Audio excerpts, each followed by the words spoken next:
this game's OST will have you shouting, "This is the Great Ace Attorney 2. This is Ryunosuke Naruhodo." Hello. This is Ryunosuke Naruhodo. This is Kazuma Kiryu. This is the Great Ace Attorney 2. This is Yakuza Kiwami 3.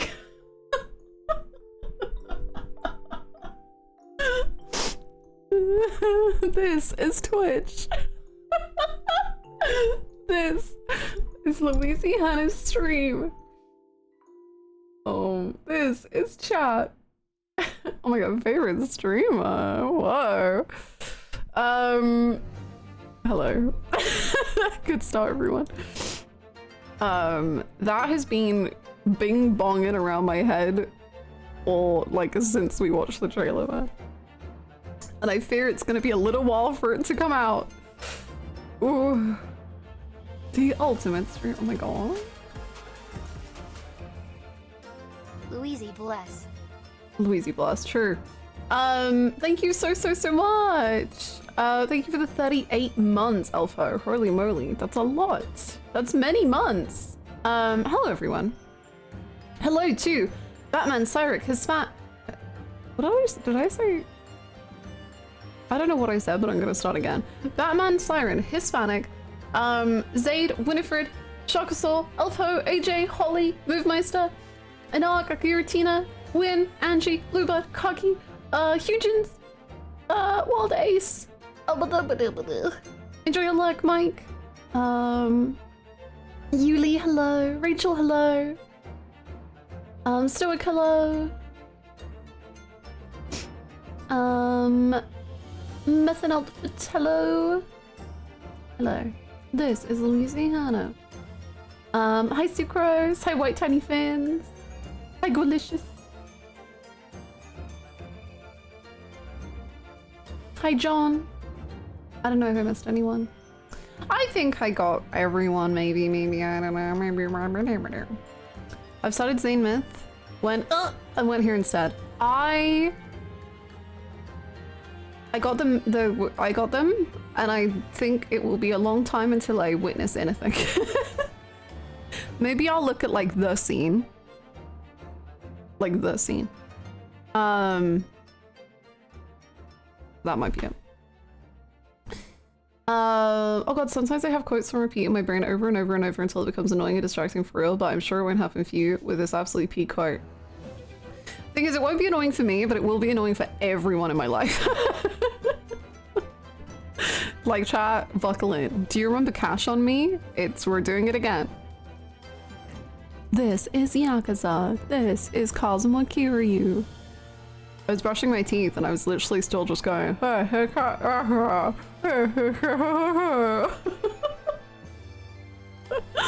Auto Fantasy. Enjoy your luck, Carsis. Hello. Yes, we're in peak Great Ace Attorney. I don't know what the heck. Do you ever think about how like several people combined caused a man's mental breakdown and collapse, and then Ryunosuke immediately was like, that was all my fault.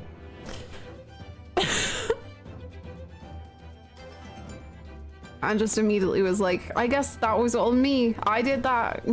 Kazuma, he's perfect, did you know? He's the best. He would never do anything wrong because he's so cool. Honey. Honey. Do you ever think? Not once ever. Not a single think. Not a single thinky thoughty. Hello, Artisian. I want Zanzix to have a good day today. Well, we're gonna probably visit him in the prison, so that won't be good. But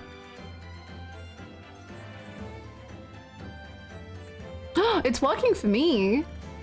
Is your BTTV acting up? I see the Kaiba.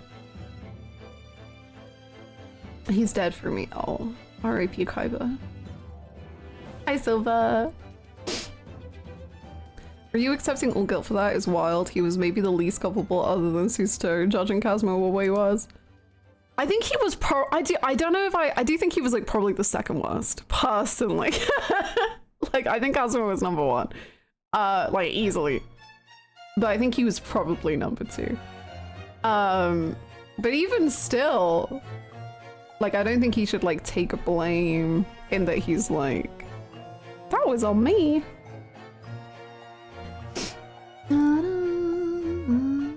Or his hairbrain. Honestly, we have this list up and I so rarely update it because I get too overwhelmed and just never like put anyone on the list.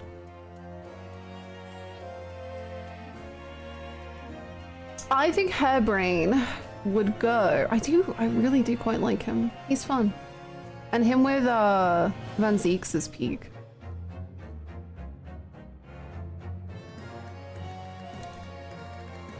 I think he would go. I want to move Drebber up, actually. God, I miss Hosonaga so bad. Bro better come back for at least case 5. I've kind of been coping.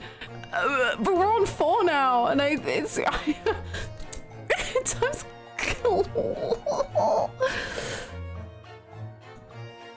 Get a grip, man.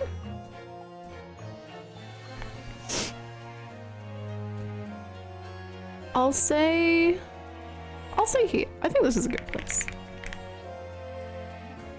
I think that's a good place for Hairbrain.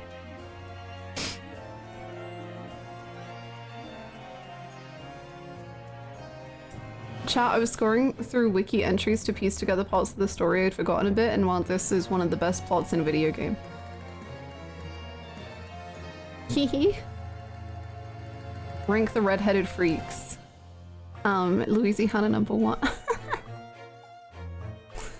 That was a great joke. I think, I don't know. I feel like they come as a pair. Can I separate them?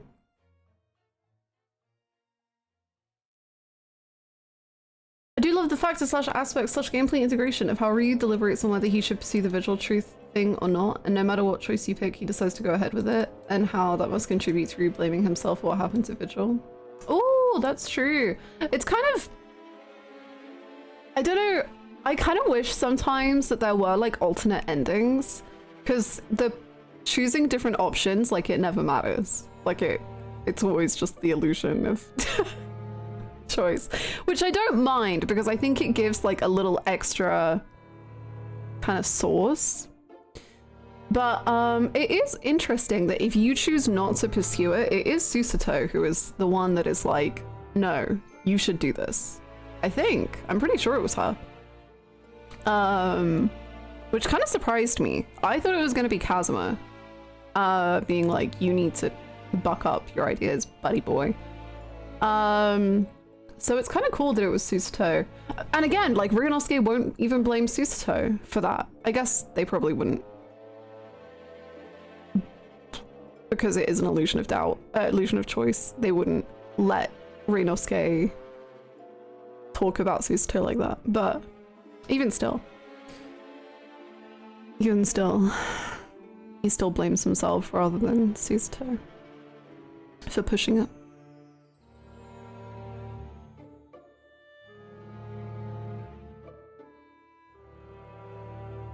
We'll have to wait until they hand the AA series over to Uchikoshi before we get multiple endings. Yeah.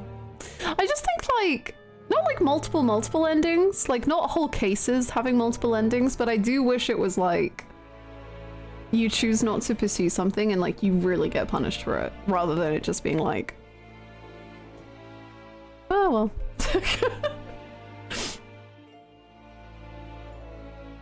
Maybe she trusted Kazuma, had the child's interest in mind. Maybe Susato doesn't know if she can trust Kazuma anymore.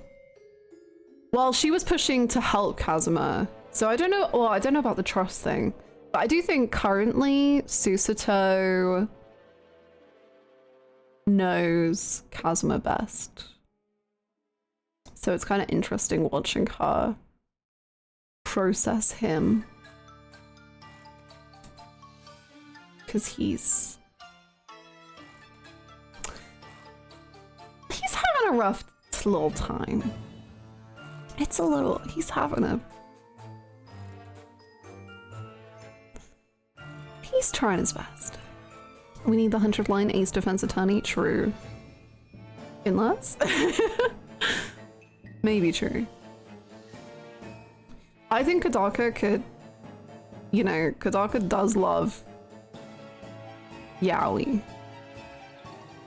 And combined with Ace Attorney's Yaoi, it would kind of pop off. When Zeke's just leg drops you from the rafters and it's an instant game over. That's how I want to go. If I could die in any specific way of my choosing, it would be Van Zeke's legs. That's what I would like.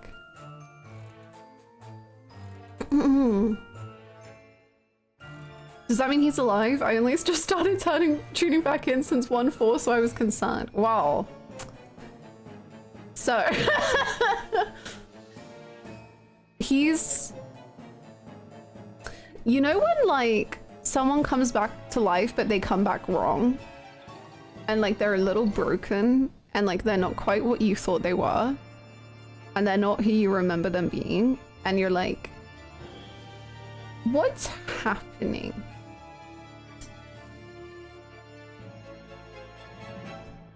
Is he alive? It's complicated. Is he alive? Yes, but watch out. Is he alive? Like, physically? Yeah? He's kind of monstrous right now. He's being quite cruel.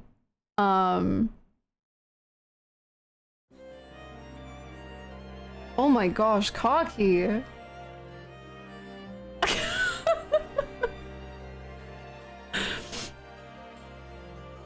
Do you think they've made Runzix too sympathetic and human for him to pull off the leg move anymore? Yeah, only like a demigod could pull that off, true.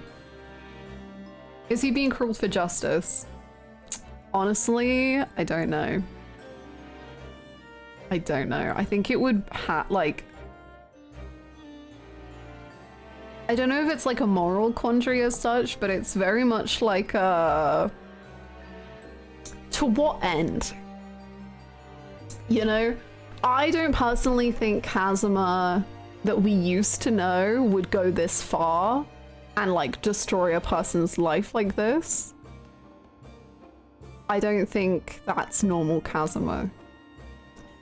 I don't think he would. This is Kazuma. This is Great Ace Attorney 2. I don't think that's his view on the world to do that.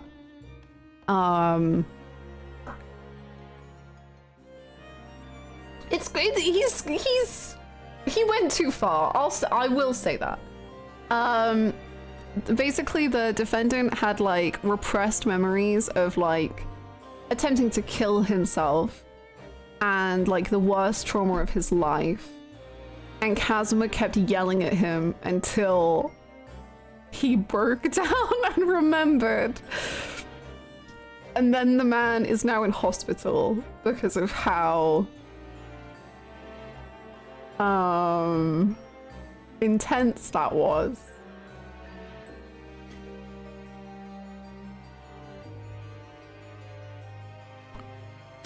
I'm not gonna lie, I was delighted by it. It's incredible. It's incredible. I think most people probably are. Did we already gush about Loud Dark Tides? We did! At the beginning of the VOD yesterday, we went over the whole Direct and Summit, if you're curious.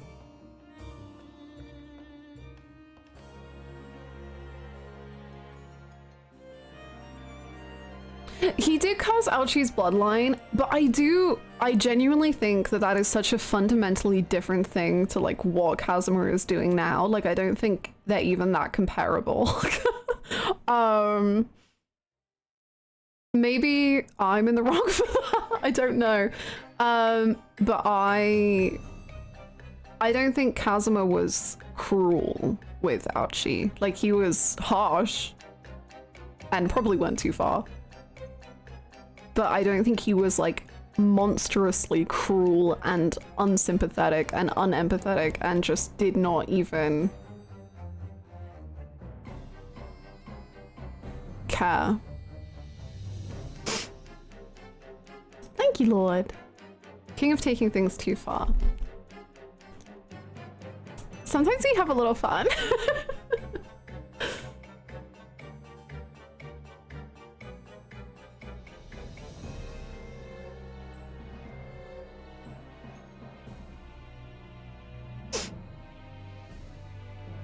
To be fair, we never saw Kazuma so personally invested before. You could argue case one with Ryu, but you only know Ryu for a year. I guess. I don't know if I agree. Like, whilst it is his father, I think you can know someone for a year and be far more devoted to them than your father that you haven't seen in 10 plus years. 16 years, maybe? So I kind of disagree, but like I get what you're saying. I always like things like this because I like it when characters who try to be good have the capacity for being cruel whether they want to be or not. Yeah, I agree. Like, it's such a fun side. Like, I think this is by far like the most interesting thing they could have done with Kazuma coming back. Like, I don't know when they thought of it. I guess probably during Ace 21. Agree, Ace 21. But like, they cooked so hard. It's why my favorite like fan fictions are all like character studies, because I like to see characters being pushed into like how far could they be taken. But it feels like I'm getting that just like in the main plot. It's kind of great.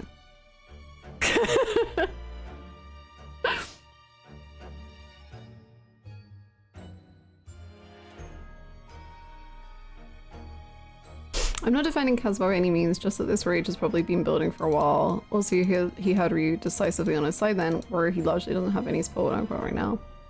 Yeah, maybe. Honestly, I don't know. I don't know. We've had like hints of how long Kazuma has like kind of been piecing things together, but I don't know how long he's known things. So I don't really have like a take on it or like a thoughts on it just yet because I don't know.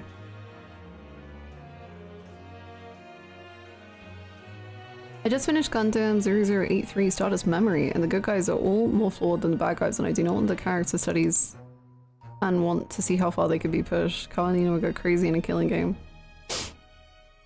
Killing games are great. Killing games... Dare I say, like, video games surrounded by killing games, and several people being put in a killing game are pretty epic.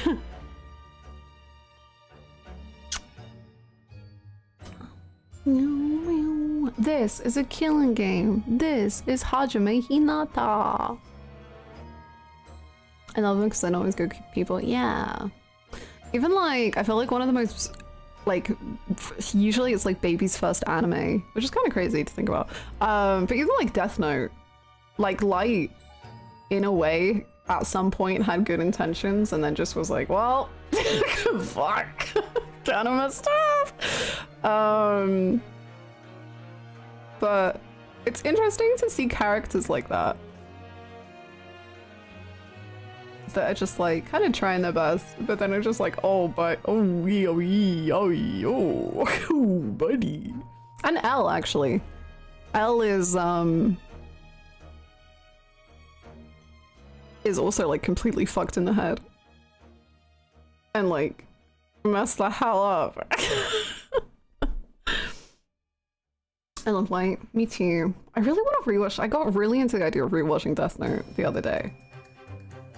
Just because I missed Light and Light's voice actor. The English dub of Death Note is like the best dub ever. Really hope you explore 100 Line one day. I hope too. I have it. I used to have it on my desk as a physical thing, but I put it on my shelf now.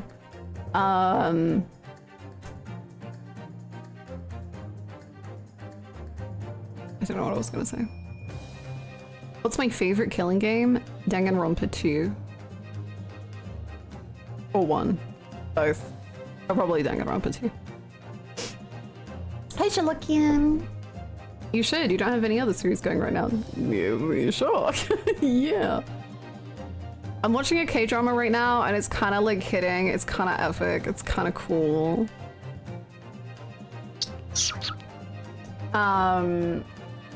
But maybe once that's done. Maybe.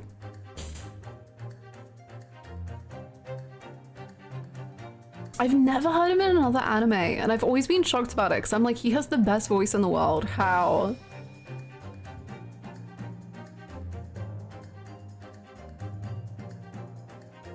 Am I just like good old Battle Royale the best? I've never seen Battle Royale. I do like the Hunger Games. I used to love the Hunger Games. More so the books than the movies, but I did like the movies. Finnick was my everything. He was very cool. I don't know who was my favorite character. Maybe just Katniss.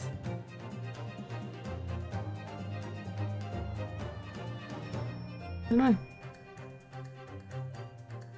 Does VLR count as a killing game? Just in the rules, I'll say that one.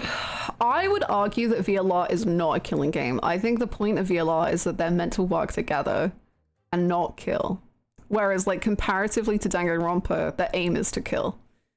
I think VLR is set up to live if you're just, like, patient. But no one is.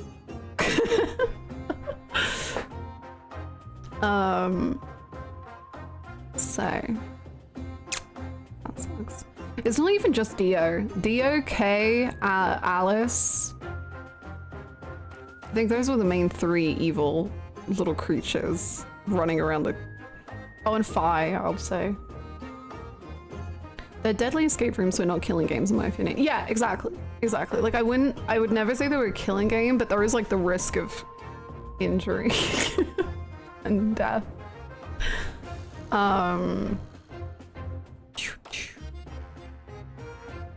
It would have been a lot less killing if the rules had been explained up front. One day, it was a whole cutscene you had to go through like 6 times. No? I forget when everything specifically happened. It's hard when the game repeats itself so much to know when exactly something occurred. Enjoy your luck, Renashi. VLR is a killing game because it kills your brain cells by the end. Yeah, that is true. That is true. God, I've said it before, but I was watching her YouTube last night, but there's a YouTuber who's a physicist that I watch. She's a theoretical physicist, I think. And I like so desperately, like, I don't think I've ever wanted a YouTuber to do something more than to watch her, for some reason, play. She can't.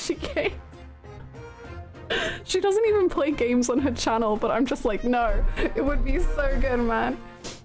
I just want to see her takes as she's just like, ah.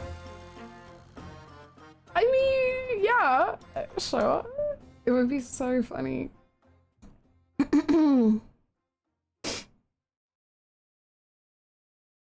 Sorry, I'm looking through my backlog to see what other killing games I've played, but I think I guess like Among Us is a killing game. Among Us is pretty fun. Or was. I exclusively watch theoretical physicist streams. Hannah is the only exception. Sorry, you're trying to say I'm not a theoretical physicist? Huh?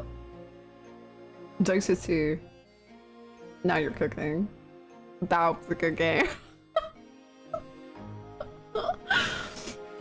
That was a good game.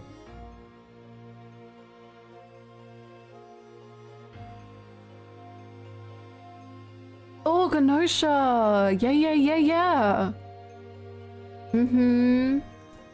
That was fun. It was a bit too repetitive. It kind of made me, I was like, I don't know where we're going with this.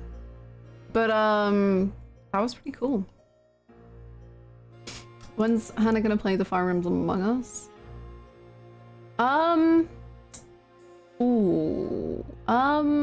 You know, sometime.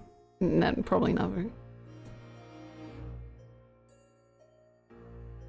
Why does it have a 1.6 rating on backlogs already? What the hell? 1 star. Intelligent systems will seriously slap Fire Emblem on a soulless auto battler with vague Among Us mechanics before even thinking of localizing Fire Emblem 4.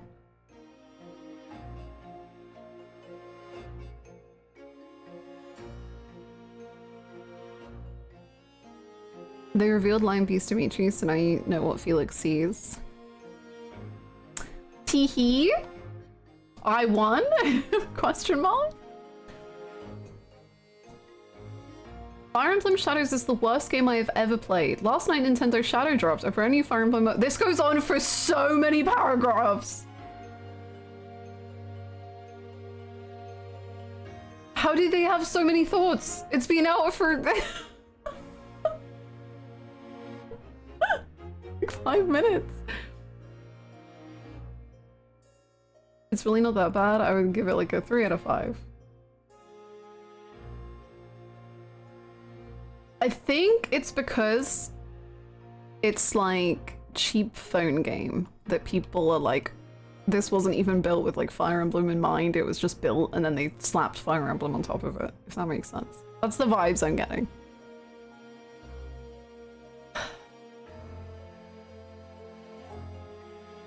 Our boy Dimitri is cute, unfortunately I'm not immune. That's so real.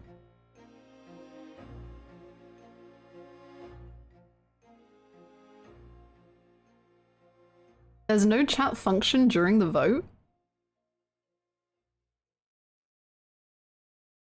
What? Wait, so you don't even get to like talk about who you're gonna vote off? Isn't that the whole point of the Among Us? I love the color of that hoodie. Thank you! It's a really simple mechanic. You play with 2 people and suss out based on what tactics they use and pick. I see.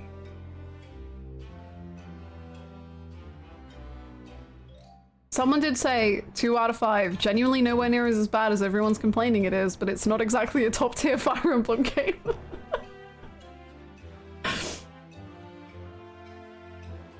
Great use of Tenny fighting game. Sustrove just wins. It's not even close. Heartbreaking. Fire Emblem with a lesbian pro tag is the worst game I've ever played.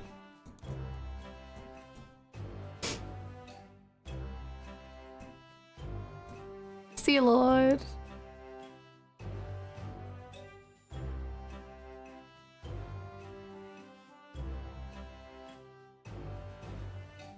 A legion of game scientists have gone to great lengths to extract and distill what makes Among Us work, so I think you'll be pleasantly surprised at that conclusion.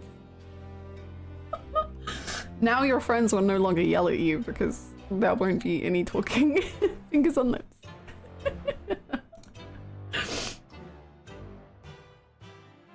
I do think the models are cute though. The little chibi. I don't know, it's cute.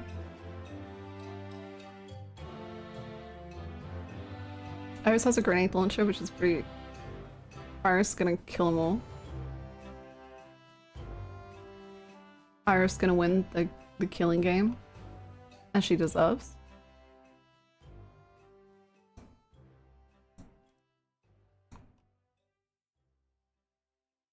Among Us always stressed me out, so I'm relieved to have a version that is not as social, even if it lasts 2 minutes. That's fair. I got way too into Among Us when it was first out. And like, I like somehow got adopted into this like Among Us Discord where like everyone like played so try hard and it was like the best. I had the best time with it. I don't think I've ever like had that high of an adrenaline for so long where I was constantly just like shaking. But oh my god, when you won, it was like the best thing in the world. It was the greatest.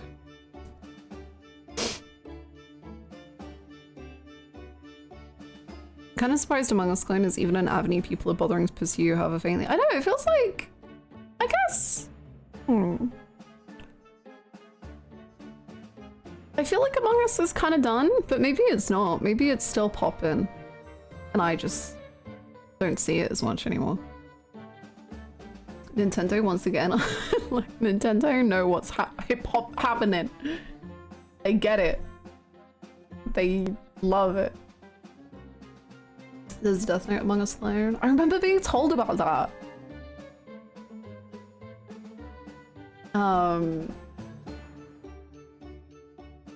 But I guess there's stuff like, I don't know what all the names of the games are. There's like Repo and another game that came out and was really popular, and they just get really popular for like 2 months and then kind of fade away again. But I feel like those are all like the Among Us after. Okay, Lethal Company, that was the other one. Repo's great, Peak's another recent one. Yeah, it's all those ones that like pop off for like 2 months and then kind of fade away again.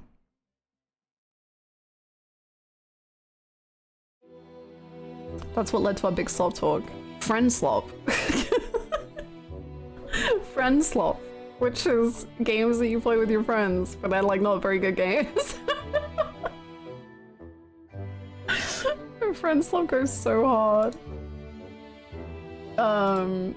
Is there like a friend slop list on backlog? Let's find out.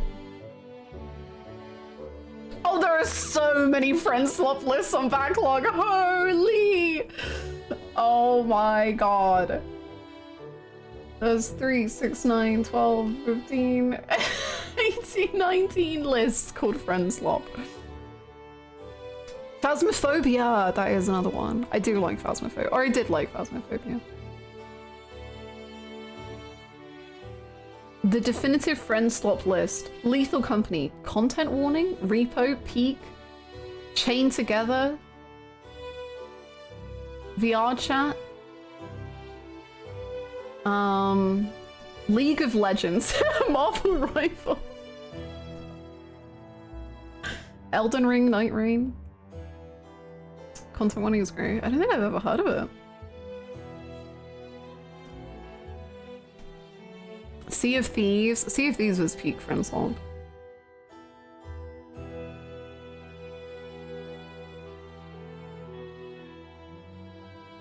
Fall Guys. Yeah. Yeah. League? Yeah, afterwards you have no friends. Hell yeah. It's like Lethal Company, but you're a streamer. I don't know what Lethal Company is either. But I am a streamer.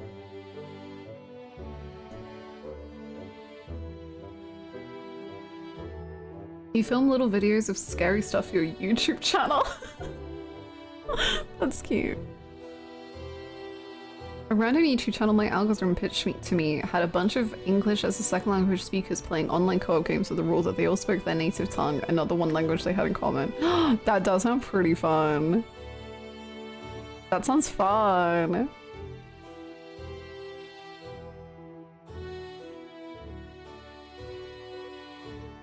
That's incredible that there was a convention for furries and then like a convention within the convention for more furries. That's pretty cool. You're a streamer? Debatably. I'm trying my best. We will see how it ends up. About a week or so ago, I've started playing Warframe and I've been having a ton of fun. It's peak slop. Peak slop! I made a whole backlog list called Cry Slop, and it was all of the games I've ever cried at ranked. And I was like, oh, this is gonna be a great list. And then I accidentally didn't save it. And then I lost it. So I need to make it again. Honestly, it was just the ranking was kind of hard. That's a long list. Honestly, it wasn't as long as I thought it was gonna be. But then I was like, I've only played Yakuza for the past 2 years, so that kind of makes sense. More like a fortune teller. Thank you. I've made a crying tier list too. I don't even remember what ended up. No, Endwalker was number 1.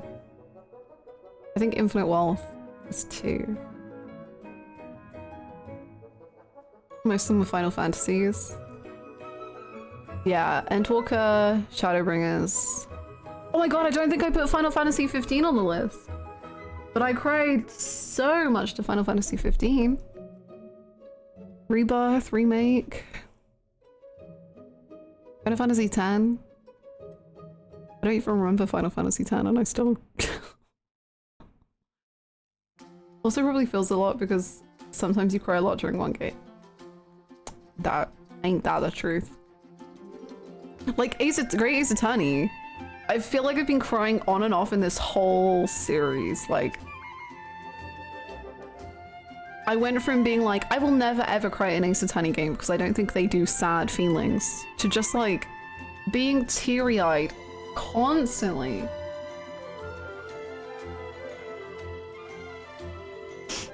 I bet you remember Titus's dumb laugh. I do, but mostly because it's an alert here.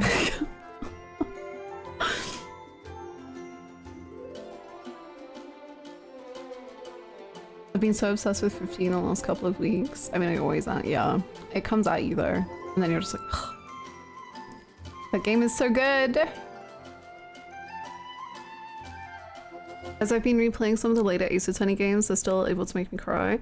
Cool! I don't know, I just never even thought that they would be emotional. So now I kind of...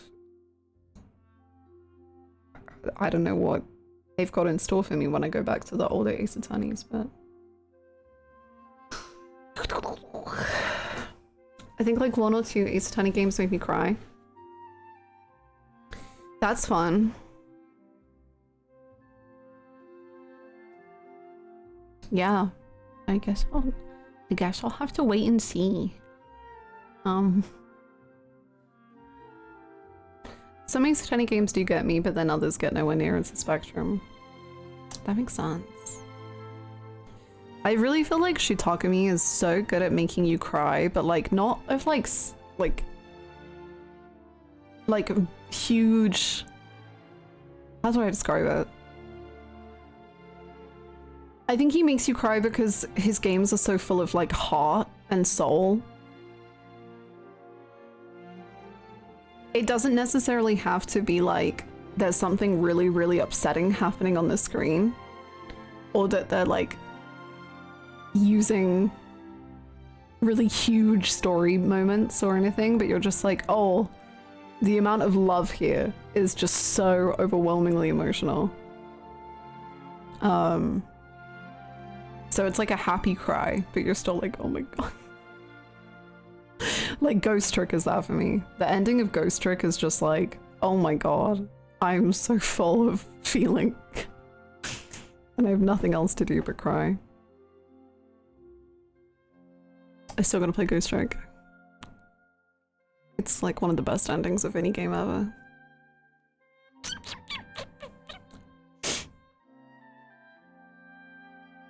Ghost Trick was on the DS. It was, but it is now, they ported it or remade it or whatever. And now it's on, I think like everything.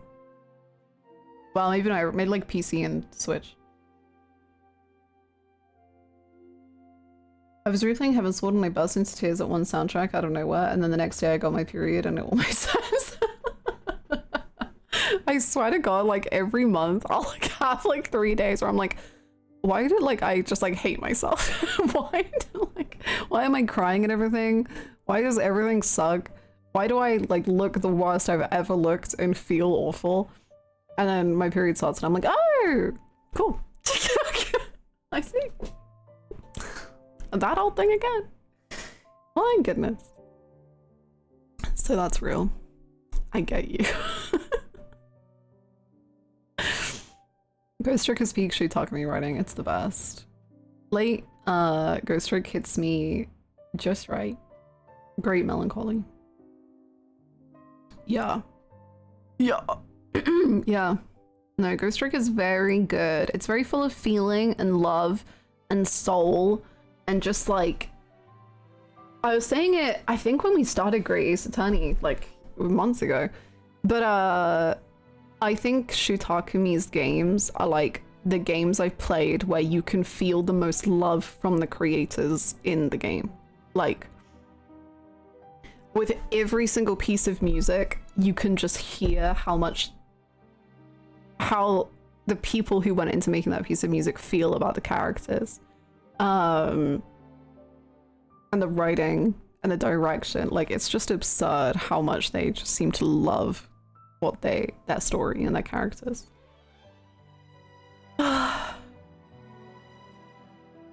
My only experience with Ghost Trick is these streams, and it's like my favorite game I've never played.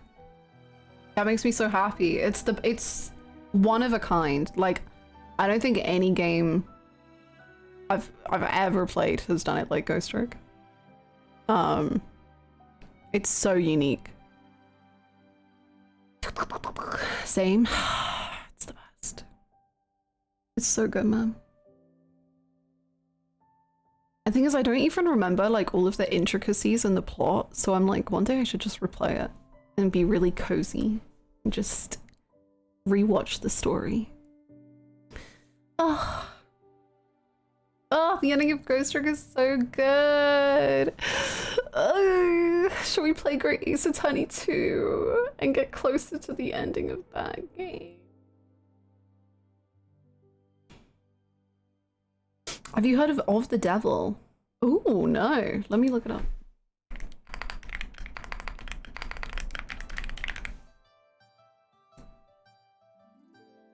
Ooh, I'll backlog it.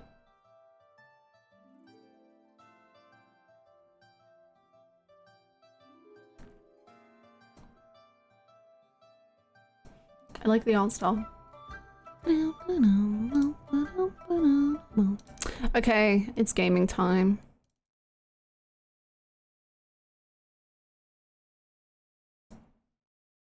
Let's watch Ryunosuke be normal and deal with the consequences of someone else's actions normally.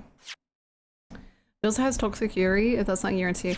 I'm not gonna lie, one of the first reviews on Backlog was literally like, damn, there's a lot of Toxic Yuri in this, and I was like, oh, say no more, I'm here.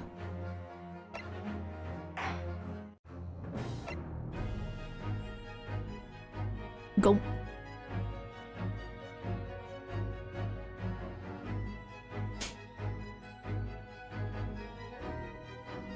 Yeah, exactly, Sherlockian. It's just, it's the best. It's the greatest. No game has ever done anything like that to me. Hi, Luxury.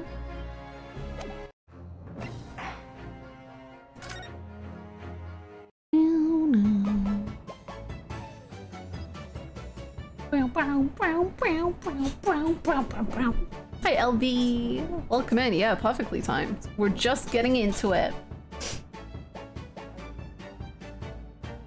And Iris is coming with us. I forgot. But yes, not only are we investigating, but Iris is coming with us, which means everything is great in the world. Enjoy your luck.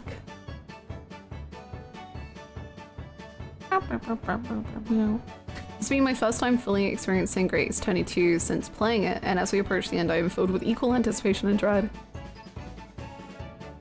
I just don't know how they're gonna end it, and I'm so like... I don't know! I don't know! I think though, the predictions. I think Iris has to be key to like the final case. I think she has to be like a major role.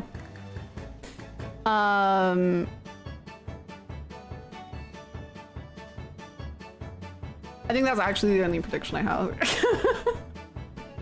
I think it will be a happy ending. I do predict that. I think it will be, if not happy, bittersweet. Happy or bittersweet ending. Oh, I also think Sholmes will be key in the final case. Because they're like very clearly like putting Iris on the back burner, and in this case it feels like they're kind of putting Sholmes on the back burner. But like he's still getting like a lot of character work in this case, but it's like in the background. And then we need the whole like Wilson stuff stuff to be kind of cleared up. So that's why I think they'll be key. That's my thoughts. God, where do we even go first?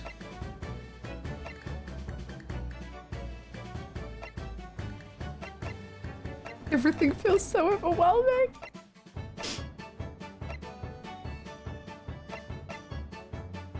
Straight to jail, but then like that, do we need to warm up though? The thing is, I think if we go to Strong Hearts, then we get Kazuma. Let's go to Fresno Street and see if anything happens, and then if it doesn't, we'll go to prison.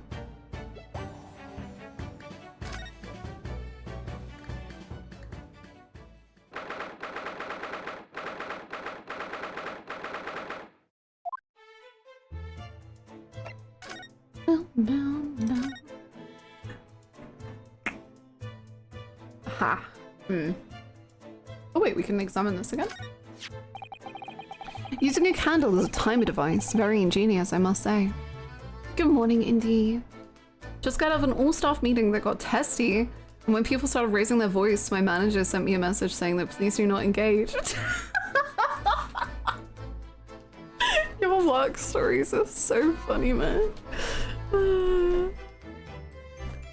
Down, Indy. Stay calm.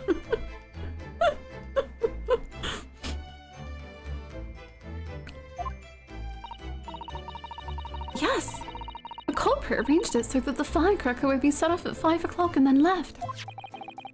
So that a loud bang was heard at precisely the moment Lord Van Zieks arrived, yes. If only he hadn't picked up that gun from the floor. Something you probably told yourself once upon a time, I bet.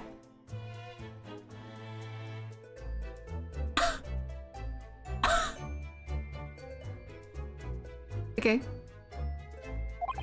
Yes, I've learnt that lesson by bitter experience. I would have turned and run a mile for sure. Which may not have done you any favors either. Okay, there was no winning. I understand.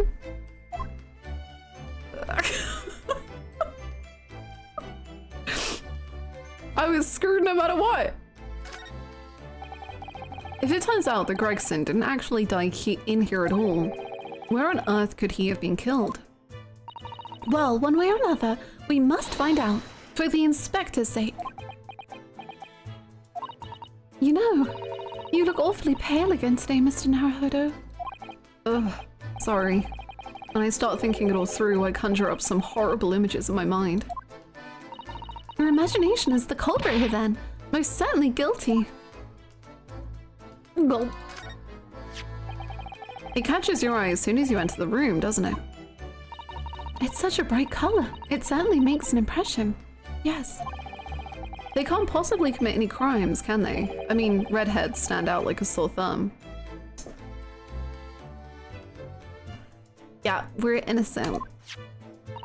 I'm afraid with our jet black Japanese hair, we stand out almost as much here in London. Yeah, I suppose that's true. You mustn't think of committing any crimes, Mr. Naruhodo. I wasn't. Yeah, huh? This revolver, just who does it belong to? Well, we know it's of the type issued to members of the police force and judiciary. But Gregson's own gun was found on his person. And of course, Lord Van Zieks has admitted to losing the firearm with which he was issued. Such absent-mindedness, not dissimilar to you, Mr. Naruhodo. I'm just existing in this world. And for what? To be bullied? I love your sister's voice. Oh, thank you! It is a bold statement. It is a bold stance, but we must respect Susto's opinion that redheads are innocent of every crime. I agree. Were you always catching strays? Literally. Dot dot dot dot dot dot dot. I'm starting to think the cold, hard prosecutor and I could become friends after all. Ayo. Then I wish you every success. To be honest, Ryunosuke, I don't think it's you that has to do like any changing. I think it's kind of on him to adjust.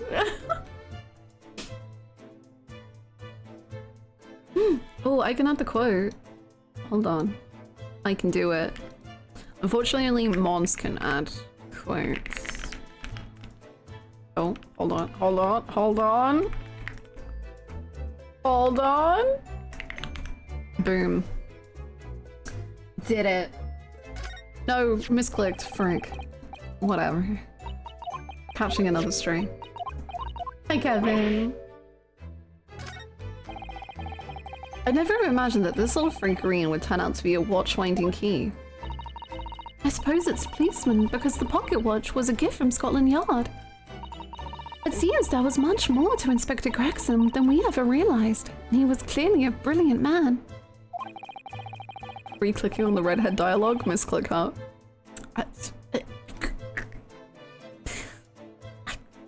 It's the fish and chips that threw us off. I feel as though it ruined his image.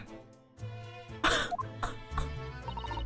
really don't think we should blame one of Britain's staple cuisines. But think about it. Imagine if it was Mr. Sholmes. How would you feel if instead of that old briar pipe that's always in his hand, Mr. Sholmes had a bag of chips? Rather disappointed, if I'm honest. Exactly. He's dead. He's already dead. You don't need to do all this. Photograph of Mrs. Mitchell. Realizing the identity of this lady was a very great clue to exposing Mr. Gossip's true identity. He obviously loves his wife very dearly. Why does Hannah exist? Crispy Minis is what they'll call the orphans once. That was a good stream. Oh, I remember that. Basically, for context, in that game, like at some point an orphanage gets burnt down, and then I was like, I'm hungry, and so I was eating some crisps called Crispy Minis.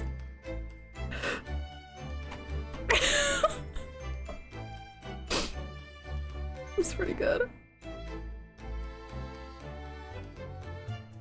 You will say Hannah is the ultimate dad. This is Yakuza. This is Kazuma Kiryu.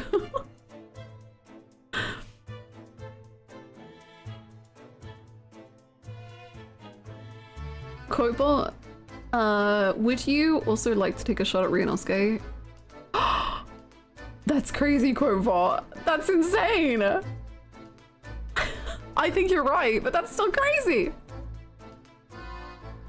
This is Yakuza. This is Kazuma Kiryu.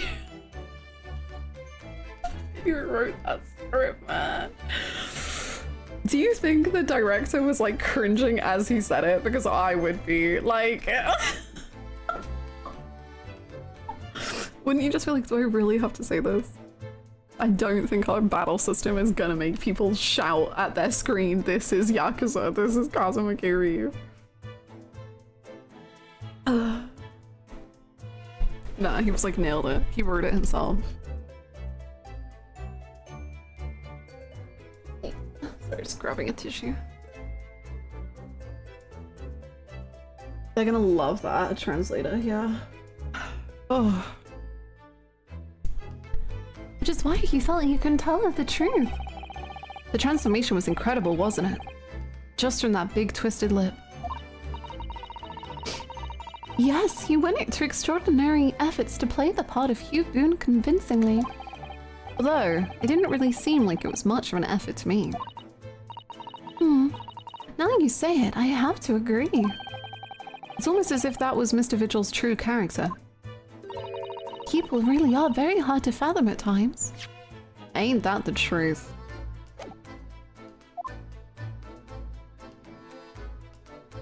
Kuroda getting ready for a tape, but not remembering what role he's playing. This is Yakuza! This is Kazuma Kiryu!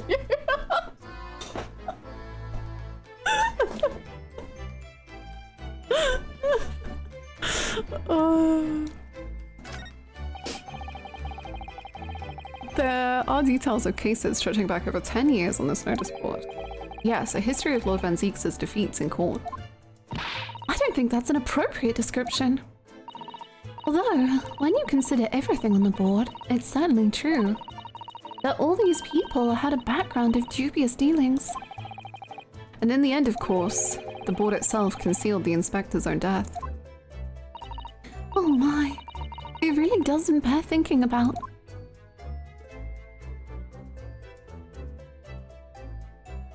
Okay, we done here? Is Iris with us? Maybe she's not. Oh, but can we take Iris to prison? Not like that, like to... No. Wait, hold on. Can we take her to prison to tease Van Zeeks? I don't want to take a 10-year-old to prison. Not like, oh, the music.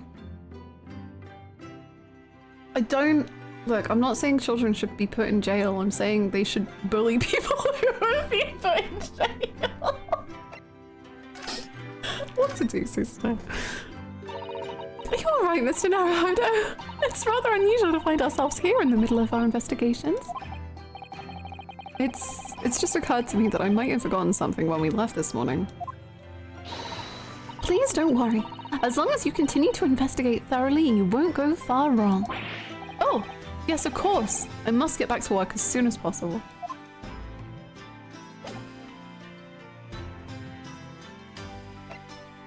Which locations have we gone to? Just that room. Because I'm kind of avoiding the inevitable. But I think the inevitable has arrived. And I think it's time. When I get back from this dog walk, you better believe that's going in the quote boy. I don't even know which bit. No, he's quote boy. Quote boy.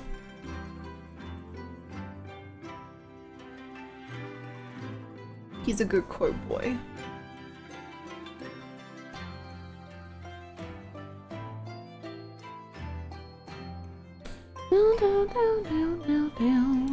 Okay, let's go to prison. Here, quote boy. Here comes the quote boy. Hello. Oh, you look so gloomy and dashing. Ooh, you've got a book now. That's nice. You were reading that letter, but you've upgraded or downgraded. I don't mean to judge. To a book.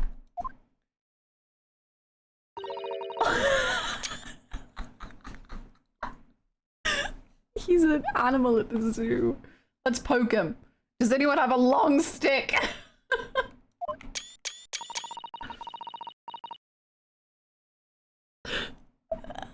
Let's throw food at him. This is quote boy. This is Louisiana. Lord Van Zeeks is reading, look. He doesn't seem like he wants visitors, does he? But he must have noticed that we're here, surely. Hello? Don't, you are trying so hard to ignore us. Just come on over. Good boy. She's English, so actually that's literally even incorrect. Bad boy! Get the spray bottle! Get back in your corner. Oh. What do you Nipponese want? That's no way to greet the lawyer who's trying his hardest to prove your innocence, is it? Yeah, Rinosuke, frickin' tell him. Splash water in his face. Perhaps not. What? What?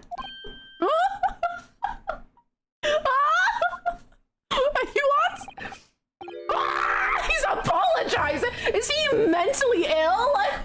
Why is he saying sorry? He doesn't know how to do that. He's that's not him. That's a different man. Clint has returned from the dead and he's taken over. That's literally a lie. What the frick is happening? Ew. Ew, who are you? I don't know.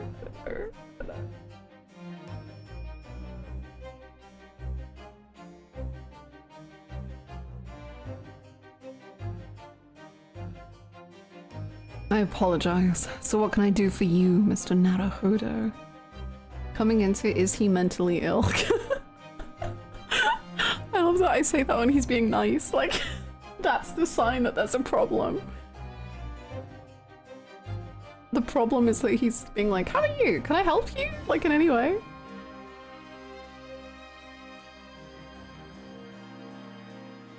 What can I do for you, Mr. Naruhodo?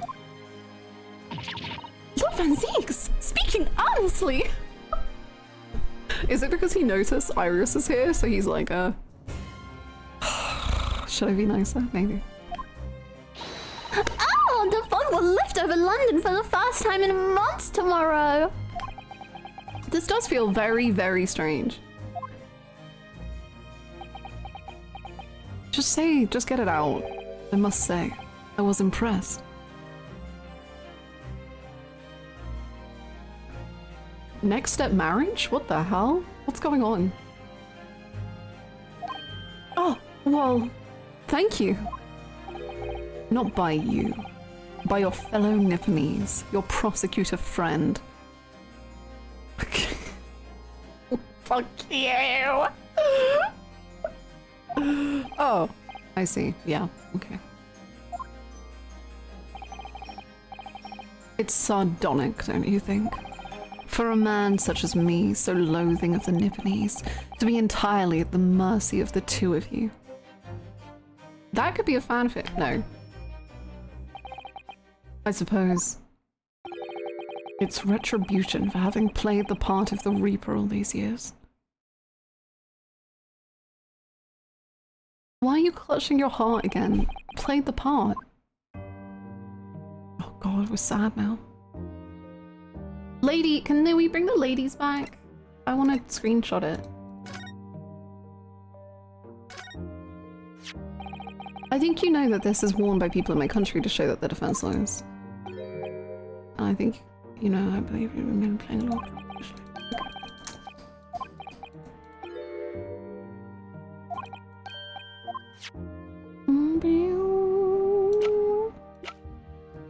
Do you want to look at, like, Gregson? I don't think I have anything else fun to show you. The gun? Oh no, we've done that, I think.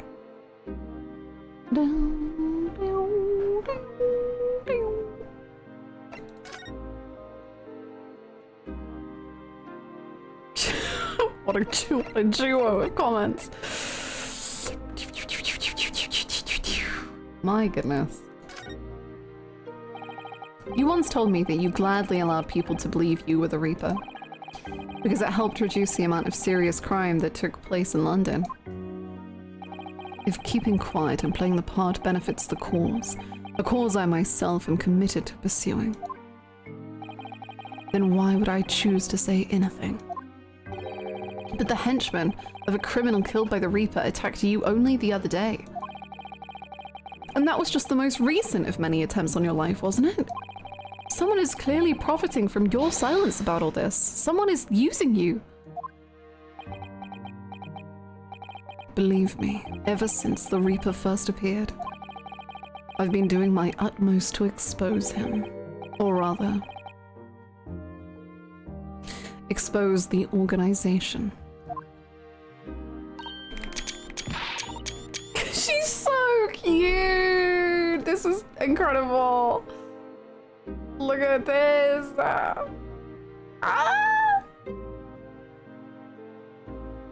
It's a whole organization! It's inconceivable that all those accidents were orchestrated by one man. Just get used to it. No, the Reaper always appears to have very accurate information about the accused in each case, which can only mean that somebody at Scotland Yard is involved. He's copying her. It's because she's the coolest. Look, now she's uncrossed her arms, he'll do it too. Summon it! You can't mean!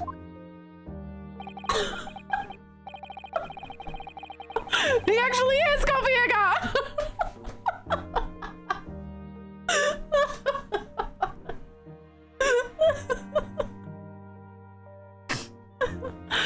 It's taken me many years, but I've finally identified the central figure in this Reaper organization.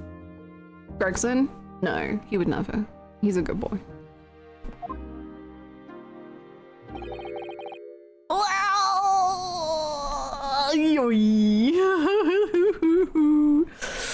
Tobias Gregson.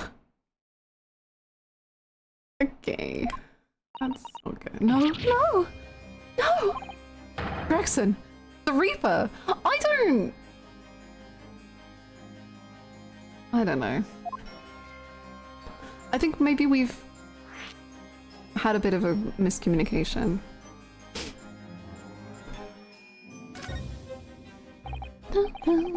So, the reason you were investigating Inspector Gregson is because you intended to expose him as the Reaper. I am so worried this is gonna be like the biggest guilt trip upon, oh not guilt trip, but just like, I think Van Zieks is gonna end up feeling really bad because I think Gregson isn't trying to be the Reaper. I think he's trying to figure it out to help Van Zieks. Because Gregson like seemed to care so much about Van Zieks, and I don't think that that was like a lie. Which means I think that it's gonna end up that he was doing all of the investigating to like clear Van Zieks' name and maybe find out who was doing it.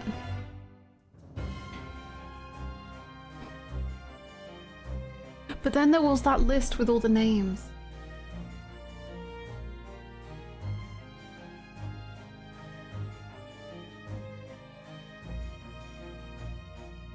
Oh. Oh boy.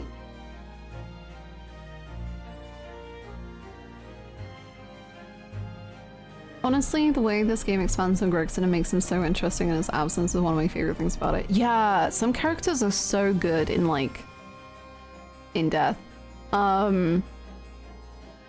Because I think they time it like so well with him, because the fact that you can see him and Gina like having such a good relationship, and it's just like I was tearing up because I was just like, these two have found such a bond in one another, and it's so beautiful. And you go from that high, and also in general just having questions about Gregson because of the names.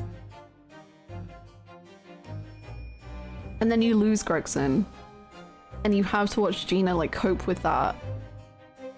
Like she's finally trusting adults, and then she loses one of them. And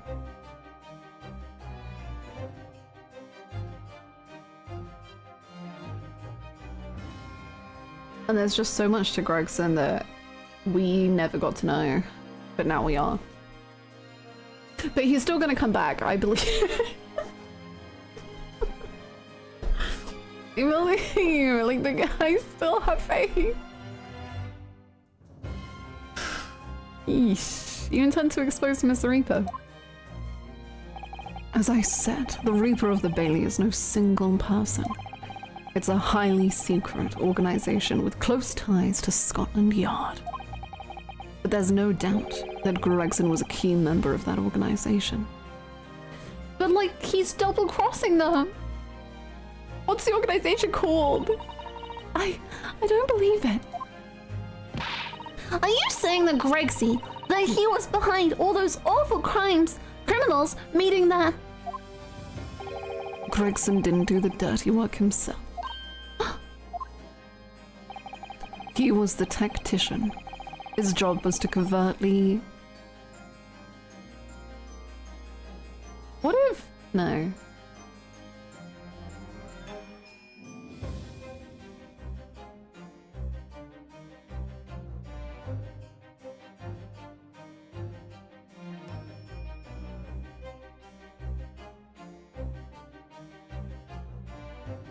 What if this does have to do with Genshin?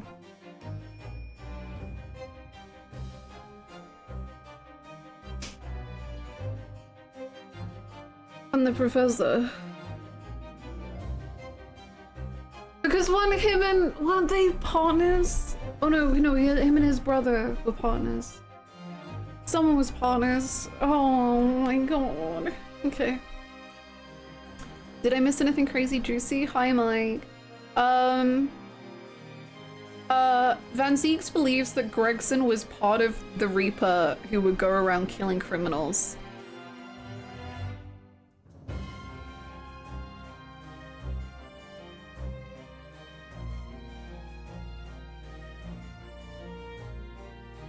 So it's pretty stressful right now.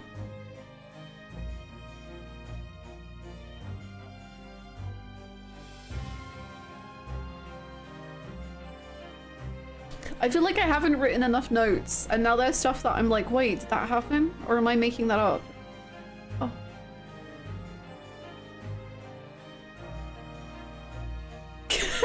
My little... An English person. Guilty? What? Impossible. He was the tactician. His job was to covertly investigate the marks and plot their assassinations. In order to do that without arousing suspicion, he regularly needed a firm alibi. Which is where Mr. Vigil came in, posing as the inspector. Vigil knows nothing of the Reaper. But the room he rents on Fresno Street was almost certainly the headquarters of the operation. Gregson would have met the assassin there for briefings. So we don't actually know who carried out the killings then. Actually, I do have a name. Okay. Who? You... What? What if you can name the man? You have the true identity of the Reaper already then. Or if I can name the woman. Woman? Oh.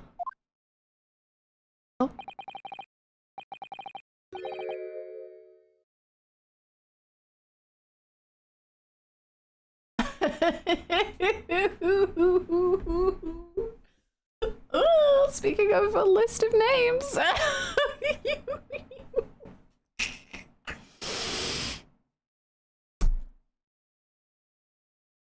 Uh-huh.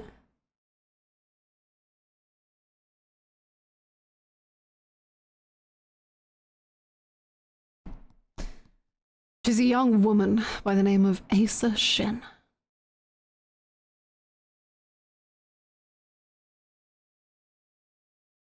Assassin. Very good. Man,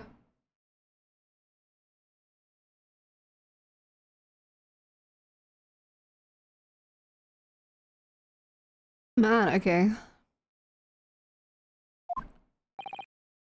Wait, what? Shin. Damn,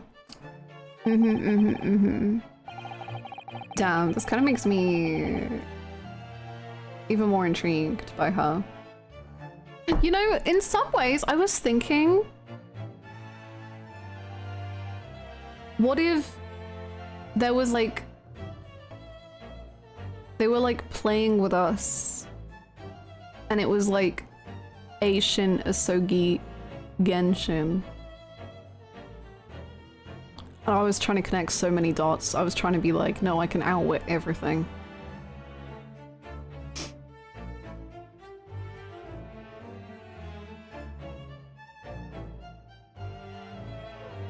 That was me, Siren. That was me.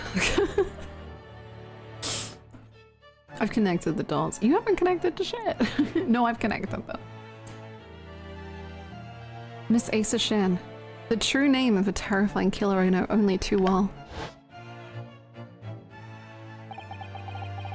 She came to Japan posing as a visiting student and murdered Dr. John H. Wilson.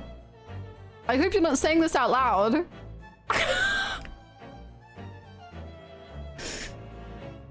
Be mindful of the company, please! Then, just when it seemed that diplomatic protection would help her escape Japan and conviction. The mysterious woman was herself murdered in a small summer beach hut. And that woman was actually the Reaper of the Bailey.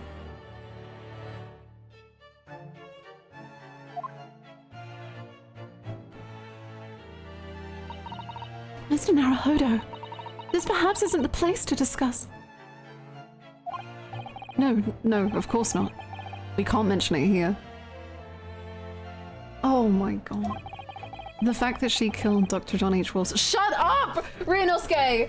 Because I know that your internal thoughts are never internal!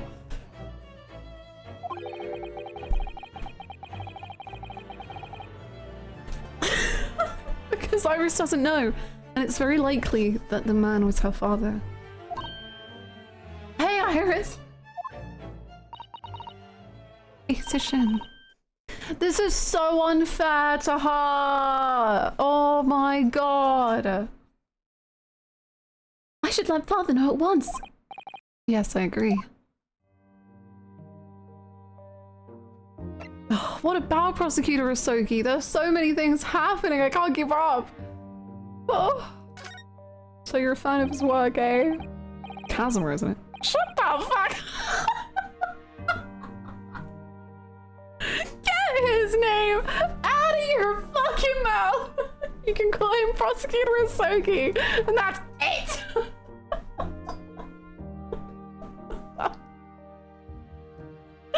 Kazuma, isn't it? Kazuma Asoki. You say he's a friend of yours. My best friend. Yeah, better friend than he is to you. He's my #1 friend. Take that. He's the whole reason I got to come to Britain. It was all in his merits. Okay, you're going too far, Ryunosuke. I have nothing but respect for him. Yes, I understand that only the very best students are selected for such opportunities. And I had a fine demonstration of how sharp he is in the proceedings earlier today. He missed nothing. In fact, his flawless performance very much reminded me of his father. Kenshin Asoki, the professor. It's true that the aristocracy at the time was the root of numerous grave societal problems. They were abusing their power, playing with the common man as pawns in politics and economics, in a war.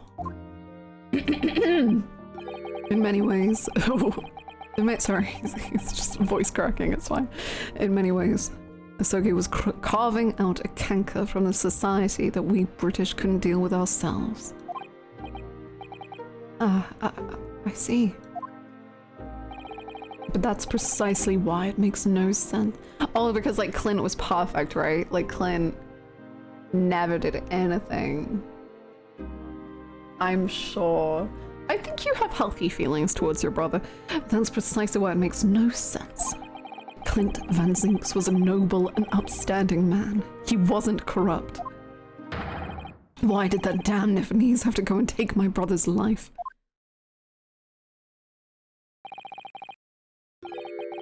In spite of having once saved mine. Damn, you're all about the law drops today. He saved your life. How did that happen?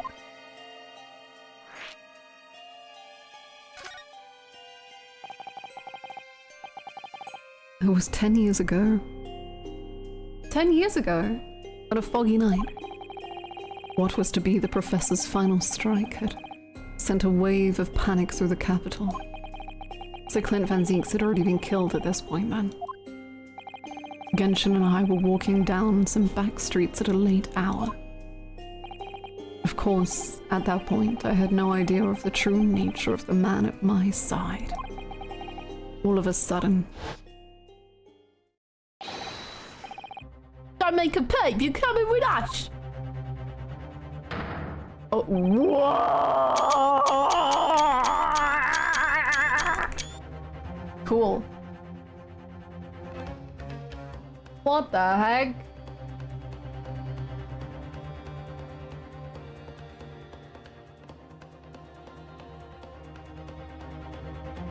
Wow. Oh no.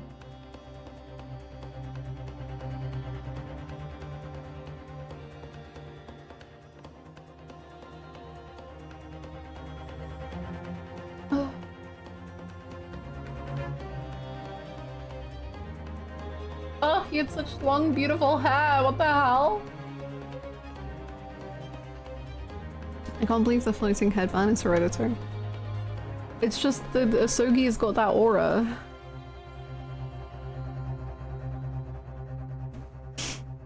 We were surrounded. All of our assailants were armed with pistols, their faces obscured by scars. But Kuruma chops evil in two, slices evil in two, and then Minchuri. Clint was not only from noble heritage, he was a brilliant prosecutor as well. The scum of London hated the sight of him, and they had no sympathy for his young brother either. I'd been targeted several times before already. Man, the fact that then Kazuma like played this exact role for him too. What the hell? Oh! And he didn't even know who he was when he was doing that.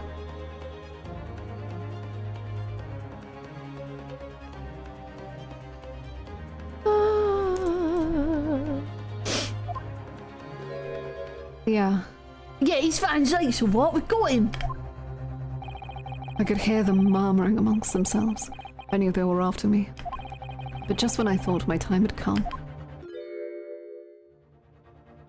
I don't know, I cannot produce like a good enough voice to voice this man. Like, no voice apart from like Akio Otsuka is good enough for this. If I let them kill you, Clint would never forgive me. It was Asogi's voice, just a whisper in my ear. Oh, sorry. If I let them kill you, Clint would never forgive me.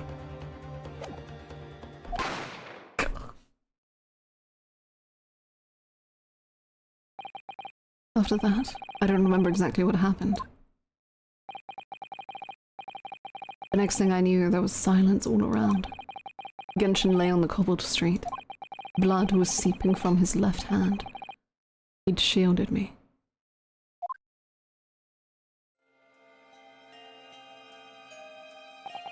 Two days later, they arrested him. On suspicion of being London's most notorious mass murderer ever. The Professor. Yeah, I don't know if he was, I'm getting the vibes that he maybe wasn't that.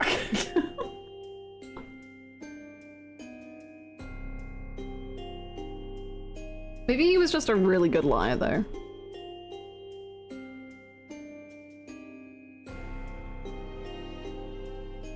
How awful for you. All at once, I lost the brother I revered, and the foreign friend I held in such high regard. How goes the ongoing Trauma Louise also nice streak? I can imagine what the streak was. And I think nice as well. Thank you so much for the tier 2, dude! Oh my gosh, tier 2, thank you so much. Thank you for the 71 months! Thank you! I hope you're doing well today. The trauma is constant and never ending. It's great.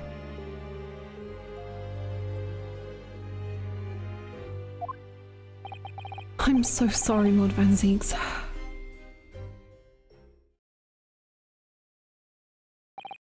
That's the end of my miserable tale.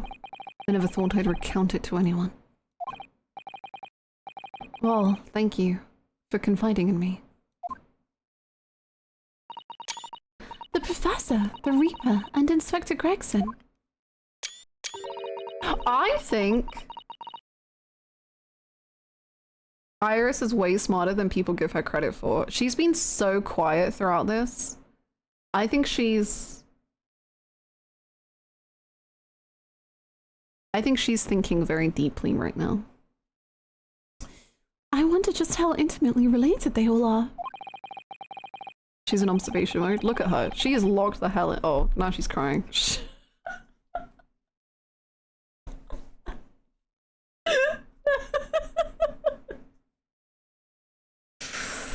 Happens quickly. Anyway.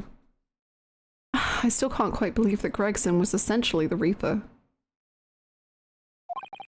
Giving assassination orders to Giselle Brett. Mr. Naruhodo, let's go and inform my father. I'm sure our government will want to hear about this new information. That means I get to meet your daddy, Susie! Oh my god! Hooray! Father time, father time. Father time, father time. Yes, alright. Let's head back to the Great Waterloo Hotel then. We would invite you, Fanzeeks, but you would cause the crime, so we're gonna leave you here, I think. Toodaloo! Bye-bye. Love you.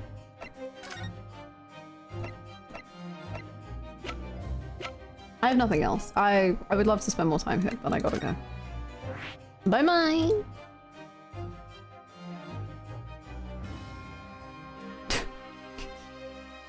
In some ways, this place seems to rather suit Lord Fancy. Oh dear, did I say that out loud? Where do we stand with Sisto's sexy, suspicious father? He's very sexy, but very suspicious, and therefore, I don't trust him.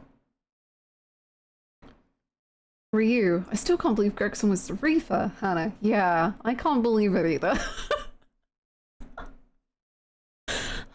It is unbelievable, isn't it?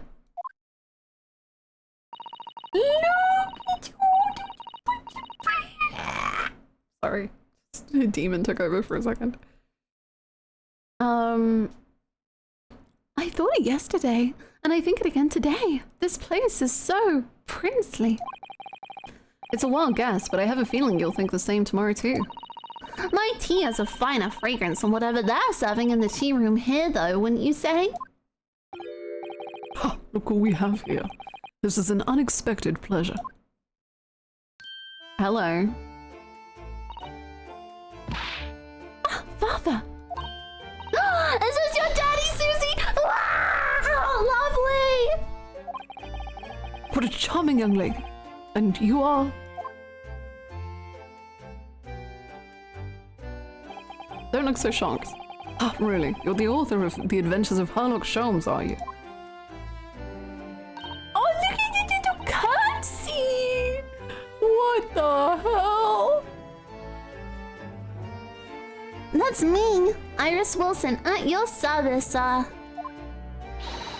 Susie's been such a wonderful friend to me over the last year, you know. Well, Miss Wilson, I must say I read your work regularly and with much interest. Iris actually lives with Mr. Sholmes, you know, Father. Is that so? Well, perhaps that goes some way to explaining the bright look in your eyes.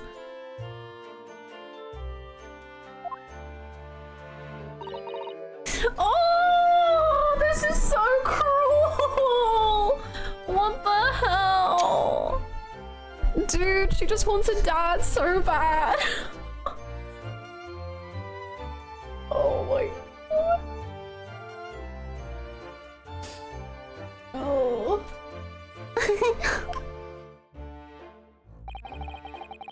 You wouldn't be smiling so airily if you knew just how bright she is, believe me. Now then, young Naruhodo, it was a pleasure seeing you in action earlier. As an invitee of the symposium, I was allowed to observe from the gallery after I twisted some arms. And I must say, it was a truly exemplary performance. Thank you. Oh, well, thank you very much. Although I'm fairly sure you omitted by Kazuma. I almost said that! I thought they were going to do that again. No, please don't misunderstand. Calm down. Have you ever moved this much in your life? It was you who impressed me. Really? You didn't miss a step against Asogi, and we all know how capable he is. Really, to have matured into such a fine defense lawyer in less than a year is quite extraordinary. It's very kind of you to say so. And really nice to hear. What I saw in court today confirmed what I'd been hoping for. The favor I mentioned yesterday, Naruhodo. I trust you haven't forgotten. No, you did mention something, didn't you? But first, we have something to report, Father. We already knew Casimir was smart and good at his job, but we also knew you were a dumb bitch, so that was a pleasant surprise. Of course, of course. Should we take tea when we discuss matters further? I wonder where Judge Jigoku got to. He's still in the bedroom, I'm sure. I know that I am already coming into this conversation completely suspicious of this man, and like maybe this isn't being the most charitable towards him. But his actions and animations seem fake AF, like Bro has never emoted this hard. He's like, oh wow. Who do you think you're tricking, bro? I don't trust you. You can't fake me with all this. Ooh. Ooh. Okay. Whatever you say.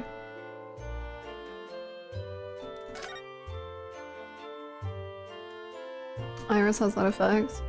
No, because he knows her surname. He knows. And he's faking.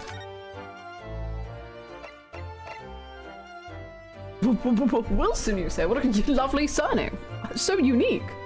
I've never heard such a surname before. Anyway, shall we get some tea?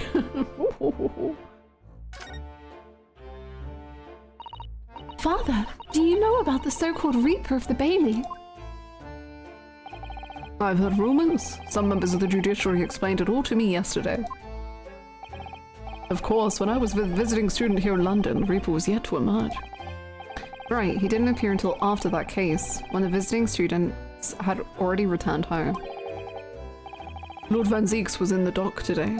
Who was in the dock today? That was Baroque, the younger brother of Clint Van Zeeks, I believe. Correct? That's right.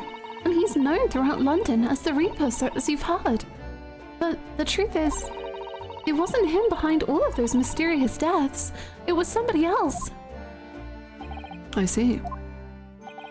So what you're saying is, there's been a professional killer at work here?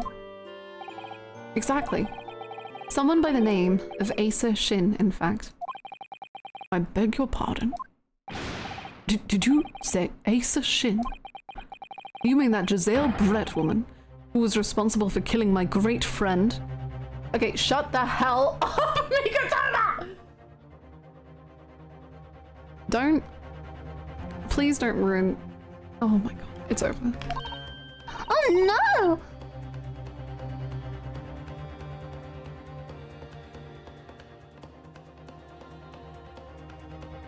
A friend of yours was killed? Professor Mikatoba, I think perhaps we shouldn't discuss this right now. Because the friend the professor is talking about is Dr. John H. Wilson. And that's not something we want Iris to find out about. Not like this, anyway.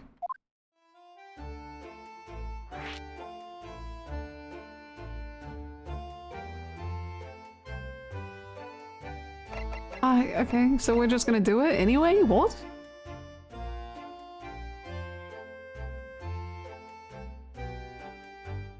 So about your friend, Wink's death.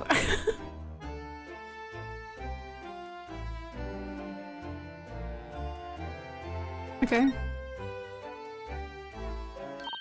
Ah, I've just remembered something. Are you gonna go take her away? Biscuits! This hotel has the most delicious looking biscuits.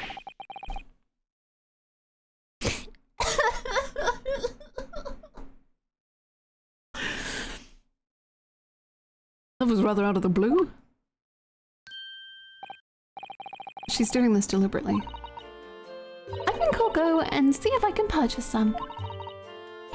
I wonder, would you like to come too, Iris?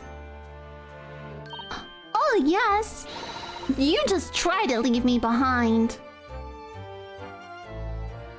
Once again, I don't know if I'm just reading into everything, but I feel like she's saying, you just try to leave me behind because she's like, I know there's something up.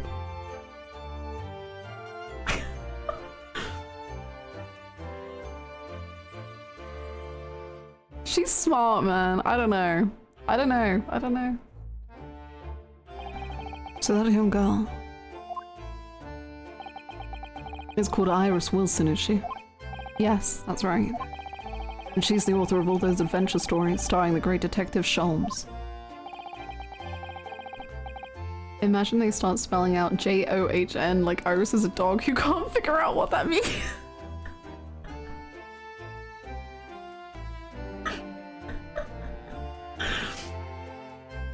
Incredibly observant 10-year-old watching a conversation abruptly end and then Susato invite her away suddenly. Literally, Iris is a 10-year-old who for the last I don't know how many years has had to hone her skill of picking up on different perceptions of voice and tone and mood because of how Sholmes is as a person. She constantly has to be aware if it's going to be a bad day or a good day. Do you think she doesn't notice this stuff?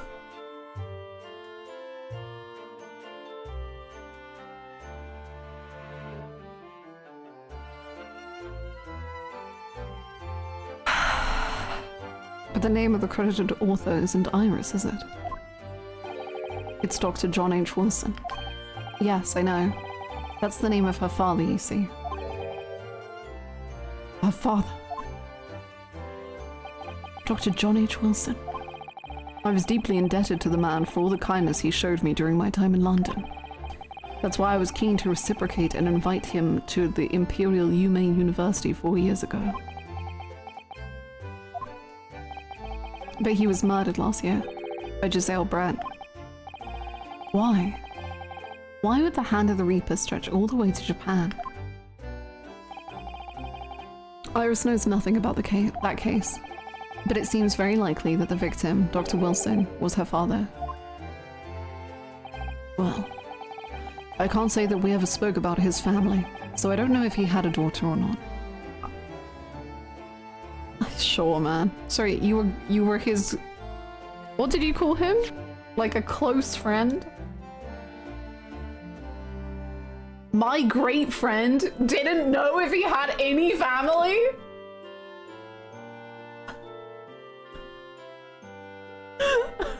He was there for 4 years, bro.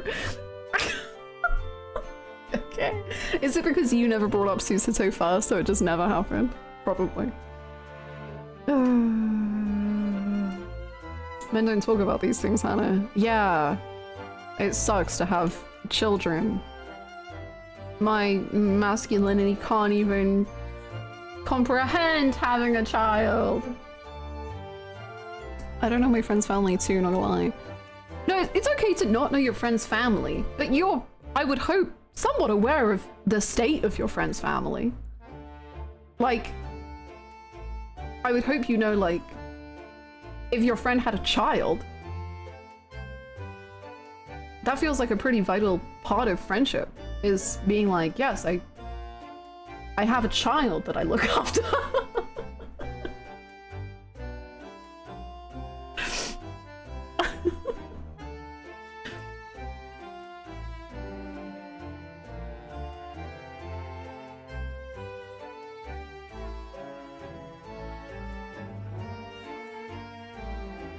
That's so funny. They had to speak English instead of French so my sisters and I didn't go bonkers insane.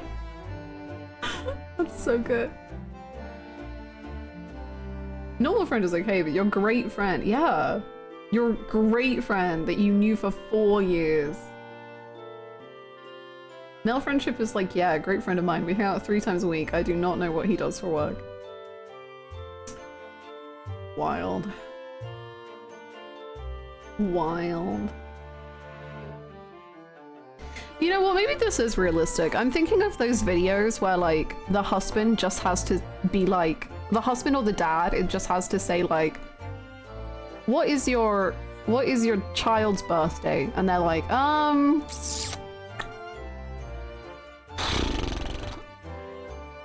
what is your wife's favorite food? Yeah.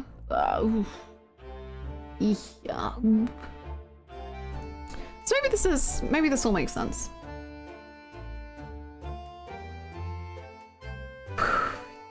I literally cannot watch those videos because I get so miserable that I'm like, I want to end it all, and I I hate them.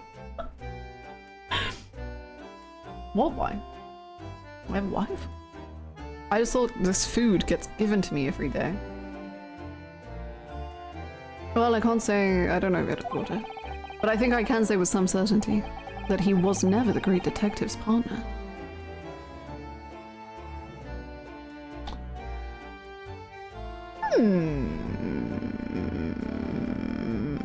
Okay.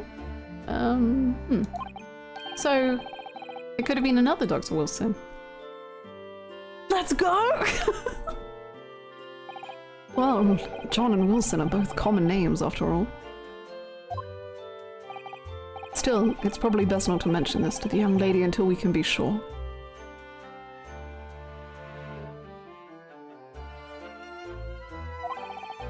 That's what we thought, yes. Jesus. We're back with cinnamon biscuits. Oh, they smell delicious, Iris. I think cinnamon will go very well with the tea they serve here, as well as the lies. Don't you, Susie? Yes, I'm sure you're right, Iris. Anyway, Judge Shikoku, am I right? Where is he? In your room? I haven't seen Judge Shikoku for a while, have you? I remember what he looks like. Go to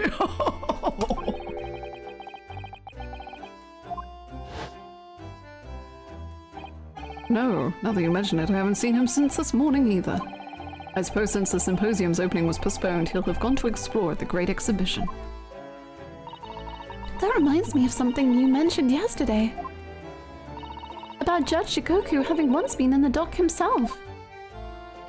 Ah, yes. It was all tied up with that accursed trial. The closed trial of Kazuma's father. Seishiro was trying to mitigate Genshin's guilt, so he took the stand to testify. But he got a little carried away and, actually managed to break the witness stand.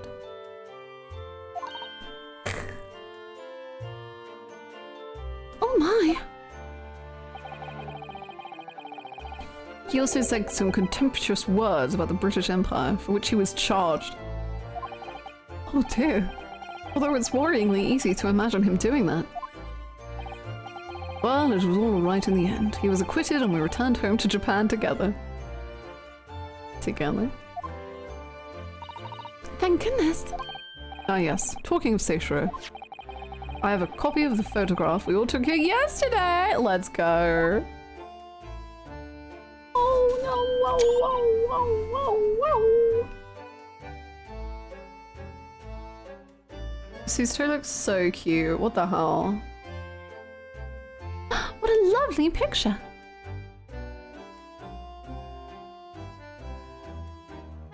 They really went hard on... I don't know how to say this.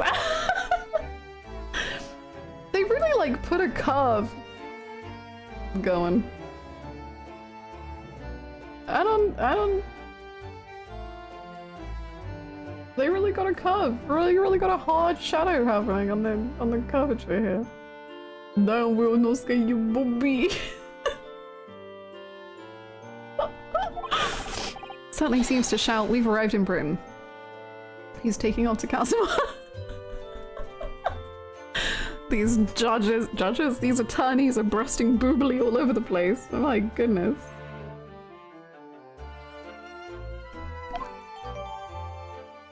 See now, why is that being entered into my court record?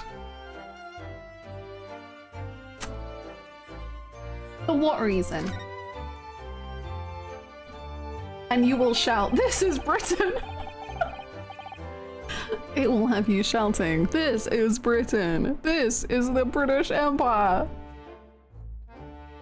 None of us had any idea what was coming when we took that, did we? Are we just gonna like slide this across the Kazuma? Check that out. Where's are you? Look at the shading. This is the British legal system. This is lying to a 10-year-old. No, no, that's so true. That's so true. Anyway, the favouring. What do you want? Could be a quote. These are tinies of bursting blue. We can add it. I don't mind. Have Casimir and Iris even met yet? No, I don't think so.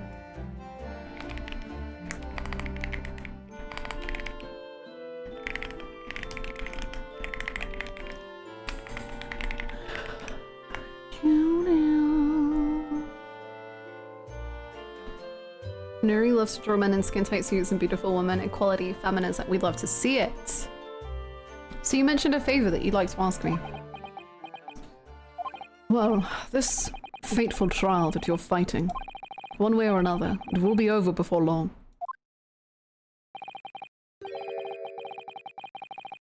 And when it is, I'd like you to accompany me back to Japan.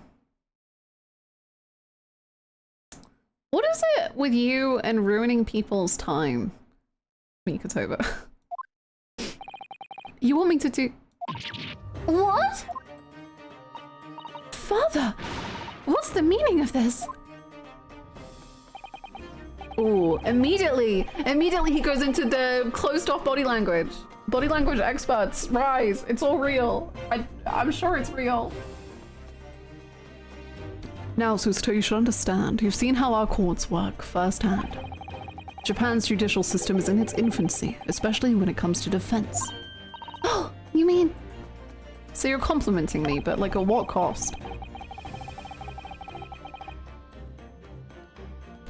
The Supreme Court of is in desperate need of a good defense lawyer. As soon as possible. Really quite urgently, in fact. But I've not even been in London a year yet. I've read all of Susto's reports. I'm well aware of your extraordinary talents. And having seen you in action with my own eyes earlier today, there's no question. You, Naruhodo, are precisely the man our country needs. I don't... So... you'd be leaving then, Runo? No! But then... what am I supposed to do, Father? I don't care. Oh, well, whatever you want. Mikatoba, I was kidding! You came here to serve as Asogi's judicial assistant.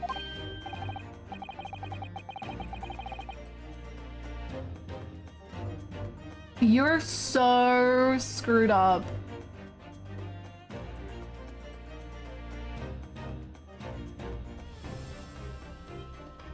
Yeah, she's supposed to be Casimir's assistant.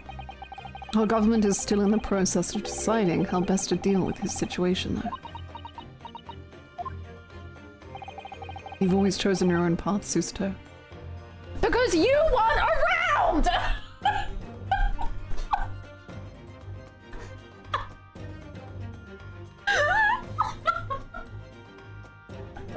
You weren't here! You were off gallivanting around with your boys in England!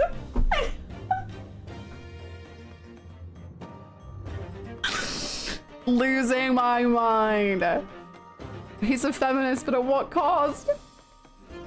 You always choose your own path, sister. And I trust your judgment. In this matter, also. Father! Yeah, she looks so happy right now. You can't see her, but she's doing her sad little, like... miserable look. Please, the pair of you don't look so downcast. It's merely a suggestion, you understand. A hope, if I'm honest.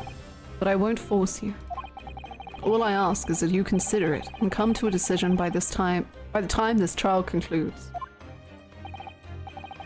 Yes, all right.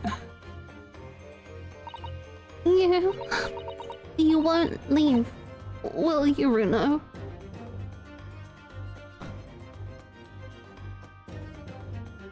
I'm gonna have a breakdown!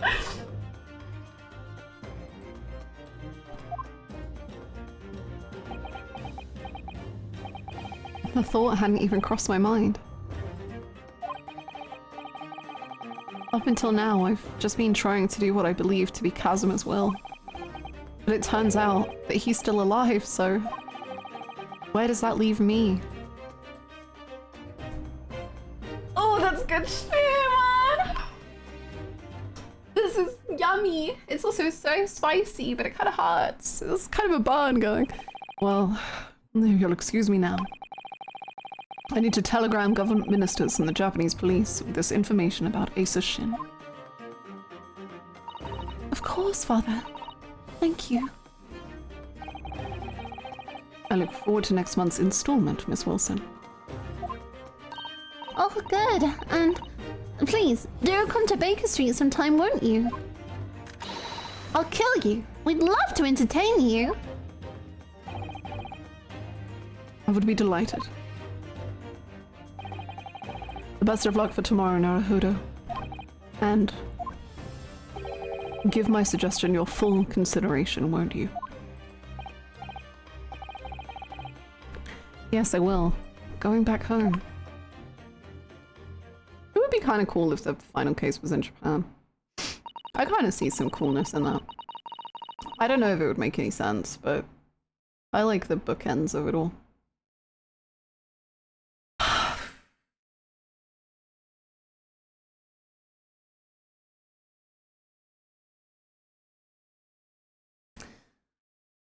You know, Kazuma-sama has always meant a great deal to my father. That's so cool. What about you?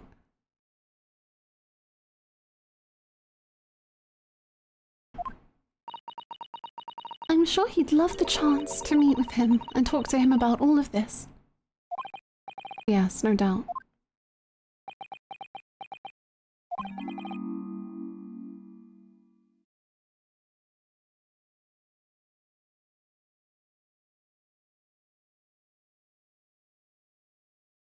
Why do I feel like Harlock?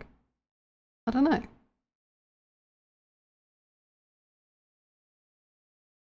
Someone else entirely? Do we go random voice? Do we go... I don't know what we do here. Asa Shin. Of course, it's so obvious. It is you!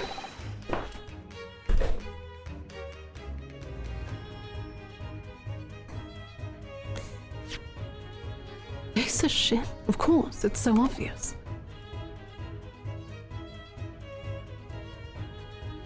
Feminist absent dad. I have a lot of trauma from being raised by my parents and I respect you too much to do that to you. How could I have neglected to consider the possibility before now? Mr. Sholmes! Ali, where have you been? Why, I joined you all for tea, of course. What an extraordinary question. When? I didn't notice you at all. No matter, no matter. Anyway, to more pressing concerns, Mr. Naruhodo. Yes? I must dispatch a telegram to your country at once. It is a matter of much urgency. What do you know? To Japan, you mean? Tell me, to whom can I entrust the task? Quickly now, who? Me. I'll do it. Well, my father has just now left to send a telegram to the Imperial Police Bureau of Japan himself. I see. Well, he looked reliable enough for a bearded fellow. He didn't have a beard. I don't think what I don't think what father sports could be considered a beard, Mr. Sholmes. There's not a moment to lose. Kindly ask your trusty, unshaven father to see this is sent. You can't even do it yourself? I will, but what is it? No questions at this time, if you please, Miss Susato. All we could do is pray. But for once, my deduction is awry. Your deductions are always awry! What? Doesn't that imply the deduction? Now then! Anyway. You may be surprised to learn that I am a very busy man. I certainly have no time to hide behind settees and eavesdrop on other people's conversations. Was he listening to the Wilson conversation? And he just decided to opt out of any information there?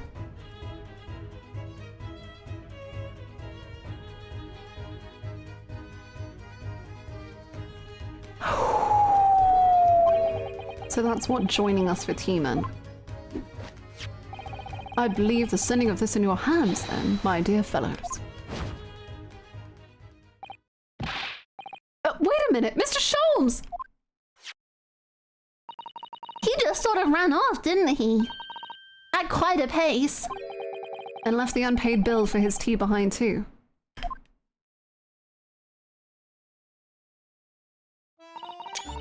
I must catch up with father at the telegraph office at once. Don't do that. Hold on. Put it in my court record real quick. I'm begging you. I'm begging you. And I'll run and call us a cab, straight away. I'm all alone in the world. And there was me thinking everyone would be clamoring to pay Mr. Sholmes' bill. Where do I even go? I'm alone. Everyone hates me. Oh, I think we can go to the hospital now. I think it used to say let's not go for now.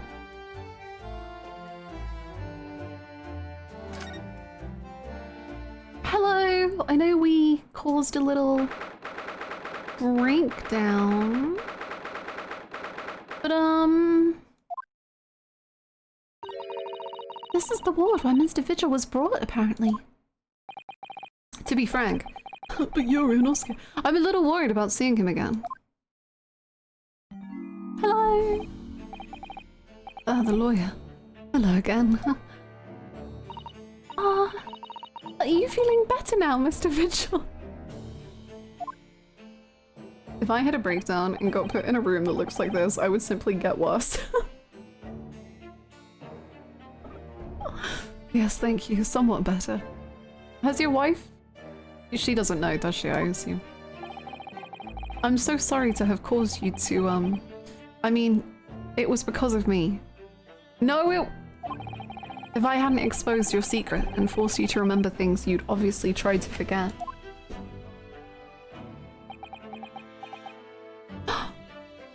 No.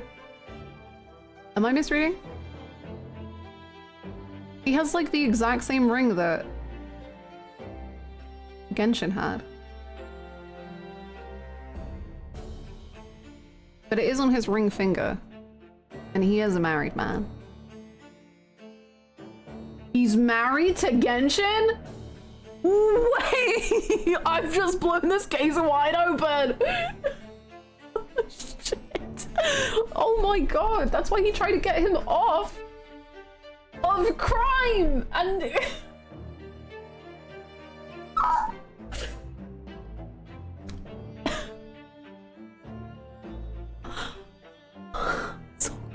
It's all the truth's revealed so fast. This is madness. Okay. Cool. She is a Fujoshi. She'd be so into it. She'd be like, let me know how it goes so I can write about it. Crazy, crazy, crazy, crazy.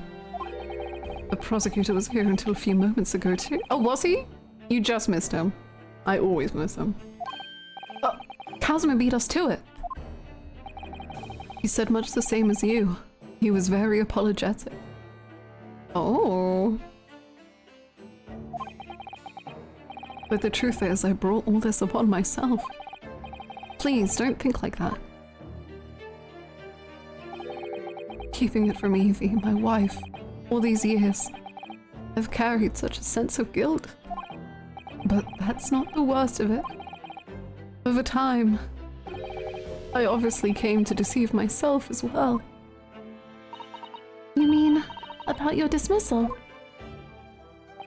Looking back now,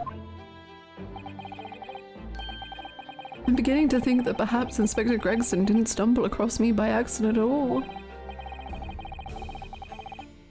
I physically cannot imagine why Outfit Kazuma apologizing for anything. Maybe he wore a different outfit. Well, that's the thing, is that he has moments of humanity.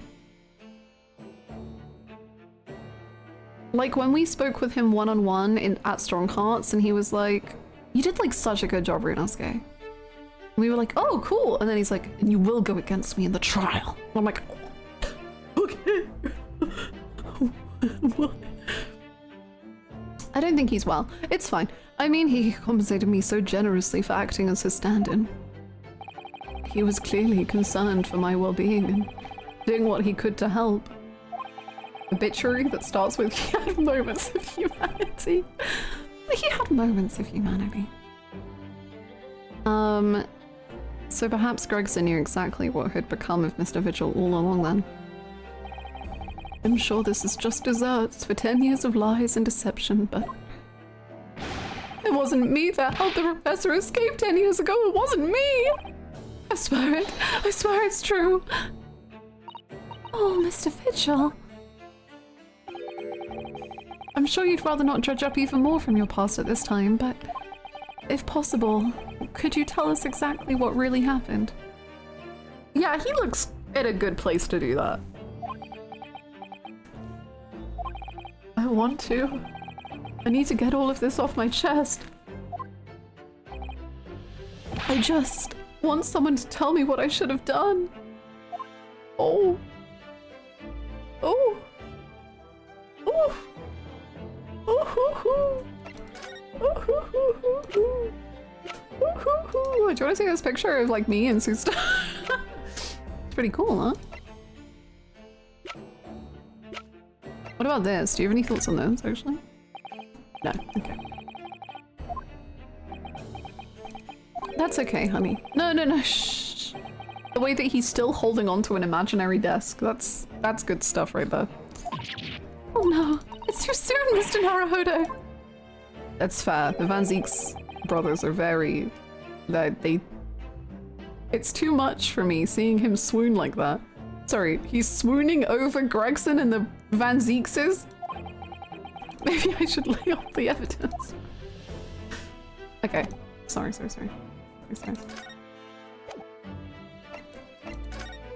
Oh, wrong Asogi. I was like, what? Why are we calling him a convict? He was a convict.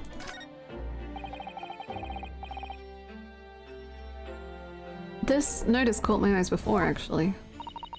I suppose it's some sort of slogan for the ward. A cheerful welcome message, perhaps. Let's see. Pay with good cheer, leave with good cheer. Oh, look at that. Oh, look at that. You were spot on, Miss Usto. It's full of cheer. I wonder how many discharged patients pay their medical bills with good cheer, though. True. Bruce, thank you so much for the 61 mods. Thank you. Hey, how's it going? I hope you're well. Once I had to have a very painful injection when I fell ill with a cold.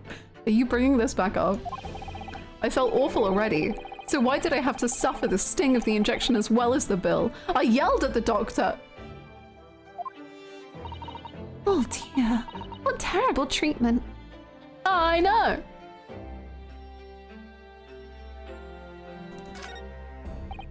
These must be the patient's treatment notes. Let's see. Tendency to jump from windows. That's okay. Remember to place cushion at base of wall outside? Are we a story up from the ground here? Oh dear, poor Mr. Vigil. I can't help feeling that there's a better solution to the problem than a cushion though. Wow, Renosuke, you've just like said a statement that I think you think is very casual, but who boy, doesn't it just like address society's treatment of mental health issues? Damn, Reno. Kurt, whoa. Finding something you'd lost isn't always a happy experience, it turns out. Pursuing the truth can be a very dark business sometimes, can't it? Yes, I'm afraid it can. It's okay, just smile, Mr. Vigil. You'll feel better. There are all sorts of medicines in this cabinet, look. I'm not sure if it's safe leaving them in reach of everyone like this. Yes, you're right. I can imagine if you were peckish, you might try some of the pills. Well, at least there seems to be a little lock to secure the cabinet doors. I don't imagine that would stop you if you were hungry. I worry that you'd break the lock. Hunger doesn't turn me into a criminal, you know, Miss Susto. In-laws?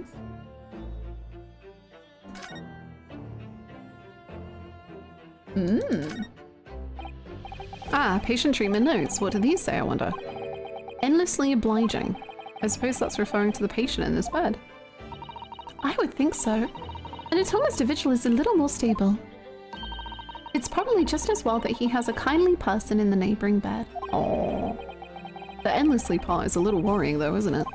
I mean, what if Mr. Vigil suddenly declared that he'd like to take a trip out of the window? Would this endlessly obliging patient simply open it for him and say, be my guest? Let's check with the doctor later.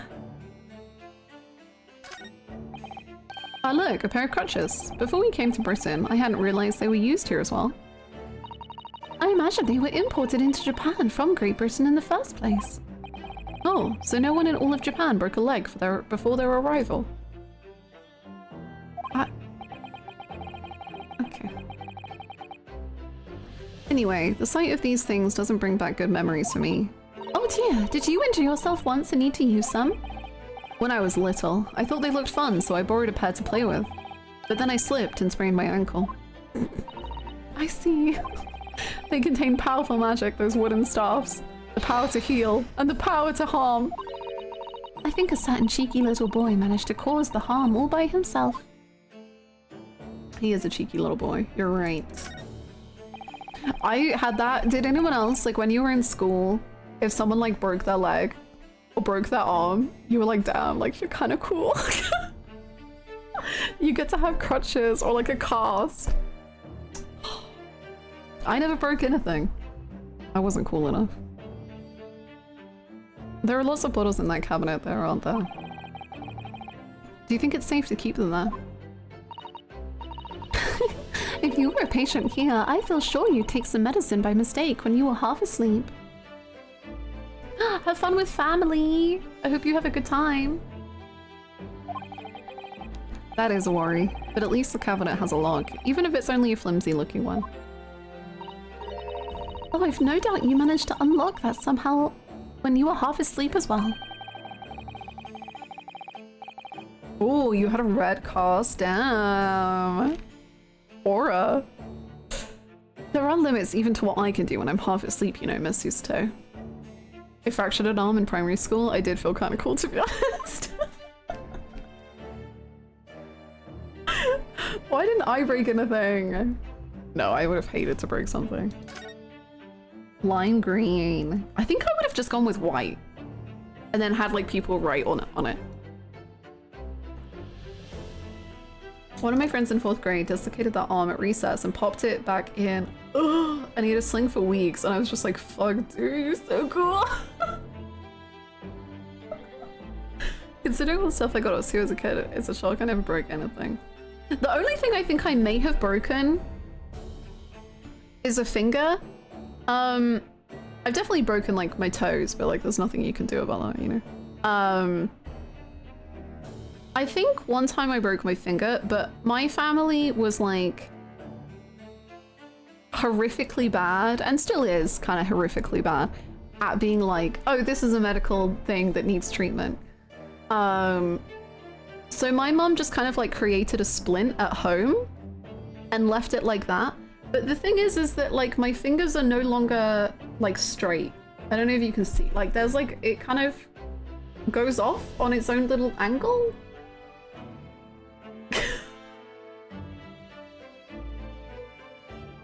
If you can see that. So, I probably broke my pinky toe when a horse stepped on it. Horses, yeah, they'll cause damage.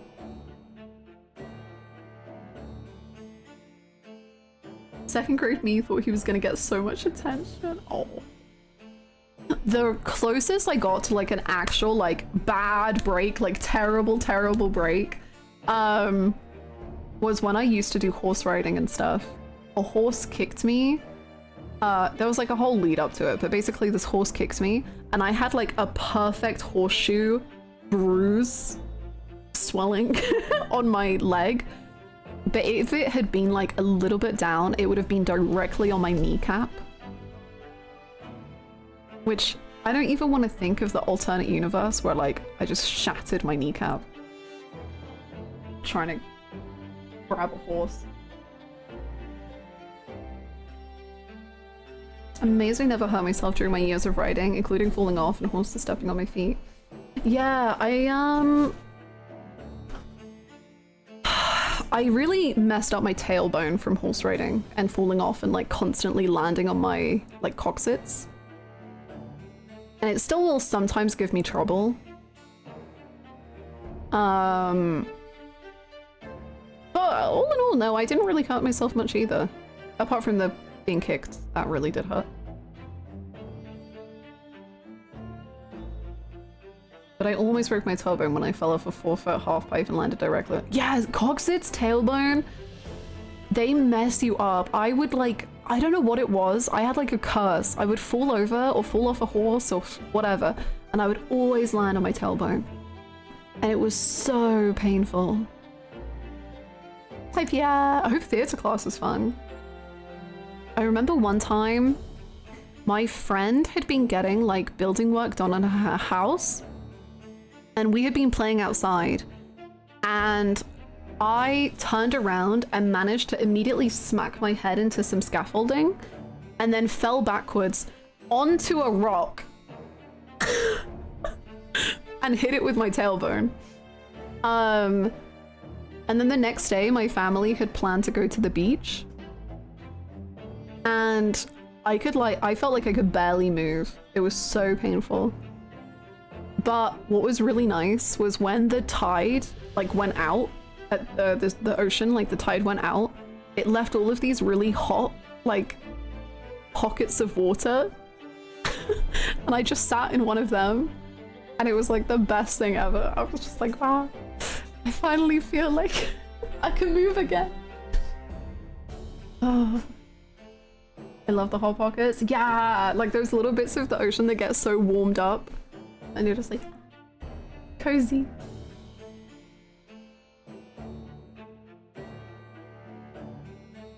Big bruise on my hip. Oh. I think that's true though, Kaki, because like when you fall off a horse, I guess most of the time it's onto sand. And you kind of just roll, you're right. The worst ones I got were when I landed onto the outer like fencing. Those were the worst falls.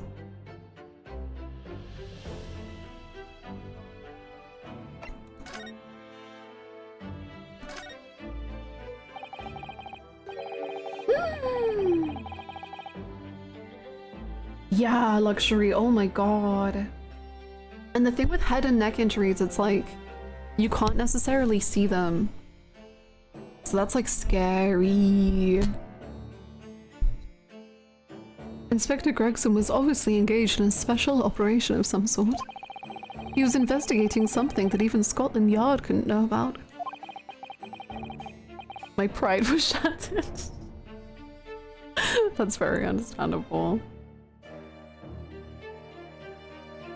Yeah, right? You just like are so stiff and in pain. I'm sorry you had to deal with that. Details of the Reaper's marks, yes. It was when he had to carry out those investigations that I would take his identification and impersonate him. Oh.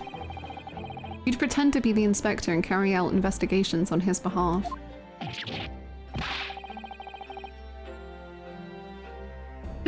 Those are so scary, Kaki.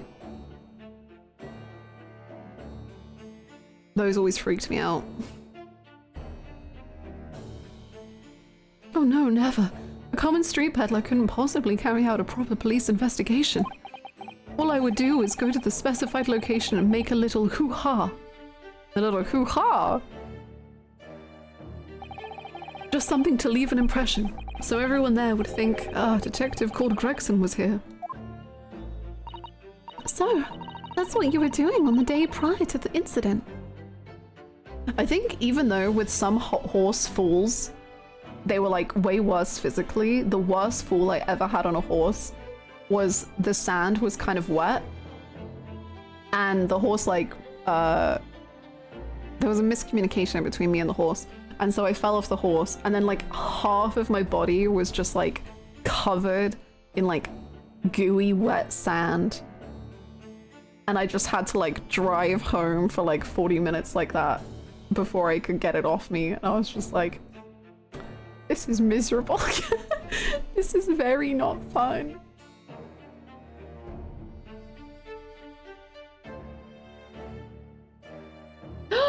Indy! That's so scary. You know what's scarier to me than breaking a bone is putting the bone back in place. That freaks me out. I can't imagine it. No, no, no, no, no. No, no, no. So that's what you were doing on the day prior to the incident?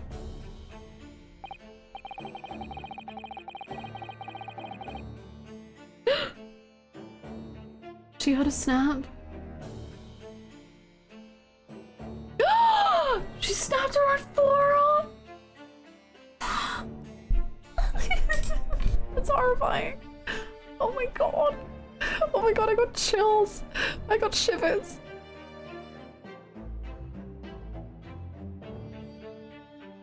I've only ever broken my nose. Oh, that's scary though. Noses feel so like sensitive.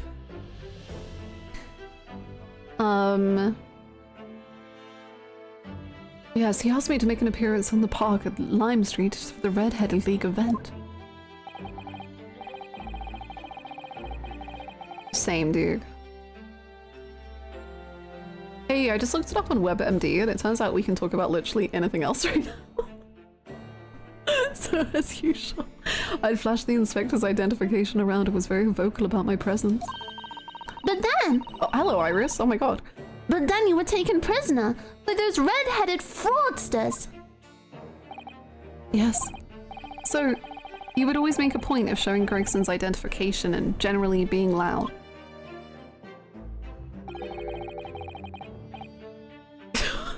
Indeed.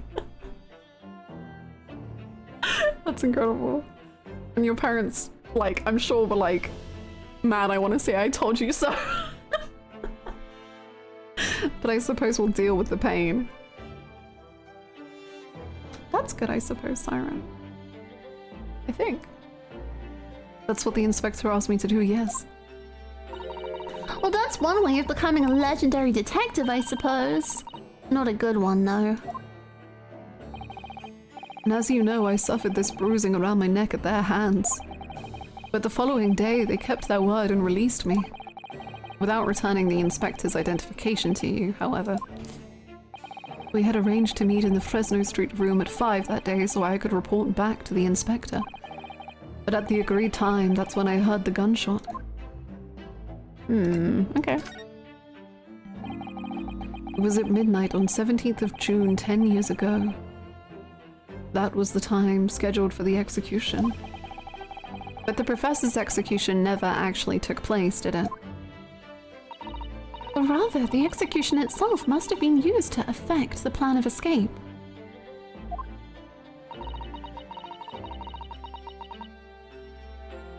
Oh my gosh, Indy.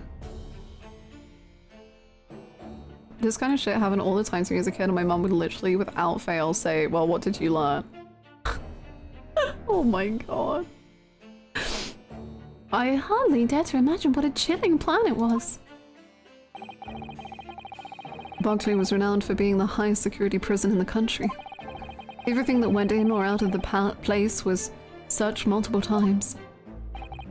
But there was one notable exception.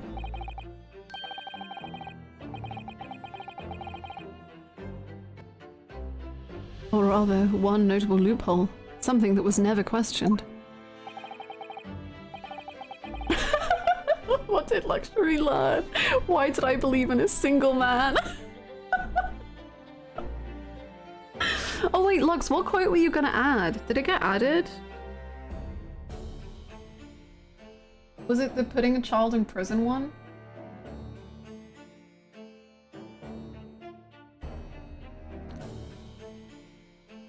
I have a feeling I know what that loophole was now.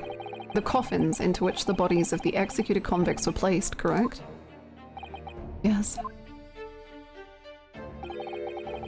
Once the coroner had confirmed the death of a condemned convict, The body was taken in its coffin for immediate burial in Lowgate Cemetery just behind the prison. Let me go back and grab it once. Oh, thank you. You don't have to. I don't mean to put pressure on you. What's your worst ever injury? That one! That worked! Whoa. Cobalt, you're so good at this. Cobalt has been hitting the mark every time. I think my favorite one was Silver doing what is like Ryunosuke getting up to and Quotebot saying fingers in his ass. That was pretty good.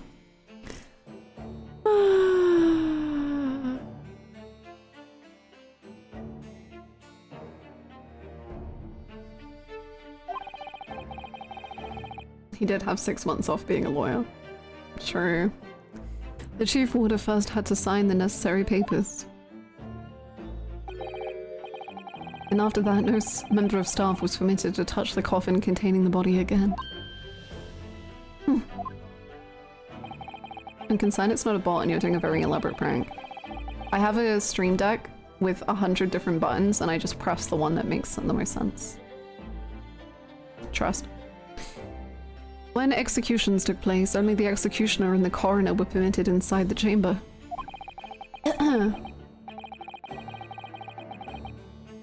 Dare I say that would put Indy's mind at ease.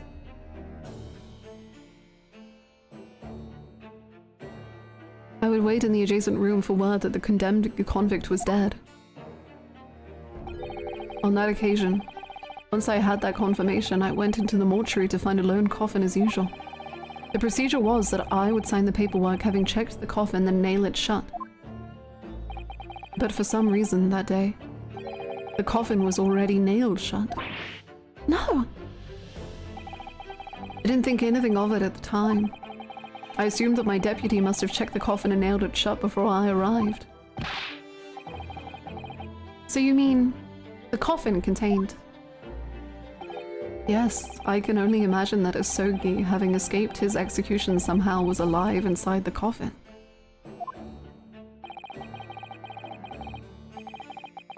The coffin was taken out through the main gates and deposited in Lowgate Cemetery.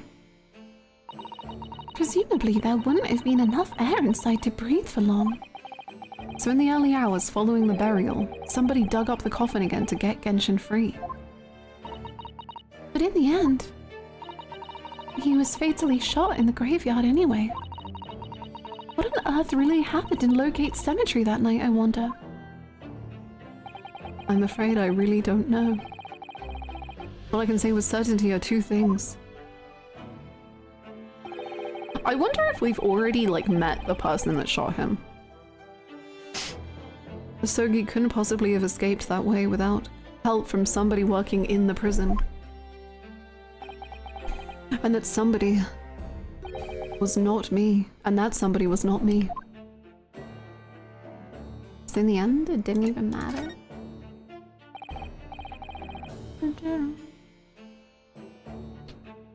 Obviously, you knew the man then. The professor, I mean. Genshin Asogi. Yes, I remember him well, in fact. Would you mind telling us what you know? You knew him well? Okay, the ring. I'm back on the ring.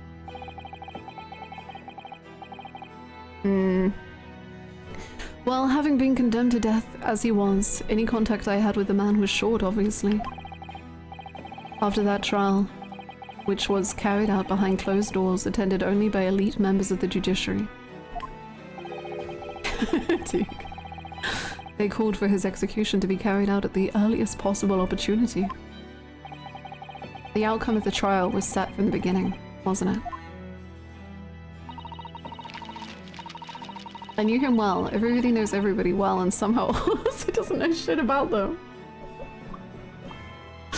It was a time of delicate diplomacy, when Britain and Japan were in the process of signing an important treaty. That meant that this potentially destabilizing case had to be dealt with swiftly and discreetly. The man had less than a week in total.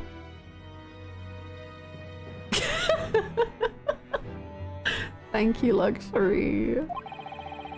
Wow. As I was the chief warder, I oversaw his short stay in the cells until his final hour. I remember being struck deeply by his noble character and incredible resilience. God, everyone meets Genshin and it's just like, man, this guy is so noble. Which is kind of how they feel when they meet Kazuma too, now that I say it out loud. What do you mean exactly? And kind of like when they met Ryutaro. Everyone kept being like, God, Ryutaro, you're so handsome.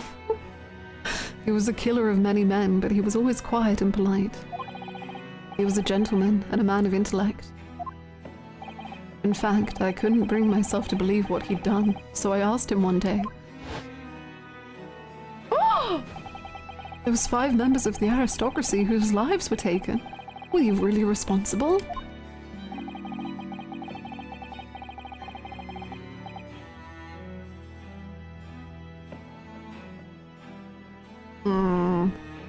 I'm guilty of the unforgivable crime of ending another human's life, yes. Well, that's not the same. The following day, the closed trial took place, and the verdict was no surprise. Guilty. That night, when he was brought back to his cell, I saw something. Something unusual. Something unusual? What? The last will and testament of Genshin Asogi. Okay, tell me more. As I said, I was on the night following his trial after he'd been found guilty. I was doing the rounds of the cells, and when I looked into Asogi's, I noticed that he seemed to have a sheet of paper in his hand. Whoa. What dare I say, the way that he's paralleling Van Zeek's in his cell. Damn. Ah, his last will and testament then, presumably. As soon as he noticed me, he hurriedly shoved it behind his back. But why did you find that so unusual? Isn't it normal for a man to pen a will when he knows his death is nigh? Yes, that's true. But there was special conditions to Asogi's incarceration, you see. What sort of conditions? Well, even though he was held in a cell designed for condemned inmates, he was allowed to keep his personal effects with him, with one exception. Karuma? No! Really? He was allowed his things? That is unusual, certainly. Of course, he'd been convicted of killing 5 members of the aristocracy. But at the same time, he was a guest in our country from the Empire of Japan. The powers that be were determined that his final days shouldn't be needlessly uncomfortable. And what was the exception you mentioned? To the personal effects he was allowed? That's the point. He wasn't permitted to have writing material. Oh! Oh.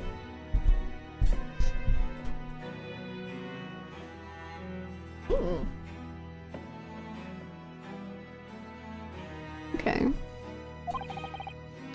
Specifically, no pens or paper.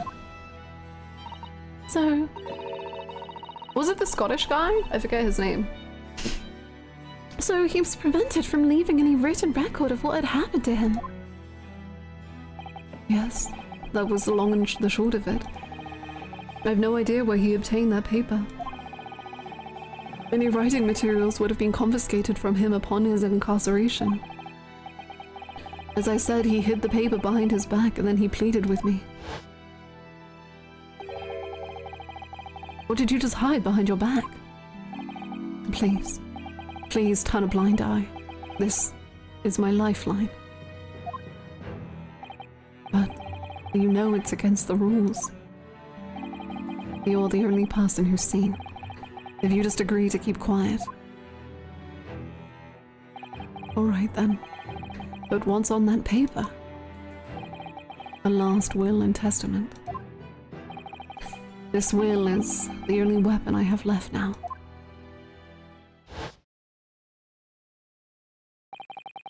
how can a will be a weapon?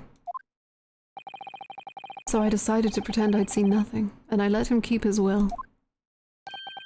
But then later, it just seemed to vanish without trace. What? What do you mean it vanished? It would seem that that isn't the end of the story of this mysterious will. I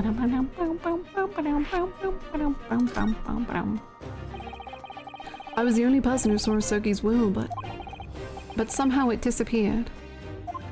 He ate it. Delicious treat. It was after Asogi's execution. Which was actually an elaborate jailbreak.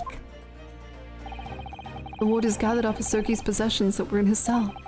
They were all to be sent back to his family home in Japan, you see. To poor Kazuma-sama. And you're saying that it wasn't anywhere to be found among his personal effects? The will, I mean. That's right. Though I didn't search through them myself. The Governor Kaiden was livid. He was screaming it can't have disappeared completely. Oh, so he knew! So it was him, I think. That doesn't quite make sense though, does it? In what way?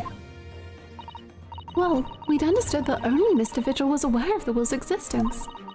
In which case, how did the prison governor know to look for it? Yes, you're right!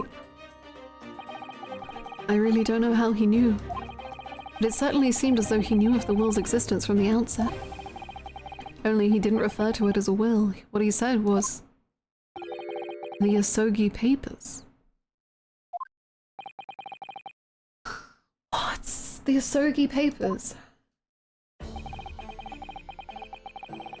I really can't tell you anything of the subsequent events.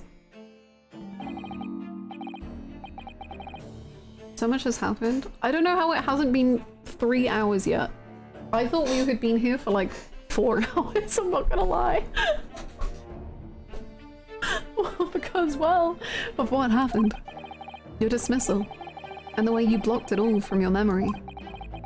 I'd forgotten all of this until today. I don't suppose it's relevant to the case, though.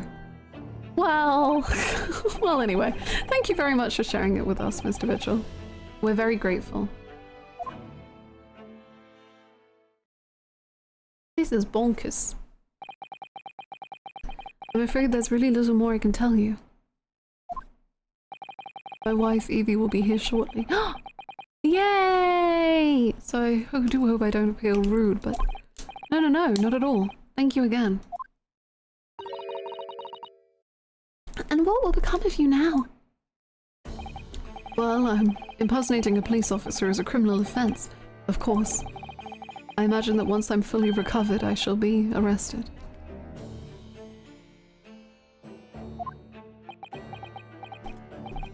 I'm so sorry. Don't be, please. This was all my own doing. I always knew that this day would come. Well, I wish you well. Goodbye, Mr. Vigil.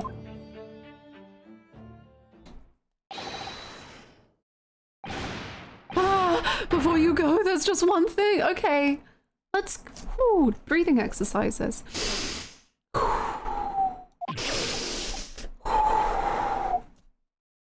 Yes? What is it? The Asogi Papers. Yes? I'd be very grateful if you'd make no mention of the things I told you about them. Presumably for some good reason. It's my understanding that their very existence is a closely guarded secret. Why do people have so many freaking secrets? If it became known that I'd remembered, well, it could be rather troublesome, I think. I understand. Would they kill him? Some sort of will that Genshin Asogi penned just before his death, which the man himself claimed was his last weapon. I wonder, perhaps it had something to do with his plan to escape. If there's anyone who might know more about a document that Kazuma's father left behind... Goodies! It would be Mr. Vigil's governor. Sorry, did we not just promise that... I guess we didn't promise. I guess we just said, I understand that you would prefer it to be kept a secret. But anyway, let's go talk about it to someone else. Then we know precisely where we must go. Back to Barclay Prison. Oh, he has such bad cramps. Oh, I didn't mean to move. I wanted to examine.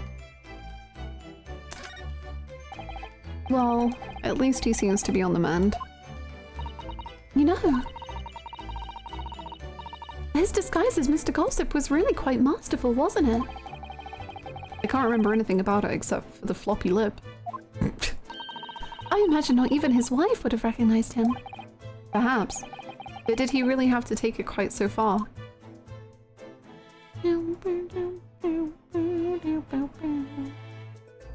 Renosuke doesn't know the meaning of the word secret. He do be exposing things. He do be exposing them. God, Scottish accent time.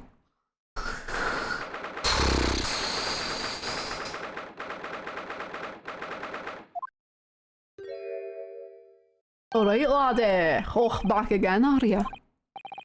Yes. Hello. I love that this man, like, loves to show off his whole body. He's like, here's the back, here's the front, here's the side. I heard all about your investigations. I'll read the report just now. I've read the report just now.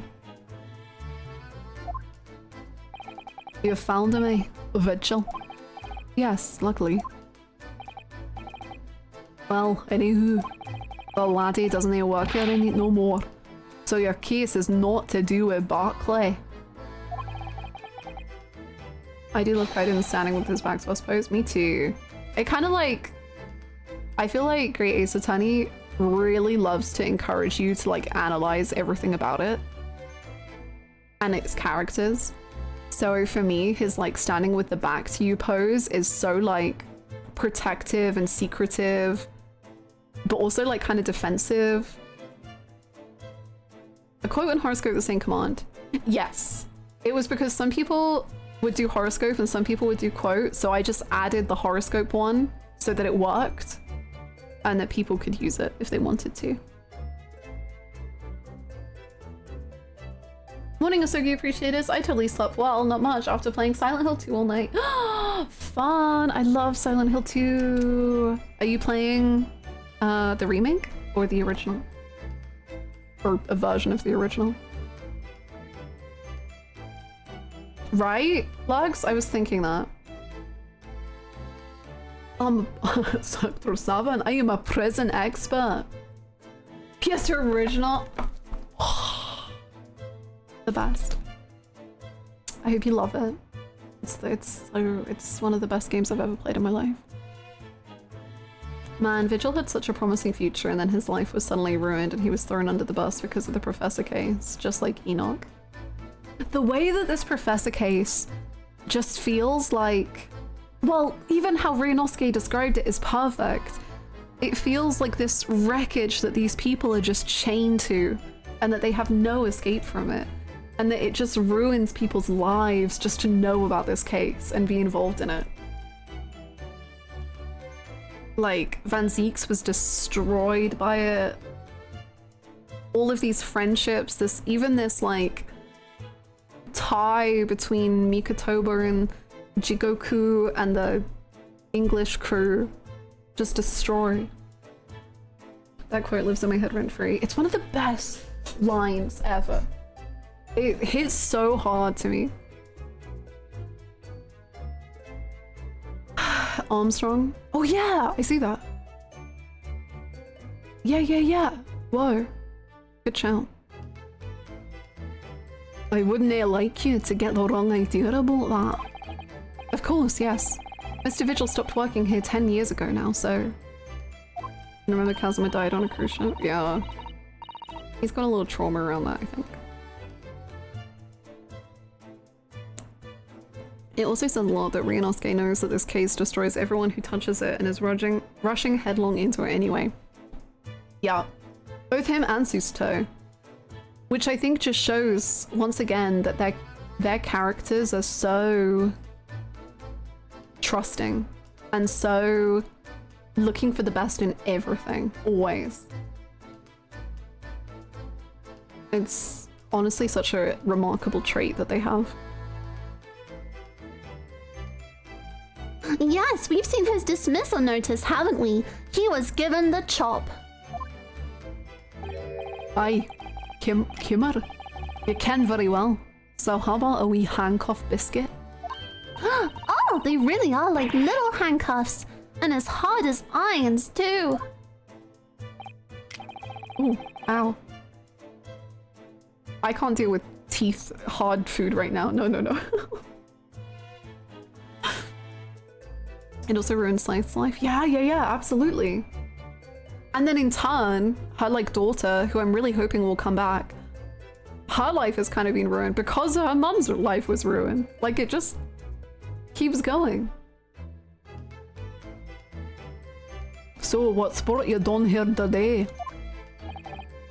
Well, there's something else we'd like to ask you about, actually. Is that so? We believe there might have been a document that disappeared from Genshin Asogi's cell. I think it's been called the Asogi Papers or something. I think he just put a teacup in his pocket, which is gonna have to hurt, surely. Did I not say Gregson's death is not to do with things that might have happened at Barclay? Leave the past in the past, laddie. Let's not futter about with irrelevant details. His expressions changed completely. We're clearly onto something here. Damn, he's got aura though. What can I show you? Anything fun? I don't think so. Do you like this picture I took? Governor Kaiden, would you ever look at this? Oh, wouldn't you rather have a wee handcuff biscuit? No, thanks. I'd just rather you cast your eyes over this. Or maybe you prefer real handcuffs, eh? No, no, no, no, no. Neither for me, please. Lovely office, though.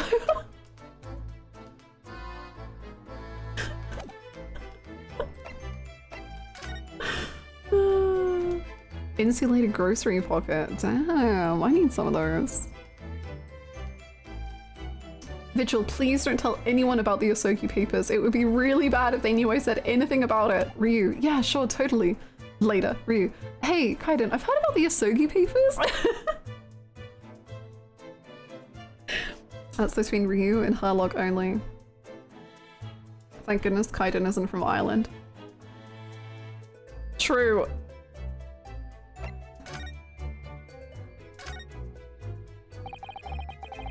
That murder is watched execution, and the all miserable escape.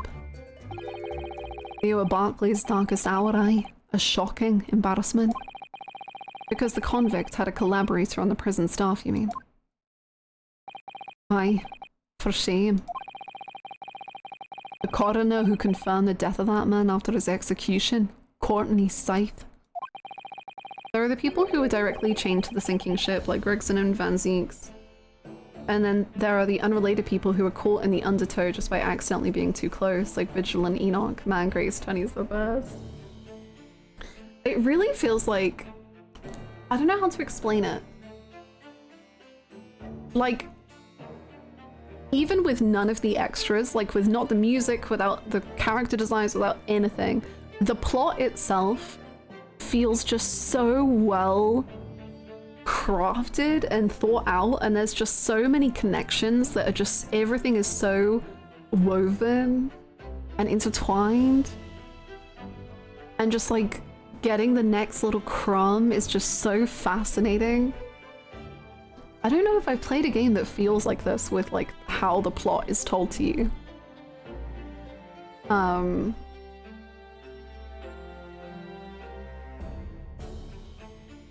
don't know. Maybe like Danganronpa. I feel like visual novels are kind of able to do it like this, whereas other games aren't as much. It's such a compelling mystery story with so many mysteries. Yeah. And like you think they're separate mysteries and then you start to be like, oh wait, they're all kind of coming together. And that's so cool, man. I mean, Chief Warder at the time, Vigil, who was in charge of the whole affair. But Mr. Vigil says he didn't know anything about it. The rascal, wouldn't they say otherwise, eh? More handcuffs. Oh, how could I say no? You can never have too much iron in your diet.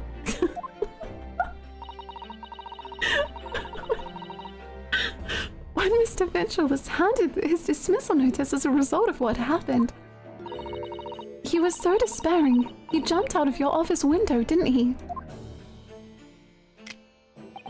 I didn't like to see, but that's just Vigil trying to get out of it. Get out of it? By killing himself? Do you not think he wouldn't jump from the shock of his crimes being exposed, eh? I do. I do.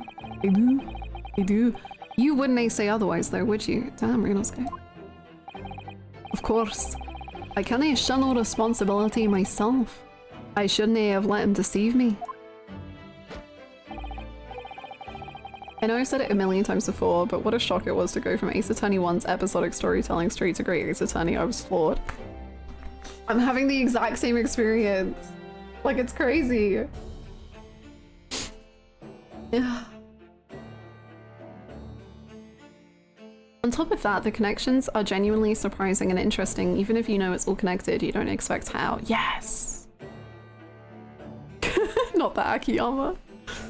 You know, if I was gonna kill myself, I wouldn't have done it here. He was crazy for that. Actually, there's barely anybody that kens what went on at the time now. But Gregson having been murdered and Dr. Sai forbidden from having any visitors. She's forbidden? No visitors? Someone obviously doesn't want her giving anything away. Well, we're not going home empty-handed. And I wouldn't dream of sending you packing with no came her hair. Take a handcuff or two. Oh, well, it would be rude to say no. Wouldn't want to become anemic. So true, Queen. We'll leave that to Van Zeeks. I suppose if there's anybody who might still ken about what happened back then, it'd be that lass from the forensic division. Oh! Mariah Gorey. Maria Gorey?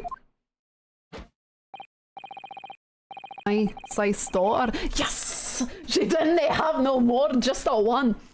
Yes! Yes! But the wee Byrnes followed in her mom's footsteps. You didn't ever see her without a scalpel in her hand.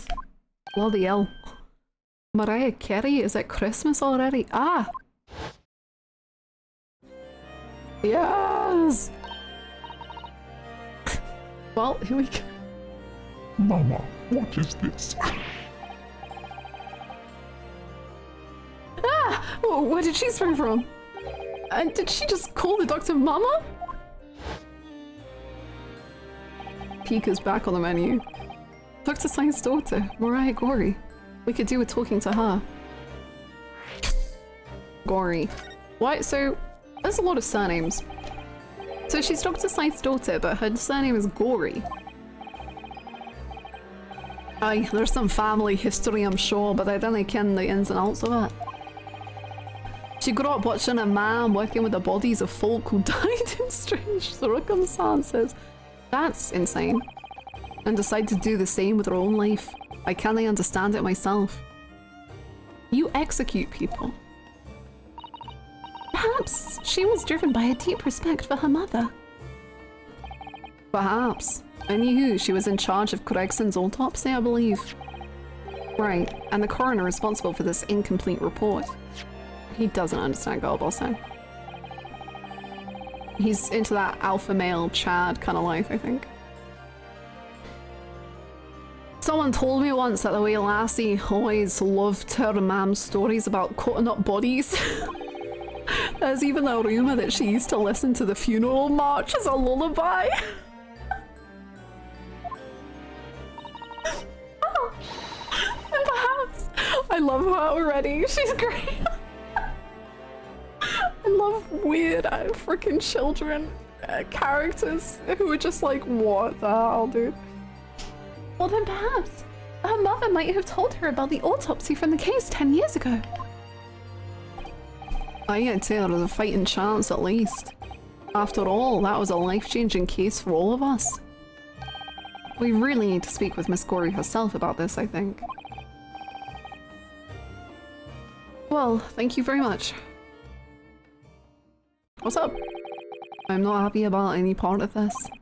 It took years for Londoners to finally forget the whole professor business. Can you not get up on this, laddie? Stop asking pointless questions. I'm sorry. I don't like dredging up these painful memories for everyone. Can you not just stay away, no? Leave me alone and dinna come back here, eh? Well, I have one more question.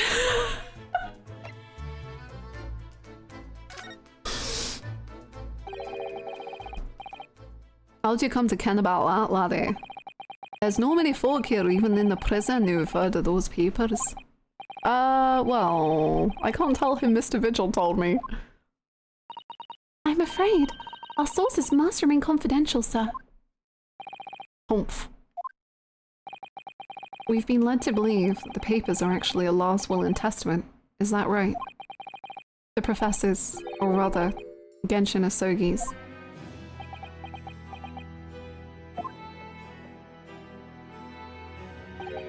Aye, that's right. You're well informed, Jimmy. My name's actually... Oh, is that the end of the silent treatment? But then after the convict's execution, it mysteriously vanished from his cell, didn't it? Havers, no. You're off at half cock there. What? I think you didn't get your facts straight. What are you trying to say? What? It was there in the cell exactly where it should have been. Oh. A half-cock cannon. Uh-huh. What happened to the rest of it?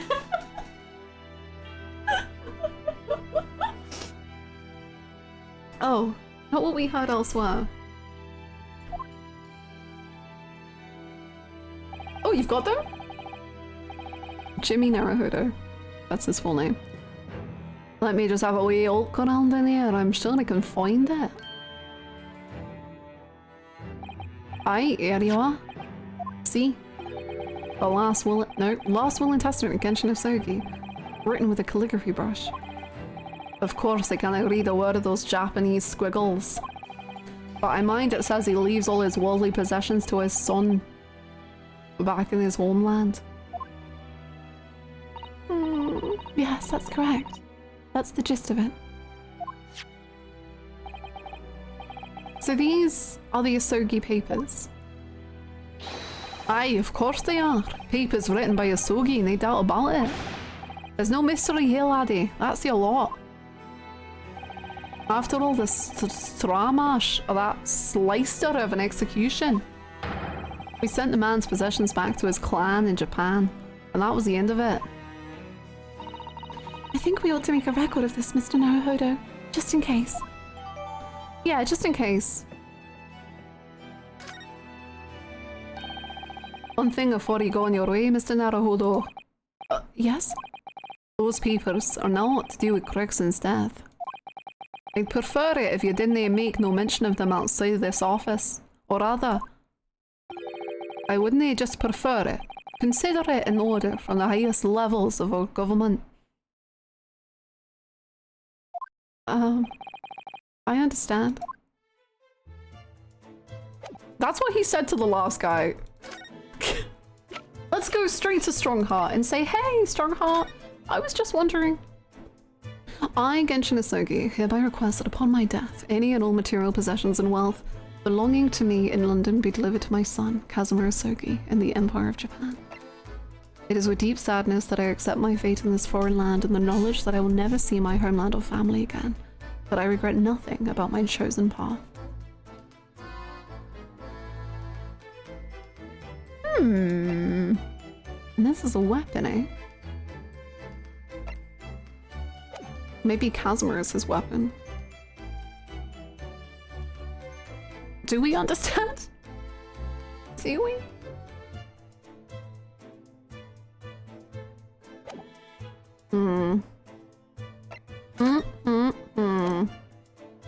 We're like 3, don't share this with anyone away from a full SpongeBob 2 minutes later smash cut. True. Oh my gosh, I never shared this about my Wisdom Tooth adventure. But I watched my first ever SpongeBob episode. It was great. Well, there was one episode that I really liked. Was it a recent one? No, I don't think so. One of them was like a food inspector was checking out the Krusty Krab and they killed him, or they tried to kill him. That was pretty good. I liked that one. But then we watched another one where Squidward just, like, his old friend was like bullying him and was like, I know how to play the clarinet better than you and I'm part of a band. And then Squidward was like, well, I have a band too. And then they like, everyone was messing around and then they were like, no, we have to band together for Squidward. And then they performed at the Super Bowl or something. It was great. Squilliam Fancy Son, is that his full name? Wow, that's pretty good. And that was great, because Squidward, he was like instantly my favorite. Can you show you Squidsville? Squidsville? Is that the one where, I think you described it to me, where Squidward goes to Squidsville because he's like, I've had enough of this, and then he's like, wait, I kind of miss SpongeBob.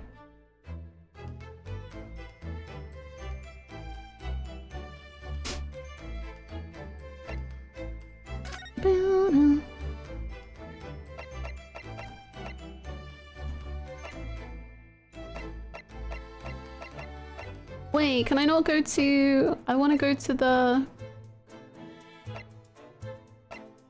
I want to go to the morgue. Maybe I have to go while Strongheart for permission. I'm scared Kazuma's gonna be here though. Oh yeah, Plankton was my... Plankton was my second favorite. He was great. There was just this moment where, I forget who it was, I think it was Squidward, was like, you know how people talk louder when they want to be seen as smarter? And then Plankton just went, yes!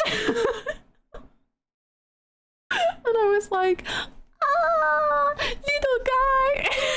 So he like instantly became my second favorite. And I was like, yeah, that's good stuff. Good job. And also, when he was trying to play the harmonica and he would like have to sprint really fast and then go, and then have to sprint really fast and go, and then he was just like dying as he was trying to play the harmonica, and I was like, oh my god. It was so cute. Anyway, this freak is here now.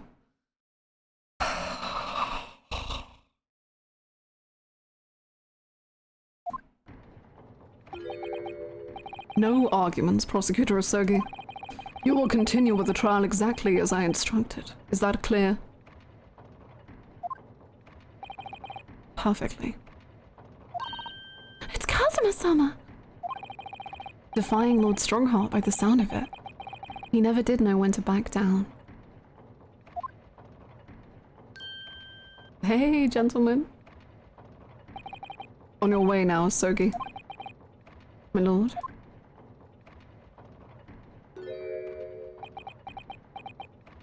Hey princess, how's it going? You seem happy.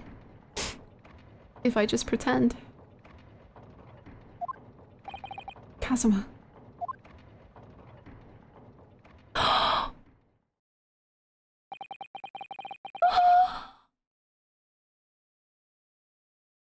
left without saying a word. What?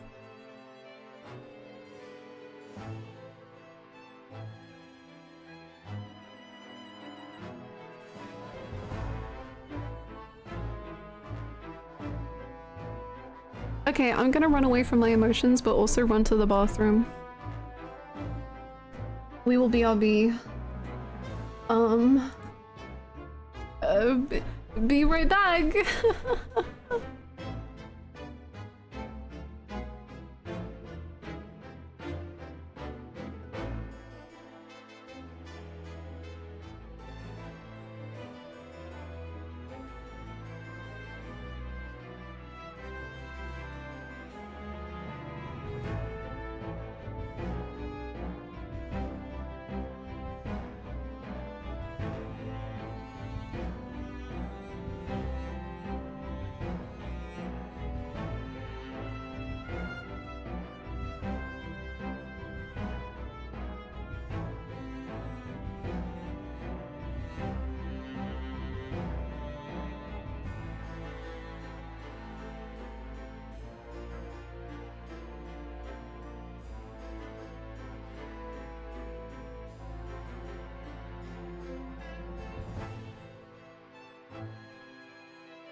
Hello.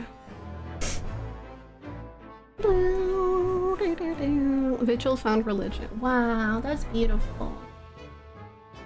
Thank you for the welcome back.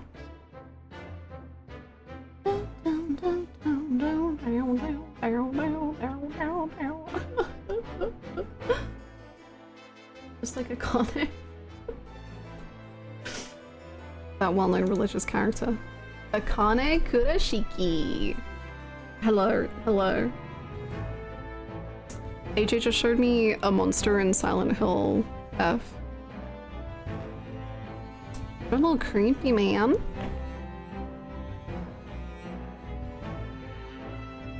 Was it cool? It was cool. It was cool. Scary.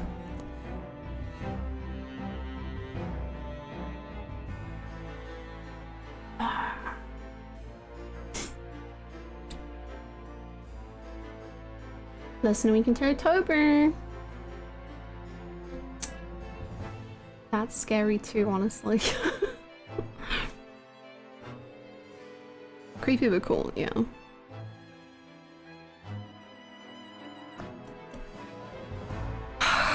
Kazuma. It's already Wednesday next week, the start of Halloween games.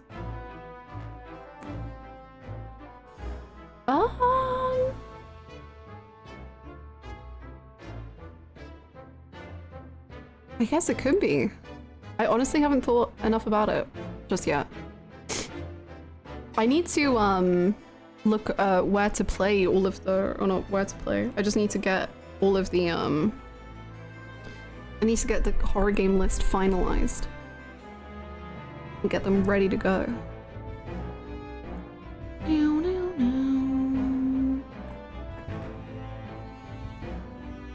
Yeah.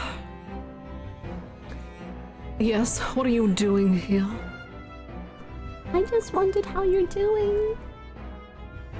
How are you doing, Strongheart? Everything good? How's you and Kazuma?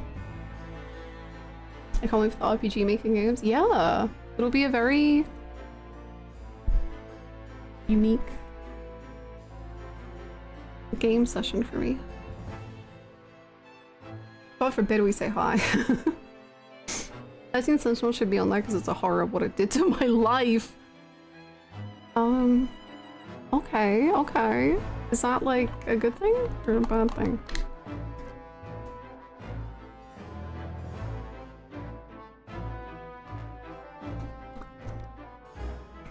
Okay. Lipstick on, I can talk to Strongheart now. What are you doing here? I was just hoping to ask you a few questions if you wouldn't mind. I wanted Van Zieks' trial concluded today. But I guess we don't all get what we want. But Prosecutor Asogi's unwelcome inquiries are going to make it take longer than necessary. Unwelcome inquiries. As a result, I'm losing even more precious time. Currently 2 hours, 55 minutes and 41 seconds. 42, 43. Then we must resolve everything before 3 hours have passed, Mr. Naruhodo. In a miraculous not even 5 minutes. Anyway, I can't let the man's obvious bad mood put me off. I need information.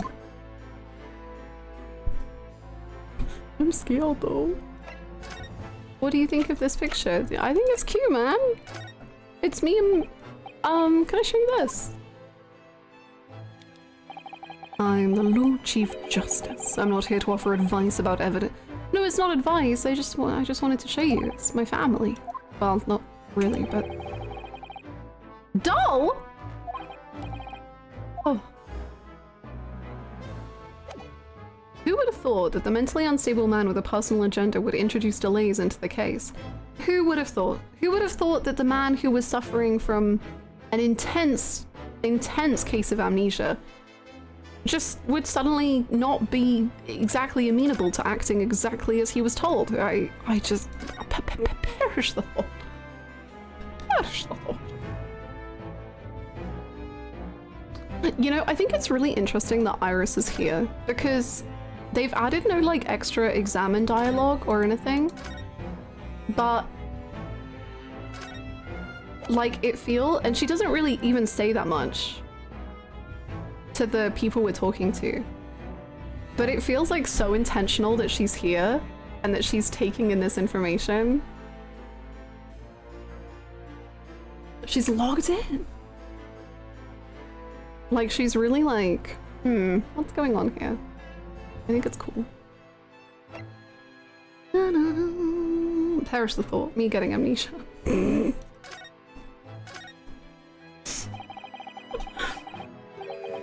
Last time she was here, she was just reading in the corner. Yeah, she was like down here, just like having the time of her life. She was vibing.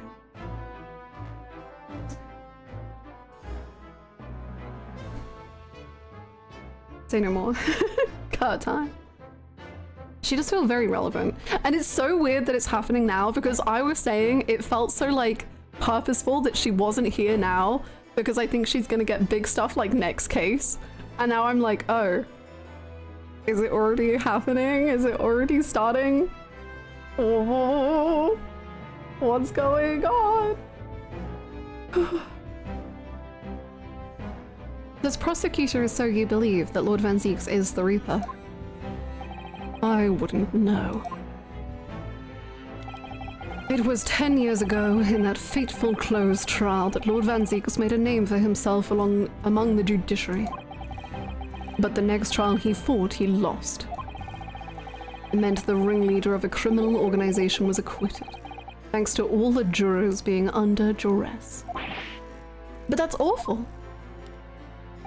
The man's freedom was short-lived. He lasted just 3 days. Oh. Yes, let me see. He died in a rock slide. At his place of work, I believe. Correct. That was the inauguration of the Reaper of the Bailey. And people believed Lord Van Zieks was responsible. He was brought to trial himself. Wait, this isn't the first time- wait, did we know that? I thought it was just investigated before. But it was shown to have been an accident. So he must have had a very solid alibi then. Nevertheless, the mysterious deaths continued. In total, 16 persons perished. 16? Okay. Perished in unusual circumstances, ostensibly at the hand of the Reaper. That's a long run of coincidences. Wow, the Reaper's true identity may well be revealed by this trial. It's Gregson. And the impact that revelation would have on the British public cannot be understated. 16 deaths ago. Is that why it's a closed trial? Precisely.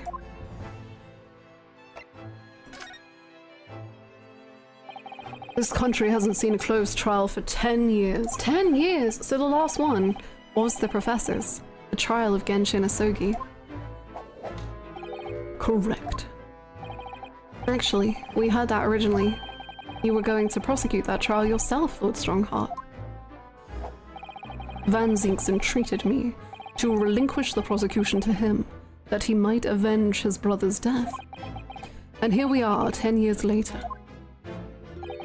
With the son of the man Van Zieks had condemned now looking to avenge his father's death in the same way. Damn, you wrote this whole thing, huh? They do say that what goes around comes around. However, it would seem that the new young prosecutor is harboring some ulterior motive as well. Thank you for the bits. This is not for they're not even pretending that this is a free and fair society, I don't think. I don't know if that's a positive or a negative, but at least they're not lying about it. Did bro just thematically analyze? Kazarez. I like my organization to run smoothly in the exact manner that I prescribe. As with the giant clock in here, I won't tolerate a single cog being out of step with the others. So that's what all those gears are about in here. If the young man refuses to mesh with the other parts of my great machine, I will be forced to take steps. What? What do you mean? Not something with which you need concern yourself. In any case, all your questions will be answered tomorrow.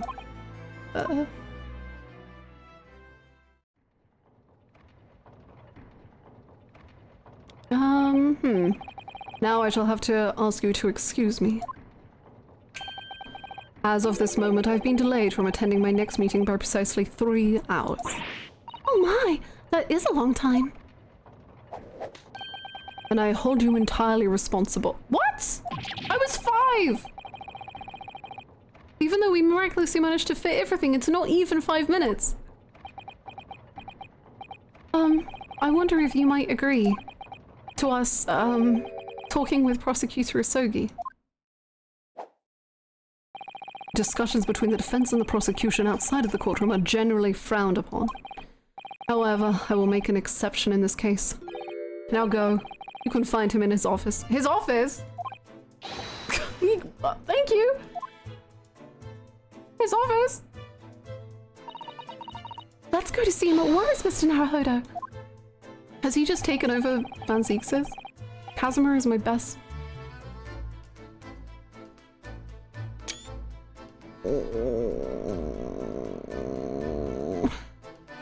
Kazuma is my best friend in the world, but I'm really not at all sure I know how to talk to him at the moment.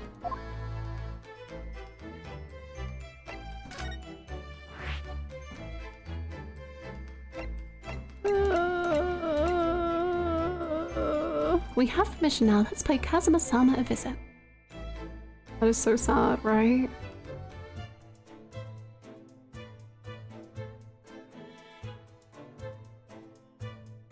There's this term that I hear used.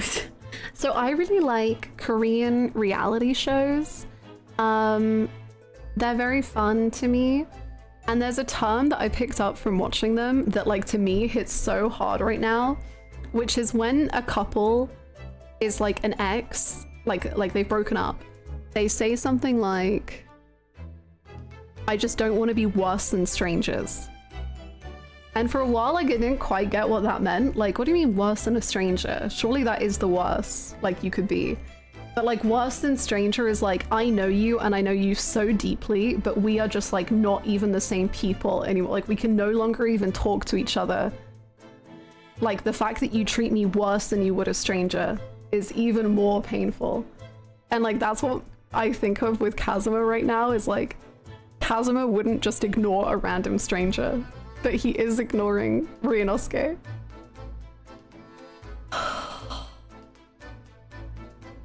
And it's just like, damn.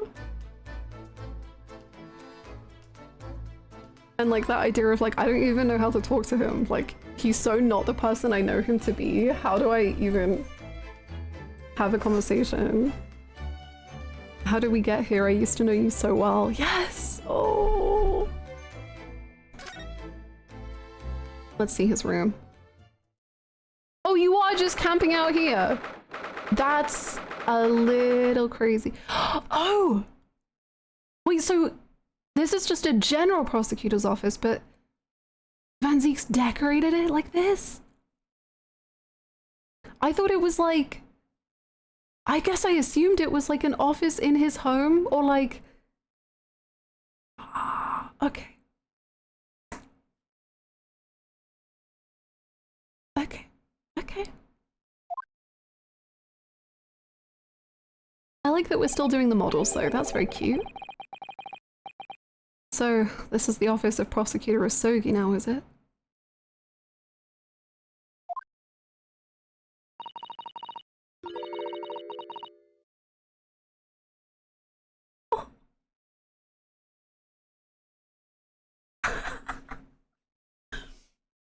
Oh my god! Sisto, how do you have the power to instantly make me cry? What the hell, dude?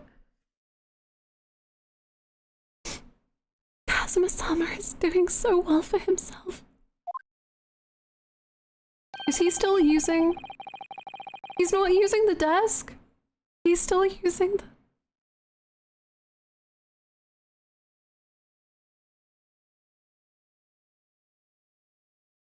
Even though he's always forced to kneel on the floor Japanese style in that dark corner. It's his habit to sit Caesar style whenever he's working.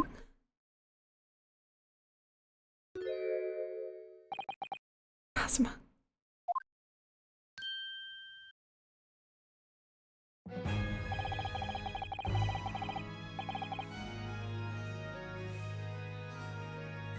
This is so distressing.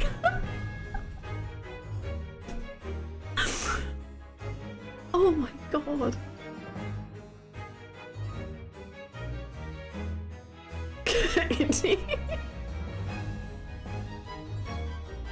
Oh, his like messed up music. This is awful. I thought it wouldn't be long before you paid me a visit, Ryunosuke. I was right about what I said, wasn't I? Sorry? That you have all the makings of a great defense lawyer.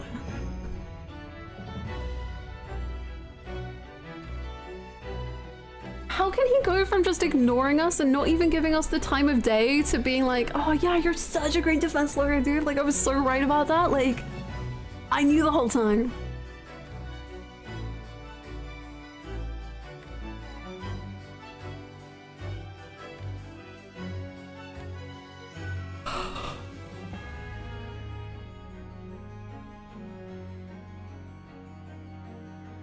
And you have all the makings of a great defense lawyer. Well, I always believed that you'd fulfill your dream of advocating in the British courts. I just never imagined for 1 second that it would be as a prosecutor.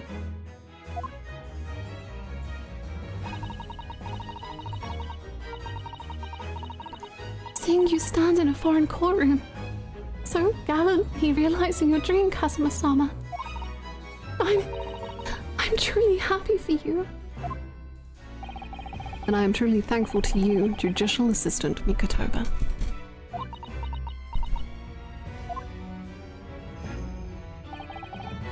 Ryunosuke, I always thought it would be fun for you and I to shake up the British legal system a little together. This isn't quite how I envisioned it, but I suppose it's just another twist of fate. I've learned a lot of things during my time in London. About how Susato-san's father was himself a visiting student here once, along with Judge Jikoku. And about what happened with your father.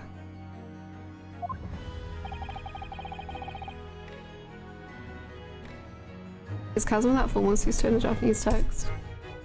I believe so. I don't think him calling her judicial assistant, I actually don't think is him being formal. I think it's him like praising her.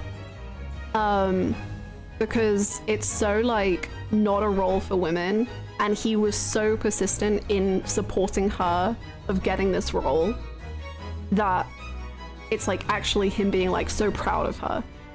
Although in the current circumstance with how Kazuma acts, anything's possible.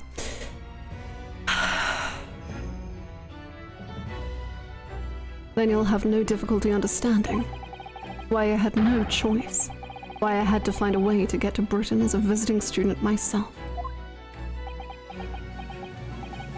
I want to hear it from you, Kazuma. As you wish, Ryunosuke Naruhodo.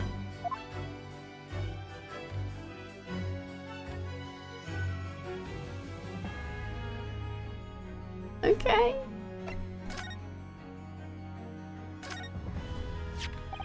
Kazuma, this is your armband.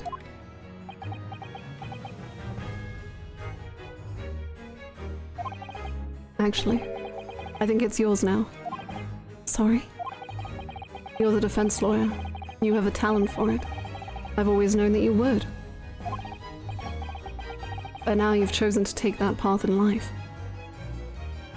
Did he ever choose though? Like actually? As your friend, I couldn't be happier for you. Or more proud. Kazuma. So you keep hold of that. Besides, I'm a prosecutor now. That armband would have no meaning for me. Yeah, your face isn't looking the same as your words. It seems like you care a lot. A lot of meaning.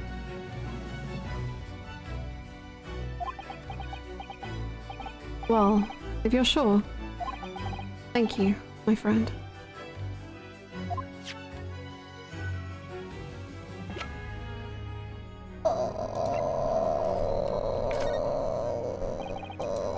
Kazuma, what do you make of this?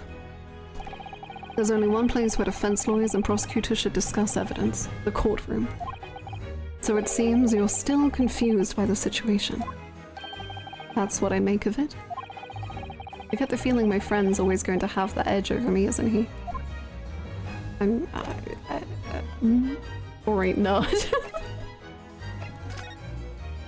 Okay, loser. There's Lord Van Zeek's incredibly stylish desk. It's not my style, though. God, I love his animations. What the frick? No, I noticed you've been working at the little table on the floor, kneeling down Caesar style. I thought it was some kind of punishment set up by Lord Van Zeek's when I first saw it. I find it the most comfortable way to work.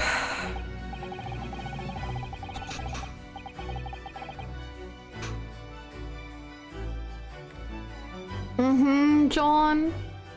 And like, it literally gives off that entire vibe of like Ryunosuke not fitting into Kazuma's shoes.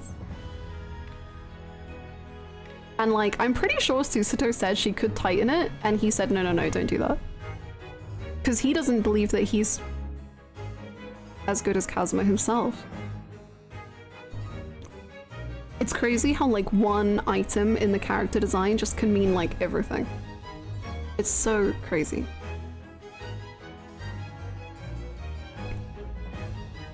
I can't do it. After a couple of minutes of sitting with my legs folded under me, they start to go tingly. Don't exaggerate, Ryunosuke. We both know you can't even manage a minute.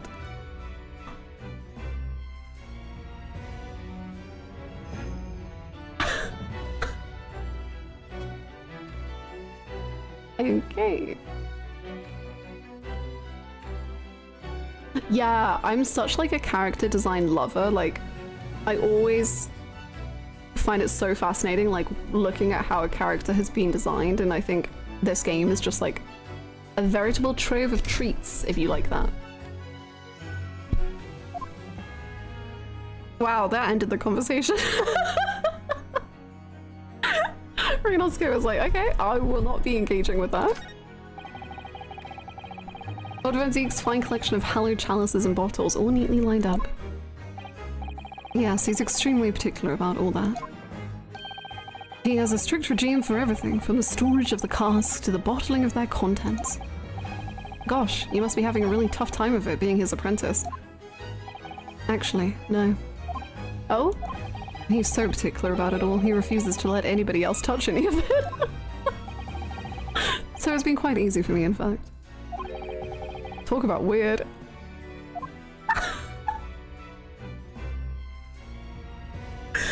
I don't know, it feels like maybe it's quite subtle, but I'm getting the vibes that Ryunosuke might be a little jealous.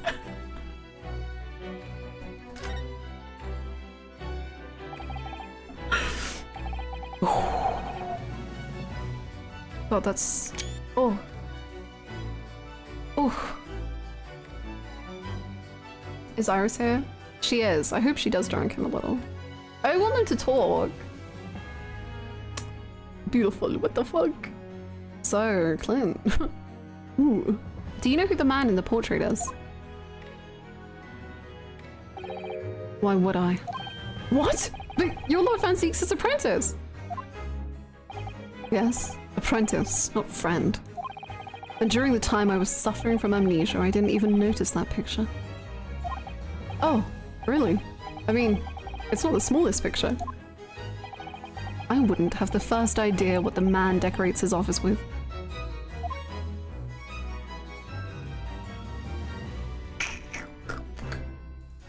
Okay.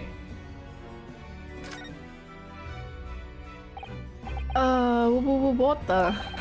It's a scale model of the crime scene. See, okay, not to insult you, but if this is a scale model, I must question once again how the hell you ended up drawing this. Why did you make him so small? He's like, whatever. Yes, I realize that. Does the prosecution office make a model of the scene for every single case? Apparently so. Goo goo gaga. Gina drew the picture. Oh, was it her? Sorry, Gina. You caught a stray there. My bad.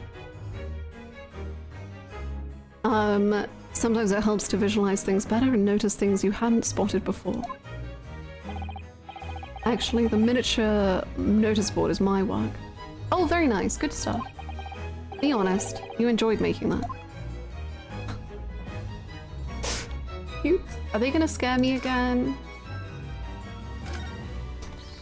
Yep. Ah! You disturbed the bats, did you? Fitting companions of Lord Van Zink's, wouldn't you say? Actually, I've seen things flying in Lord Strongheart's office too. Doves, I think. Perhaps you have to like birds to attain rank in the judiciary here. Although bats aren't birds, of course. How about a sparrow for you? What's that supposed to mean? Oh, nothing. Sorry. Just thinking out loud. What does sparrows mean? What kind of... Is that like bird language? Like there is flower language? What is he trying to say? You think because of the moths? Sparrow? Sure. Casks floor to ceiling, just like the last time we were here. Hallowed barrels, I suppose. They're arranged according to vintage, flavor, and region. Every week they're all taken out and put back in order. What? Every week? Lord Van Zink's can't seem to settle on the perfect way of arranging them, you see. Vintage, flavor, and region don't neatly coincide, that's the trouble.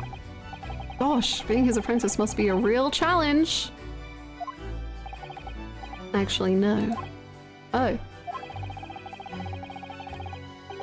Sparrow is basically shonen protagonist. Oh? Sorry, I don't understand.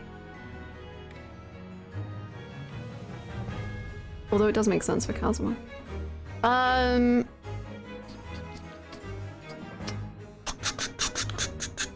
He considers the task too important to entrust to anybody else, so he does it entirely on his own.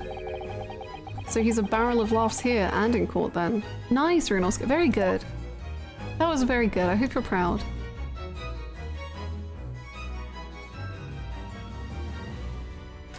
Oh, whoops. I think that's everything.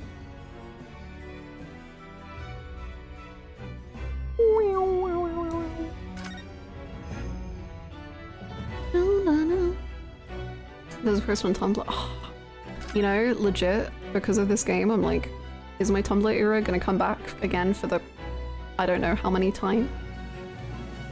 Because I feel like all the juice is gonna be on Tumblr.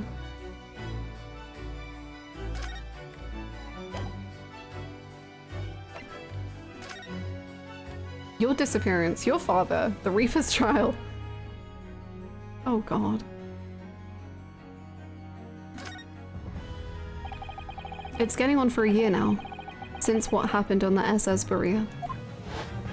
Don't show me him? Okay.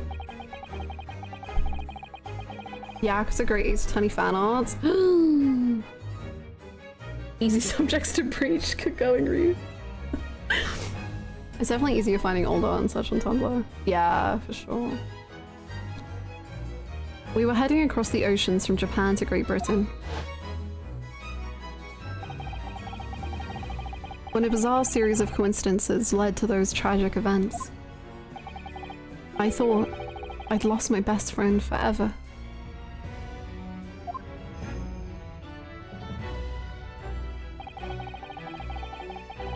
I must have been unconscious for a long time. When I awoke, I was lying on a bed. It was a narrow little room. There was a posy of flowers by the pillow. It took me a little while to realize that I was in the cabin of a ship. Headed to a new land. In New London, you can be a new man. I slipped out of the room and headed up onto the deck. Were you already suffering from amnesia at that point? Yes. I didn't know what had happened or where I was. When I awoke, I was lying in a bed. Me too, bro. You ain't special. There was just this voice in my head. You have something you have to do.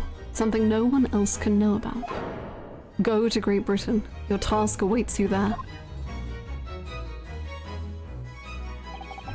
It was a calling I couldn't ignore. It compelled me relentlessly. Out on deck, I saw that I was on a huge steamship, and we were docked in a large port. It must have been Hong Kong. Yes, it must have been. Presumably just before they were due to carry your body off the ship. I had no idea of the situation, but I did have the feeling that this was in some way my last chance. So I concealed myself among the disembarking passengers and went ashore. Then I disappeared into the crowded streets of that foreign port city. But there were flowers next to you? What does that mean?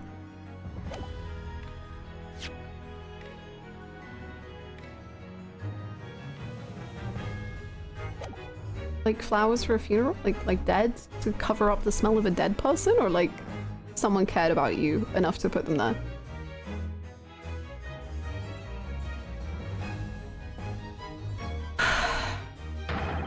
So I could plan my onward journey to Great Britain. How was your journey to Britain? Did you have fun? Just under a year ago, with all my past memories lost to me, I was left behind in Hong Kong. Everything was foreign to me, the sights, the sounds, the smells. My head reeled. I was truly at a loss. I realize now that I'd escaped as a dead man, with nothing but the clothes on my back. No money, of course. Oh, how terrifying for you.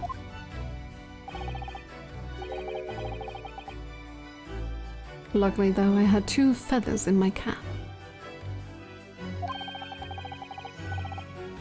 One being your knowledge of English, I suppose. Oh, I thought you meant literal feathers. And I was like, what cap? That's right. But on the back of that, I was able to pick up some work as a deckhand on a cargo ship. Eventually, after calling at countless ports, I finally arrived at Dover.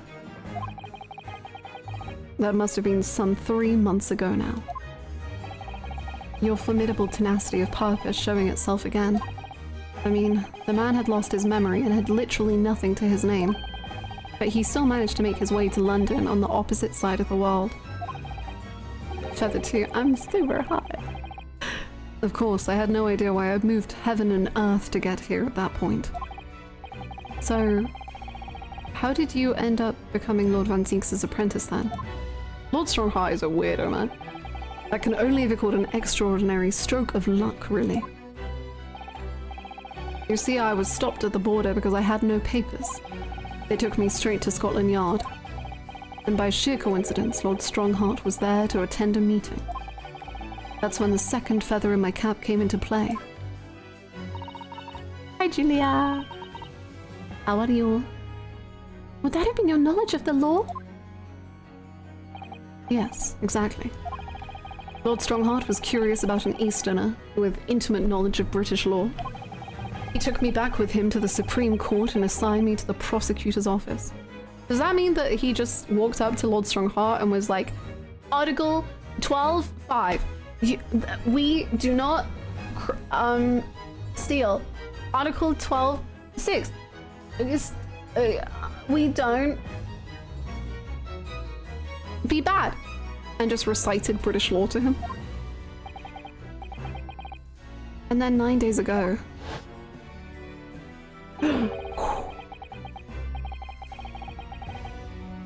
Strongheart was having a legal argument and Cosmo just butted in. He's like, I've got this. Hold on, kitten. I can handle this. Oh, that sounds yummy, Julia. You finally got your memory back after the trial involving Drabo.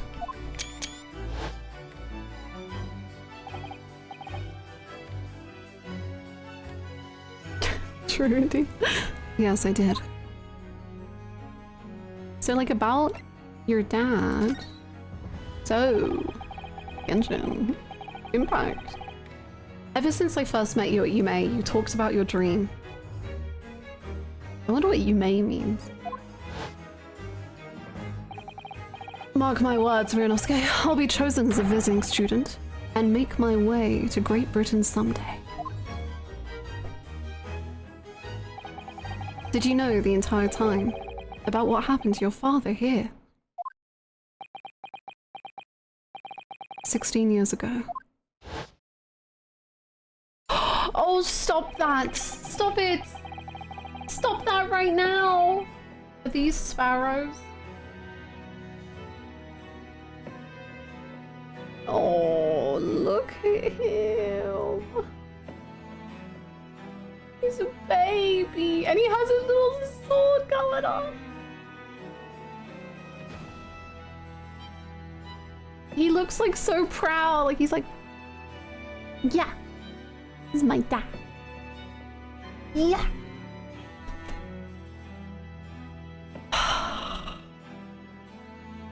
That little cauliflower. Yes, he's your buddy.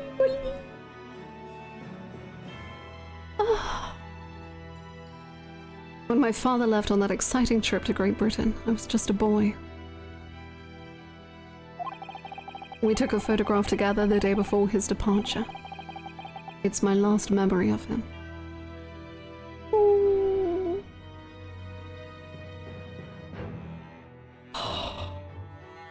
Bro really got one haircut and said that's good for life. Well, the thing is when you knock it out the park, day one, like... you just keep sticking with it.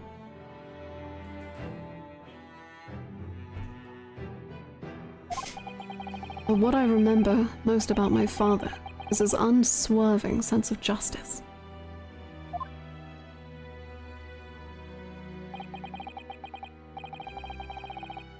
Six years after he left, a gentleman called at our family home. He told me that Genshin, my father, had been taken ill in England and passed away. It was Professor Mikotoba, your father, Sisto-san. In case you didn't know, because I know he doesn't spend any time with you. Oh my! Ever since then, the professor was very good to me. He even helped to fund my university education at Yume. I'll be forever in his debt. But nevertheless, I just couldn't bring myself to believe what he told me. Oh. Then one day, a letter arrived at our house in Britain. There was no indication of the sender, so I opened it assuming it was an old acquaintance of my father. What I read in that letter changed my entire life. What did it say? It said that my father had been a mass murderer, and the writer cursed the Asogi name. Oh no! As a result of that letter, I found out what had been hidden from me all those years.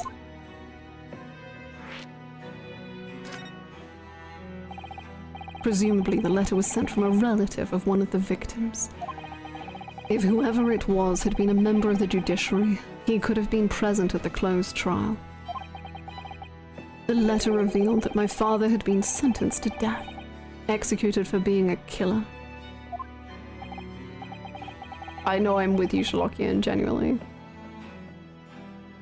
I'm so sorry you had to find out that way. I imagine the British government did its very best to silence whoever sent that letter.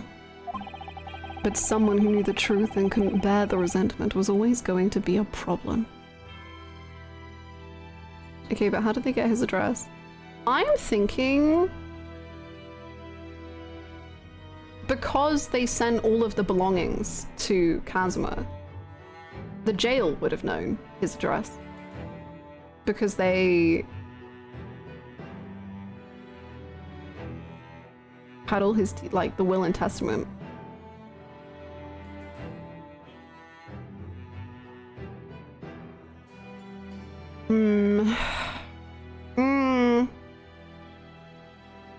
But someone who knew the truth and couldn't bear the resentment was always going to be a problem. But still, it could have been written by anyone. Why would you believe such a thing? There was a newspaper cutting included with the letter. It was the first I'd ever heard of the professor and his terrible killing spree. It wasn't the he come back to life one, was it? Well, what did my father have to say about the letter? I couldn't bring myself to show it to him. What? Why not? Because he deliberately concealed the truth from me by telling me my father was taken by a fatal illness. That couldn't have been easy for him, and he'd done it out of consideration for my feelings. So instead, I showed the letter to Judge Chikoku. To the other visiting student. He faltered for the briefest of moments, but then he laughed the letter off. But in that moment, I saw it on his face. He was undeniably shocked, shaken momentarily, before recovering his poise. A year later, my bereaved mother succumbed to the strain of grief. And she too passed away. Oh my god! When was this? When did you get the letter?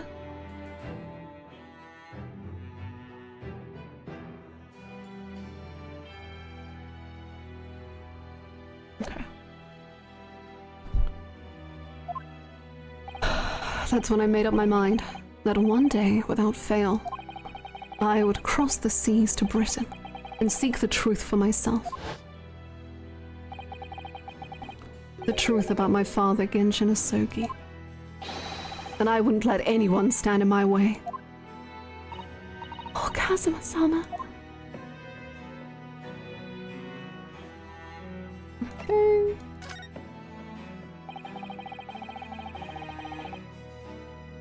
What we learned today in court turned things completely on their head. It was an impressive piece of lawyering, Ryunosuke Naruhodo. Just call me Kitten again. I miss being called Kitten. Come on, Kitten. Please. Lord Van Zinks isn't the Reaper, you know.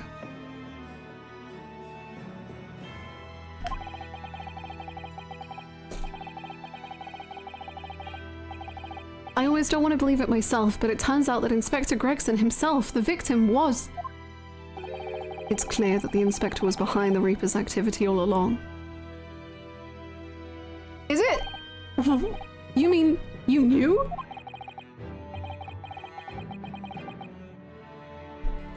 The real question is, who's been giving orders to the Inspector? Yes, Brock Van Zinks is the real Reaper. I don't think any of this is true! I think we're all losing our minds collectively together.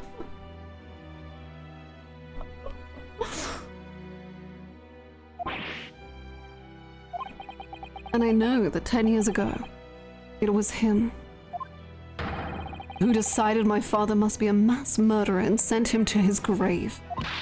No! He was merely saying that justice was done as the law dictates. He's not to blame. Ultimately, it's people who condemn people. The law is just a tool that they use to do it. You're... Kazuma! My hypocrisy! is going crazy!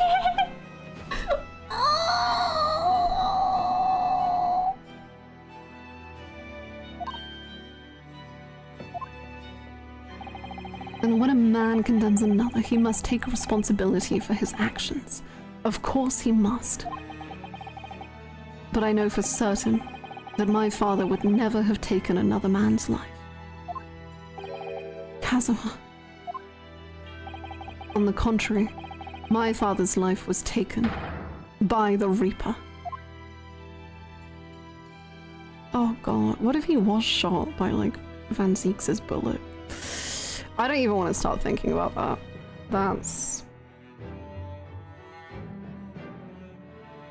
Is it hypocrisy? Maybe he's just at peace with the fact that he's using the law for a personal vendetta. Well, that would still be hypocrisy. No? Unless I'm misunderstanding you.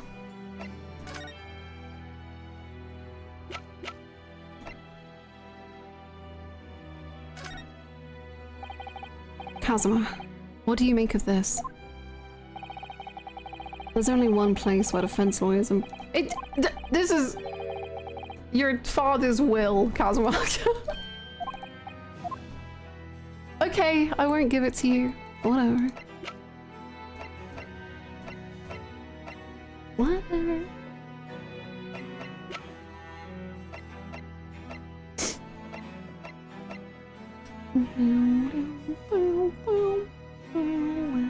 I have your dad's will. No, thank you. I'm good.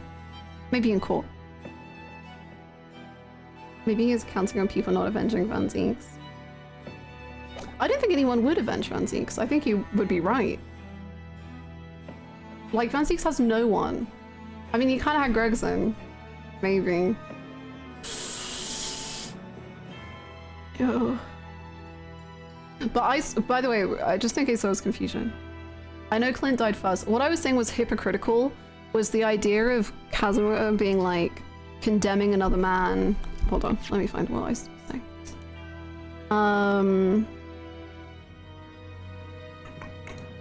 He must take responsibility for his actions.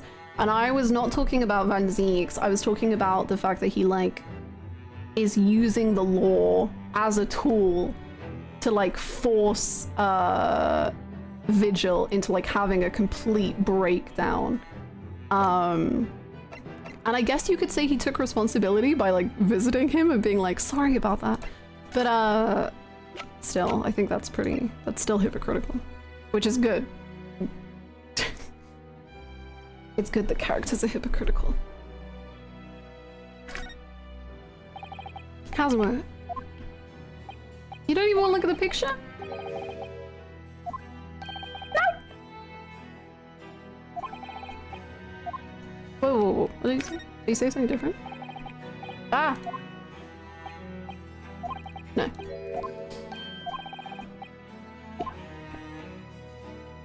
Maybe that's the real reason why he won't accept his armband back. Ooh, yeah. I think he won't accept it back until he feels like he deserves it. Kind of like Ryunosuke with the Daruma doll. Like, he won't let the Daruma doll be finished until he feels like he deserves it.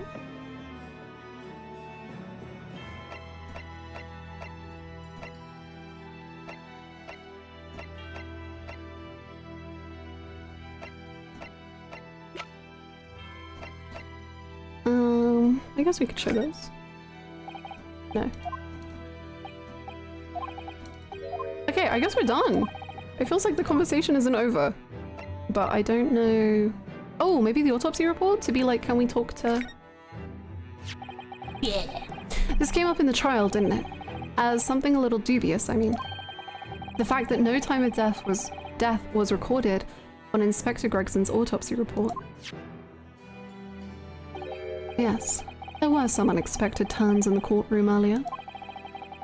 The suggestion you came up with suddenly took everyone by surprise. The idea that the victim died the previous day at some other location is quite something. Well, considering when the pocket watch had stopped, and the scorch marks on the candle... And the scorch marks... It's certainly a distinct possibility, The evidence and the scene both point to it. To be honest, it bothered me too. So I paid a visit to the autopsy room earlier. The coroner responsible wasn't there, but I got a name. It's Dr. Gory. I know. I'm way ahead of you. If it wouldn't trouble you, Kazuma-sama, we'd very much like to speak with the coroner too. Of course. The last thing I want is for anything to be brushed under the carpet.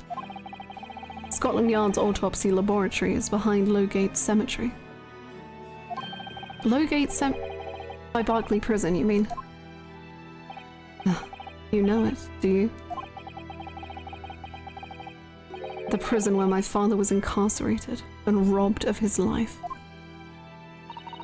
Kazuma-sama. Well, thank you. We'll pay a visit to the laboratory later today.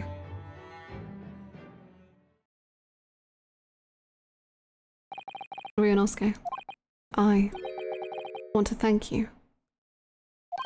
What for? For this.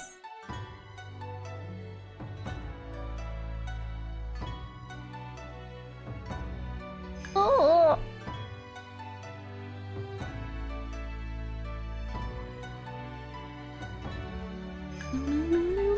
I know, why are we normal theming? What does it all mean, Kazuma? Nah, maybe it's like the ties to his clan are like the only thing that hasn't been destroyed by Britain.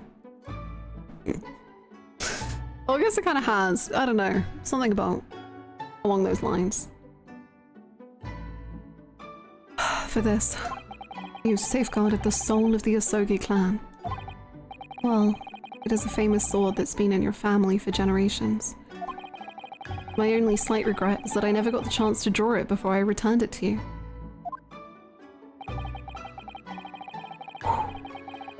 Kuruma is said to have been forged by a master swordsmith during the Sengoku Warring States period. I come from a long lineage of warriors, many of whom were expert swordsmen. Well, then you're a chip off the old block, I'd say. This blade, Kuruma, is a symbol of the Asogi clan's honor and might. Apparently, one of my father's apprentices even took the blade's name for a surname. Okay. Really? Kuruma? It does sound formidable, that's for sure. 16 years ago, when my father was a visiting student here in London, he had this sword forever at his side. Which is why it means so much to me that I have it by my side again now too.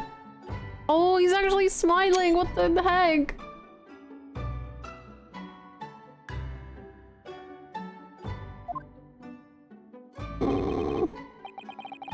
And that is all thanks to you. It was an honor.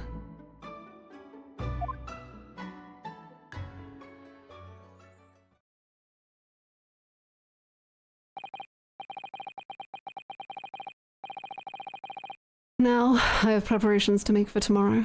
Perhaps I said a little too much. Kazuma, you've changed. No, Ryunosuke, I haven't changed at all. It's you who's changed. Yeah, honey, that's so true. Your theme, it's playing again. It seems to have completely changed the instruments involved and become somewhat minor and, you know, just completely altered you. However, my themes haven't changed. Actually, I guess they kind of have. I've added new themes. It's you who's changed.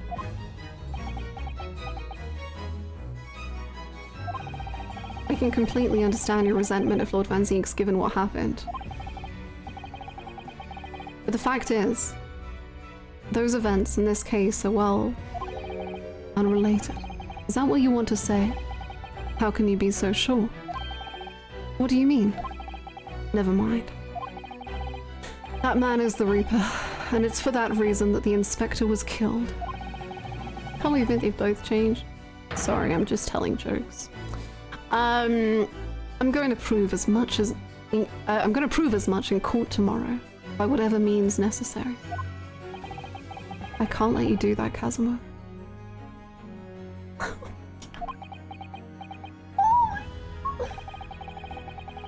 I know you'll do what you have to as a lawyer, but I'm sure I don't need to tell you that I won't be taking any prisoners in the courtroom. I would expect nothing less. Until tomorrow, then, in the Old Bailey.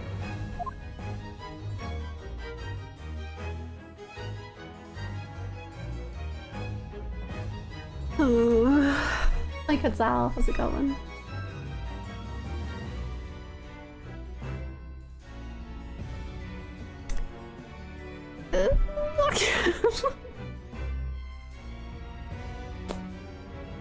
Great stuff. I love when two best friends face off against each other and have differing opinions. It's so cool.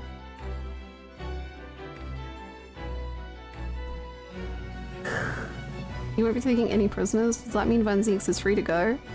I think it just means that Van Zieks is going to be killed so quickly that he won't even be entering into the prison. We'll just do an execution as soon as the guilty verdict is reached. Maybe even before, like, who's to say?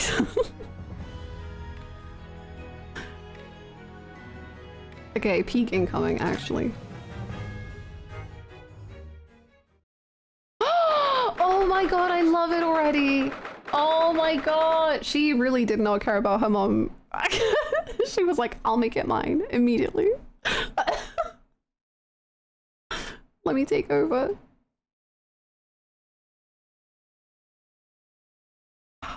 This is amazing. This place really is creepy, isn't it? Wow, being a dead room. It's probably full of the spirits of the dissected. Oh. But actually, there's a rather pleasing scent of roses in the air. Well, being a dead room. The coroner probably needs a bold scent like that to mask the odor of death. Susto is crying. Iris. Do you think we could change the subject? Oh, of course, Bruno. When I'm carving up dead bodies. What was that?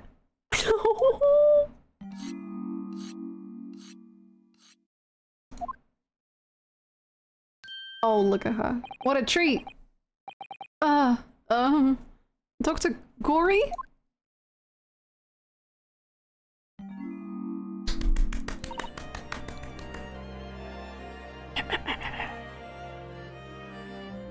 What? That noise before. I was sharpening my tools. I'd be dead meat if I didn't keep a perfectly keen edge on them. Right.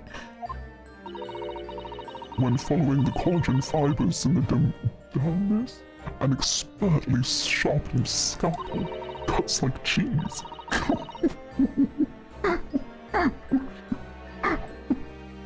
Would you like a demonstration? Oh, yes, please! I'd love to see. Then I think you'll do nicely. No, I wouldn't do nicely at all. I mean, maybe some other time.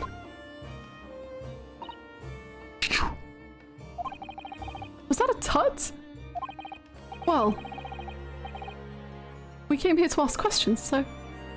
The laughing with the voice changer always takes me out.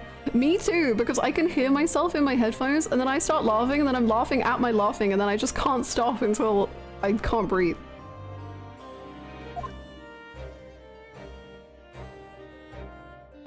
Do you like my armband? I think it's cool. It's of the man that I love, but it's complicated right now.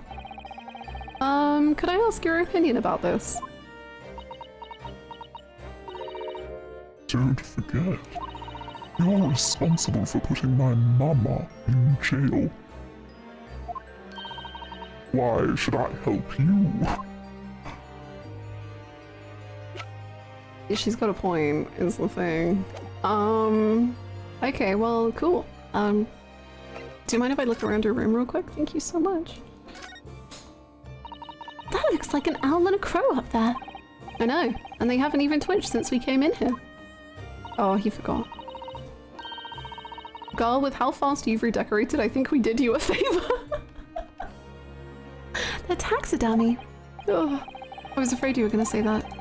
I've been trying very hard to tell myself they're just sleeping. You know who else is responsible? Your mama! Damn, you could do a lot of your mom jokes with her.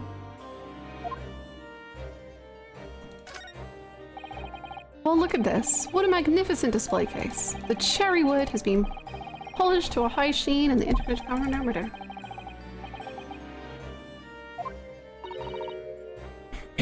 Sorry. Wasn't ready. Western cabinet makers really are skilled, aren't they? It's 10 people. Pardon? It's made from the bones of 10 different people, all mixed together. Some of my best work. I was admiring the case, actually. The scary skeleton inside is something I intend to ignore as best I can. It was her best work. You're strange.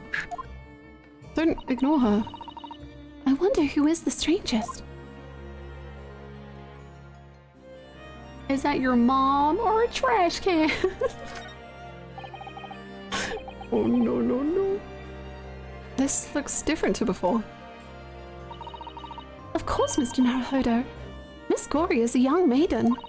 She has all sorts of charming little dolls and the like around her place of work, look. Oh yes, you're right. Perhaps she's not so strange after all. How I practice. Sorry? Mama always says that operations and dissections require speed and accuracy. So I take up my needle and thread and stitch 3 new dolls every day. Ah, right. That's cool. Creative. I used to make livers or kidneys or intestines. But Mama told me to make something more friendly instead.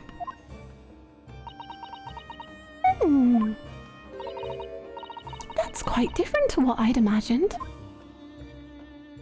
That's pretty epic that she makes all of these. That's cool. I think she's not so bad. Look at all the bottles and the shells in the cabinets. What an assortment of chemicals. Ah, Iris. These ones here are labeled highly toxic. Ugh, that's worrying, because there are also things that look like salt and pepper shakers. Well, yes. The doctor probably spends a lot of time in this room, I suppose. Life goes on. This is an artist. I couldn't agree more. A table and a set of sharp tools. When you consider each in isolation, it all looks quite innocent. So why is it that when you put them side by side, they seem so horribly disturbing? It might be best not to ponder it too deeply. That's Mama's dissection table. It's too high for me, though. It is? If I fell from that height in my sleep, it would really hurt. You would sleep on it? What? You mean you sleep in here? Autopsy work is very involved. It's usually too late to think about going home when I'm finished.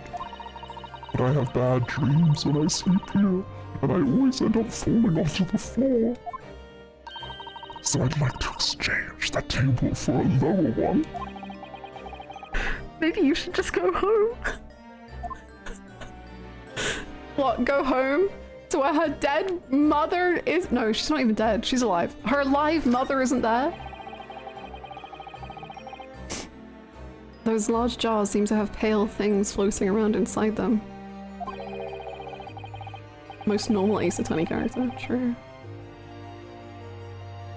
Showing up to IKEA with a bloodstained table. Hi, I'd like to make an exchange. Yes, let's assume there's something completely innocent like that. Ah, that jar you're looking at up there contains monkey brains. Oh. Oh. Heck yeah. So true. Brains. Thank you so much for the 32 months. Thank you. Welcome back. Thank you for the Prime as well. Thank you so much, Hugh Jazz. Thank you. Hannah's preemptively killing this girl's mouth. No. Just a misspoke. The composition is similar to the human brain, so they make for interesting study material. And in the next jar along, we have monkey. No, more monkey things. Please. If you say so. Oh dear. The time when I still thought I was just some pickled umeboshi plum seems so long ago already.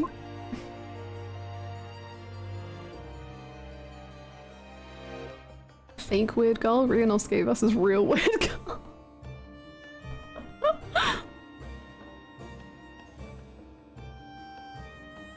Okay, I think we're ready to talk. Do you think you'll ever take the mask off? Not that you have to, I just kind of am intrigued, to be honest. Time of death. What? This is incredible. Look at this scene. Time of death as she's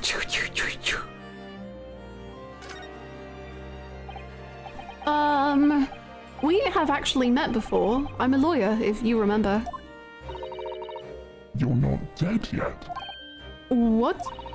So Mama said I wasn't to cut you open. She's so strict about things like that. Well, good. Dr. Scythe has some scruples at least. Oh dear. It looks like she's not interested in talking to us. For the time being, anyway. For the time being? You mean until we die? I hope that's a way off.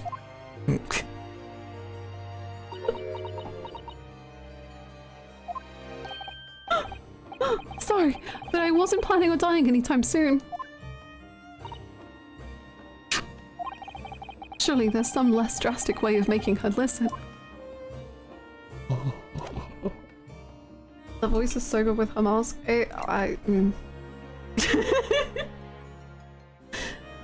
Welcome back, Bluebird. Can she be fixed? Why would you want to fix her? This is peak. Why ruin a good thing? Okay, what can we present to her to maybe make her be like... Can we just present the autopsy? Or does that kind of not make any sense?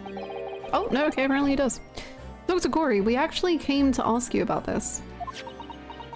Oh, he was very good. No, Greg, don't talk about Gregson like this, bro. Good. Sorry. His skin didn't snag my blade once, and he very little mess.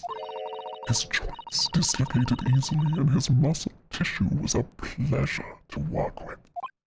We can skip those details. There's a 10-year-old here.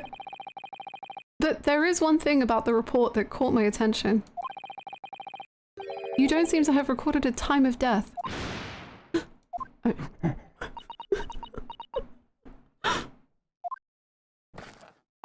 Sorry.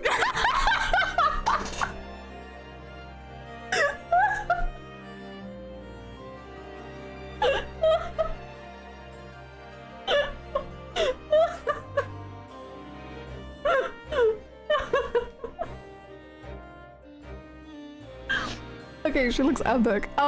Sorry, that was me. That's just her voice.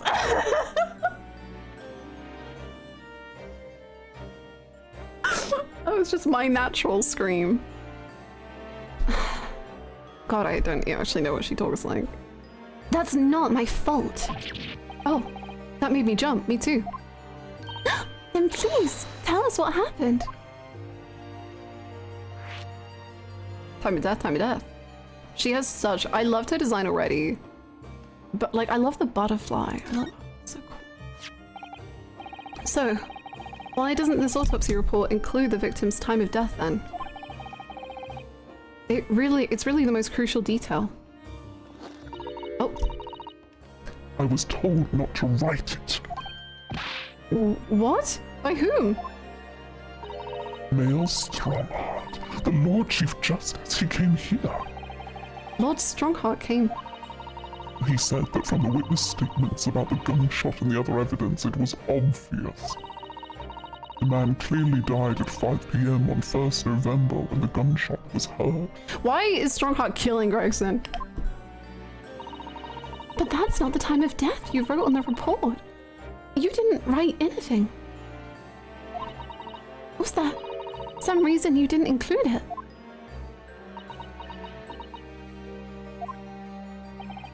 Dr. Gory, if you're hiding something under Lord Strongheart's instructions, thank you for the clue, then sooner or later you're going to go the same way as your mother.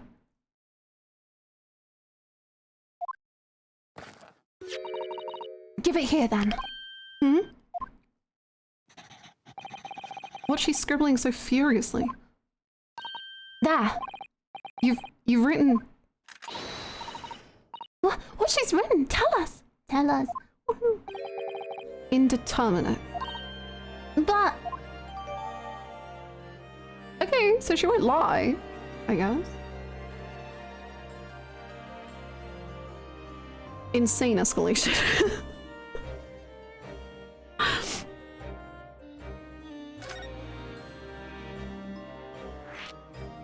What do you mean by indeterminate?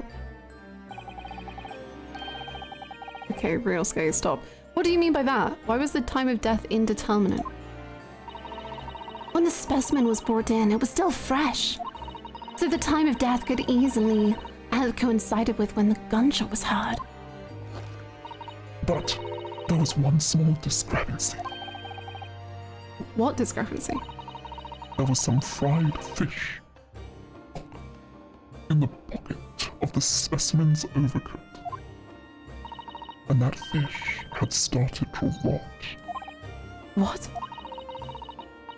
If the victim liked fried fish, she presumably liked to eat it before it went off. Well, yes. What are you really trying to say? It's possible that someone tried to manipulate the apparent time of death. Manipulate the... Is that even possible to do? Theoretically. No! Theoretically, if you were to kill the body in ice, you could delay the onset of your putrefaction. And if the overcoat wasn't on the body at the time, I put the fish on Her. I put the fish on the coat and I put the coat on her! Then only the fish would have started to rot. With today's science, it's not yet possible to determine if the body was chilled or not. But today's science is advanced enough to let you freeze a corpse, it seems. But surely... It is really sad, right? Like, we've always seen him with fish and chips, and the fact that he just had this rotting fish and chips on him is so miserable. No one even found the body, like, quick enough to be able to take the fish away before it started to rot.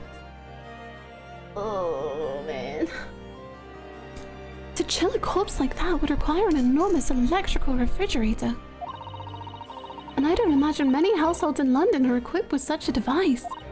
No, definitely not. But maybe in a factory, or some other special places. I don't recall seeing any factories or such like on Fresno Street, though. I wonder if the inspector's body had been chilled somehow. What might the actual time of death have been? I couldn't say for sure. But at the most, it might have been a day earlier. No. In other words, it would correlate with your previous deduction, Mr. Naruhodo. That Inspector Gregson was killed the day before his body was discovered, at a different location. Did you inform Lord Strongheart of this possibility? He simply said there was no electrical refrigerators of the size in the vicinity. That Lord Strongheart, man! Oh yes, one other thing. It's something the governor of Barclay Prison told us. He said that your mother, Dr. Scythe, was responsible for confirming the death of the professor after his execution. Oh, she looks so cool, man. The professor. Apparently, you always enjoyed listening to your mother's stories about her work, so we were wondering if you might know something about what happened 10 years ago. That's not all Mama did. Sorry? My Mama carried out the autopsy of Clint Van Zinks as well. Okay. Oh, your eyes. You okay? They're shining. What? Really? The brother of Lord Van Zinks. The professor's final victim. The idea of carrying out an autopsy on a member of the aristocracy was completely unthinkable back then. But the detective in charge of the investigation insisted, and it was miraculously authorized. That detective being Inspector Gregson, of course. Quite an accomplishment for one man. That autopsy provided the vital clue needed to arrest the killer. And Mama was there for that historic event. What does all this mean? You know, that amazing autopsy happened right here in this very room. The professor and Clint Van Zinks. They both spent their final moments before their burial on that dissection table there. So this lab, Mama's lab, was instrumental in some of the country's most important events. She really is proud of her mother. I wonder if you tell us more about exactly what happened back then, Dr. Gory. Oof. This is such a great voice for her, by the way. Oh my gosh, thank you. That is too kind.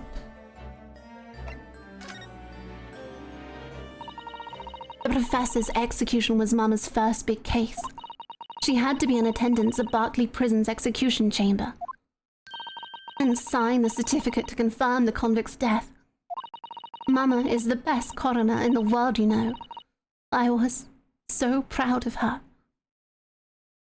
Yeah, sorry about that. But the execution didn't actually take place. No. And worse still, Mama actually helped with the jailbreak. I didn't want to know. Oh dear. You found out recently, you mean? I believed in her, in Mama, but now I wonder if I'm starting down the same path as her. You mean because you omitted the time of death on this autopsy report? Damn, it's all about like the next generation, huh? And how their legacies are defined by the people and the family that were around them, and how they're just being crushed by the chains of it all.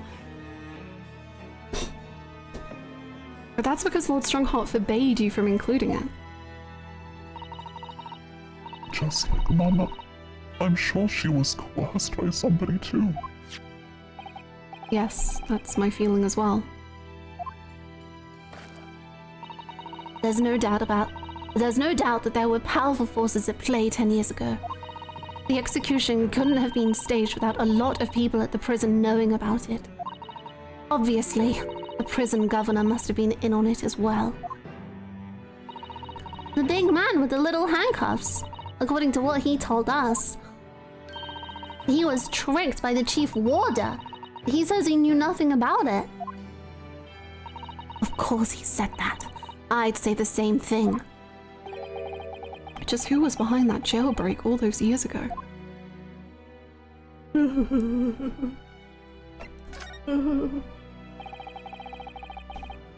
You mentioned the autopsy of Clint Van Zinks.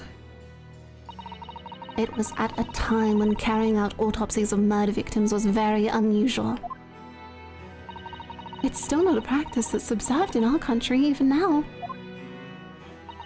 It turned out that he was the professor's final victim, and when the autopsy was performed, Mama was present, although only as the secondary assistant. The person leading the procedure was called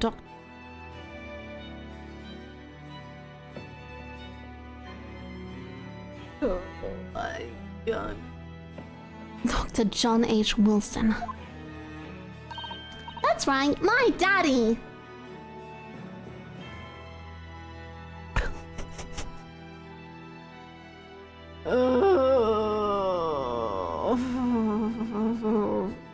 Hi, Forbes. Welcome on in. Going good. My daddy! And there was one other person present. The primary assistant.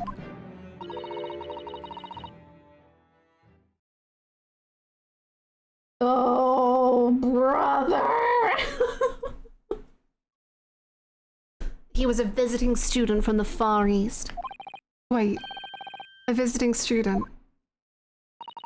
It must have been my father, Eugen Mikotoba. I had no idea Professor Mikotoba had been involved in something so important. But the outcome of that historic autopsy was the discovery of a vital piece of evidence that led to the capture of the professor. She's happy, I think. So that's how they came to identify Genshin Isogi as the infamous mass murderer. Do you happen to know anything about that piece of evidence? Can you tell us any more?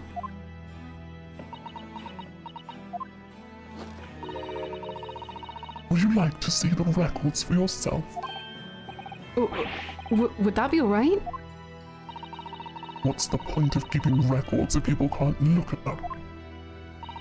They're They're filed under V at the back of the card. The other records from the last decade. Thank you. Let's see. Ranzigs. That's strange. Wow, the record's missing. What, Mr. Naruhodo? They aren't here. There's nothing under Van Zeek's. There must be. Perhaps somebody took them away? No, no one's allowed to take documents related to the professor case out of this room. But you're right, they're gone. Well, when was the last time somebody looked at them? Do you remember? It was. Oh, girl, are you... She's like holding a sound. She's like, It was. Oh yes, I remember now. It was 2 years ago. A consulting...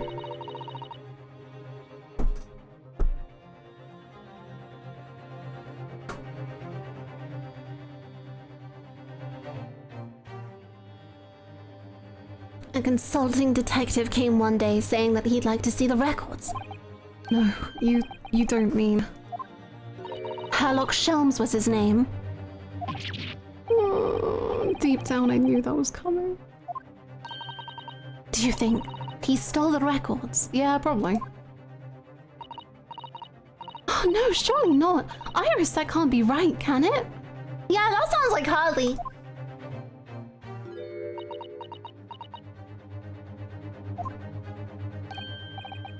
Iris? Oh no, what's wrong? What's wrong? What's wrong? Angel! What's wrong? What's wrong? Is it that you're kind of finding out some truths about him? Because I get that. Are you okay? Come back. Oh no. Bruno. What's wrong? I hope you don't mind, but... Don't leave. What is it, Iris? I just remembered something very important I have to do. I'm gonna have to leave you now.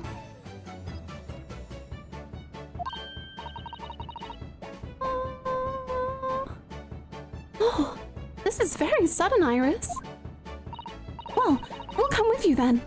Oh no, there's no need. You and Runa can take your time here. Bye for now then, good luck. The fact that she, like, this is literally what Susato did with her when the conversation started going wrong. And then Susato was like, okay, let's go. Like, she knew 100% that they were lying to her.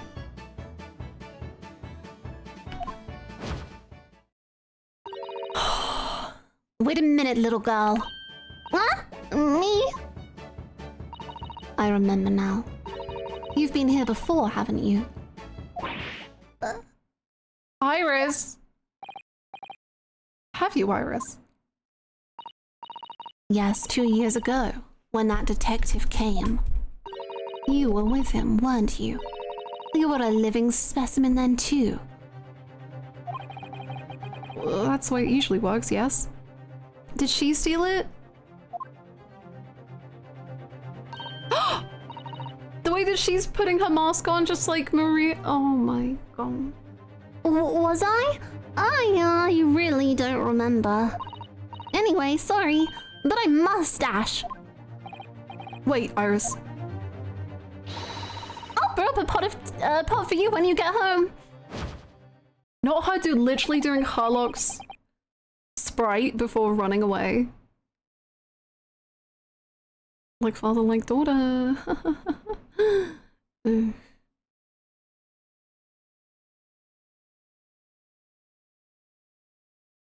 What's the matter with her? She's behaving really strangely all of a sudden. Well, in that case, we won't keep you any longer either. It's been quite a while since I had any visitors. This was really fun.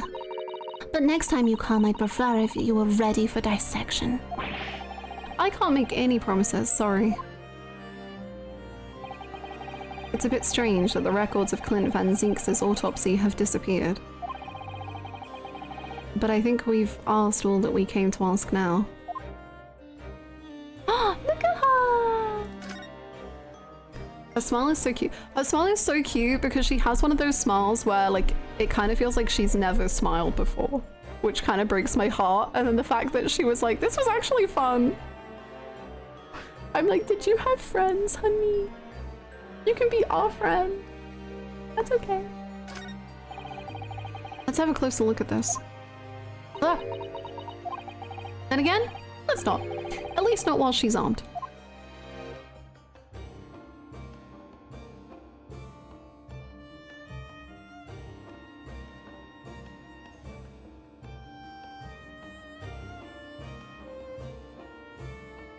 Okay, where do we even go now? What do we even do? Back to the Sholmes' suite?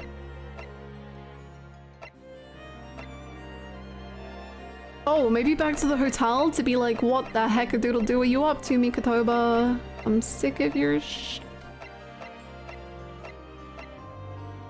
I know we've got a little issue between us, but join the family, Maria. Why not? Why not? Oh, he's conveniently missing, huh? I can't even examine. I guess we go back to Sholmes' suite then. God, there's just so many locations. This is the Great Ace Attorney. This is inherited trauma. It will have you shouting. This is the Great Ace Attorney too. This is inherited trauma. Hey Sholmes, are you back from your whatever you're up to, you little... No, no one's here! All I get are lies. I don't know what we need to do. Can we just talk to Susto?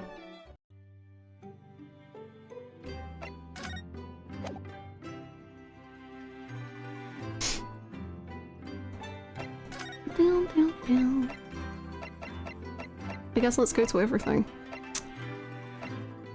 I guess we can go see Casimir again.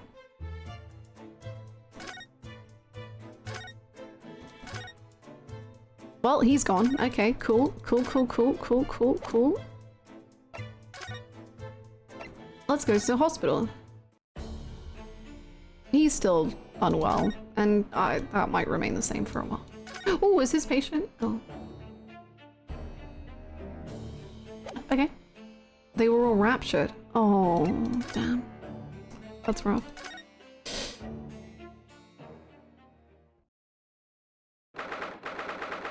Is he here?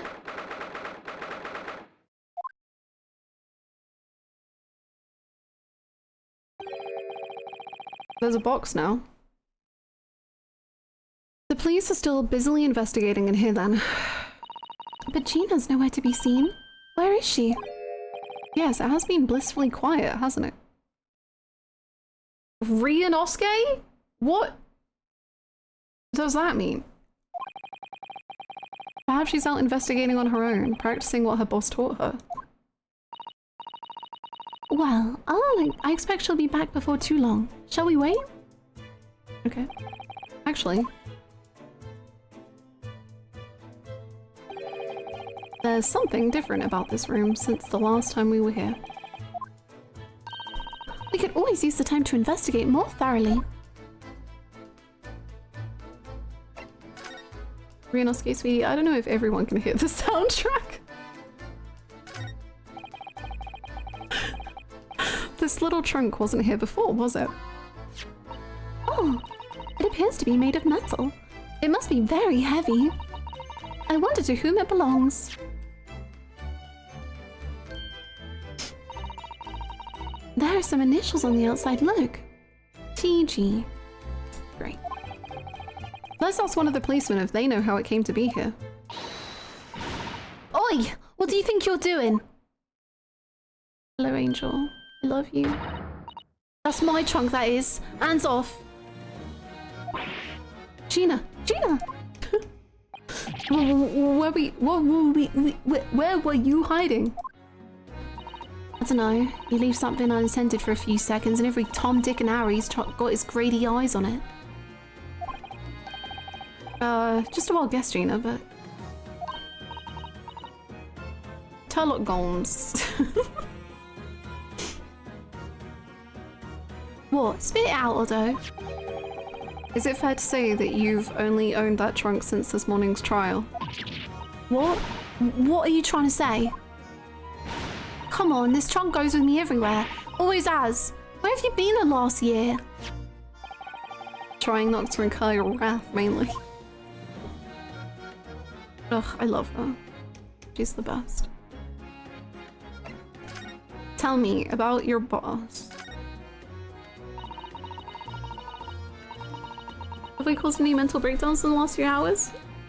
Mostly our own, to be honest. We talked to Kazuma, we talked to Maria, we talked to Strongheart, we talked to Mika Tova, and everyone made everything worse.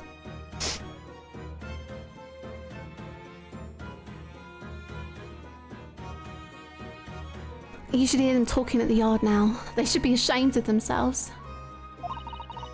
They're saying that it was the boss who killed all them bludgers. You mean the whole Reaper thing? Yeah.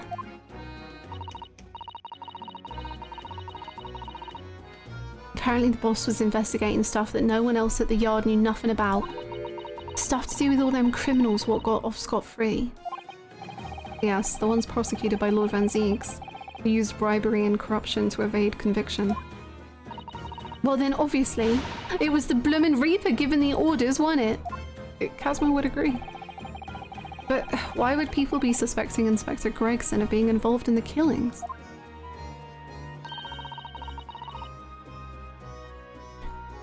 There was a notebook hidden in his office. Oh no, this doesn't sound good.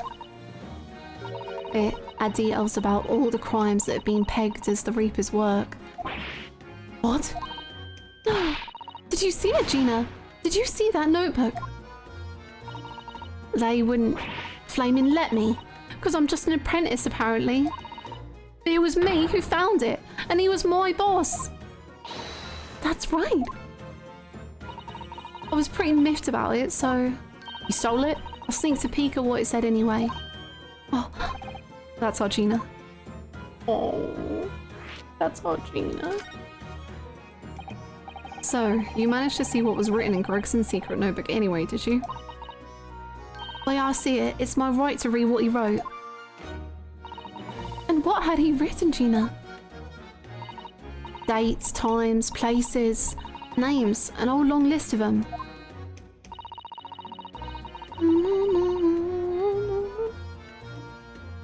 All details about the bludgers supposed to have been done in by the Reaper. But there could be an explanation for that. Perhaps it was a record of the inspector's investigations into the Reaper's activities. That's what I'm saying. Exactly, that's what I said. That's the first thing you think, right? As it happens, it was full of names I've recognised anyway. Well, the Reaper's targets were almost exclusively known leaders of London's criminal underworld. What's the implication? Well, yeah, but there was one name right at the end that was a bit odd. At the end of the list, you mean? I'm pretty sure the date against it was 31st of October. The day before the inspector was found dead. Oh god. Oh god. So, what was the odd name? It weren't like a name I've ever seen before. It was something like, Nah, it's no good. I can't remember it. I don't think it was an English name, put it that way. Oh dear. What a pity. There was something else too. I don't know if it matters, but the same name kept coming up over and over. Shin.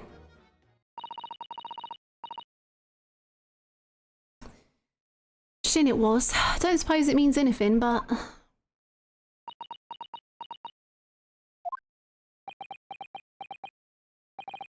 Did you say Shin? Eh? What? It does mean something. Lord Van Zeeks knew the name too. He mentioned her as well. The woman who actually did the deeds. And now we find out her name appeared in Gregson's secret notebook. Oh boy! We haven't seen you for a little while, have we, Gina? Well, of course not. I've been busy, ain't I? Investigating and that. The lads at the yard are trying to trace the boss's movements the day before it happened. The day before? That would be the undercover investigation into the Red-Headed League, then. Only the boss didn't go, did he? You found some cov what was pretending to be him, didn't you, Aldo? I sure did. Yes, it was Mr. Vigil who actually went to the park on Lime Street that day, posing as Gregson. Well, anyway, you ain't the only one turning stuff up. I've got my own ways of getting results. Tell me about it.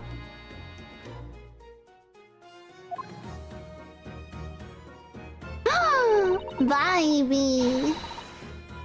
When me and my partner get together, there's nothing we can't track down.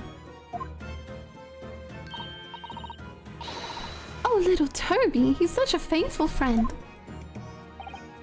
So, have you tracked anything down then? What do you think, eh? Of course we have. Can't tell you though. Police business, innit? Ugh.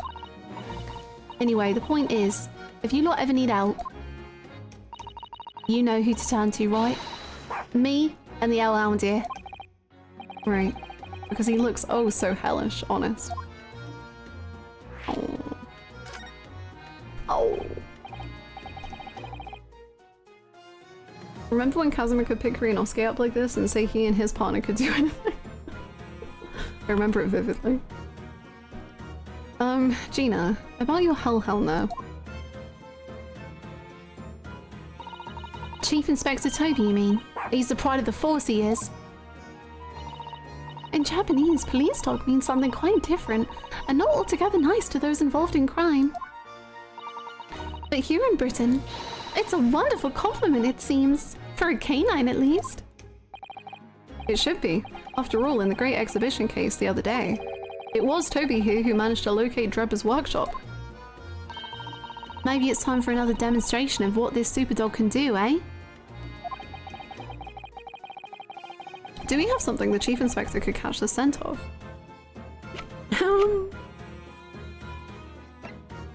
The Yosogi papers. I mean, why not?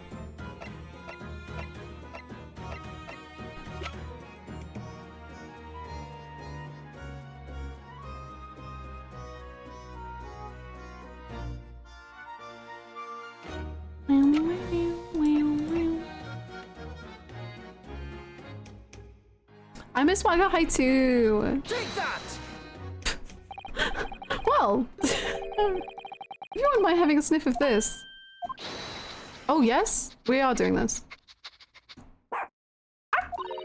The Chief Inspector said woof to that all day. Yes, I heard. I think perhaps that particular item didn't excite him very much. I wonder if Iris is crying into Wagahai's fur right now. No.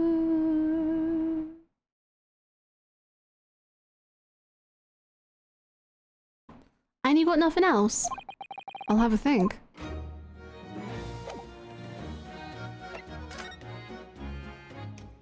Do I have something?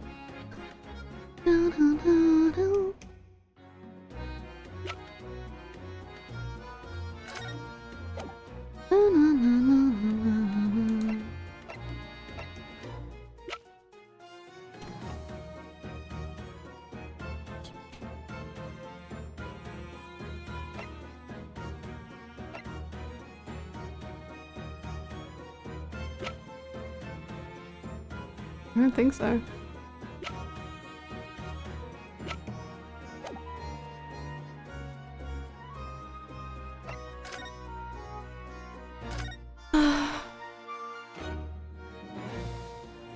Maybe the red hair?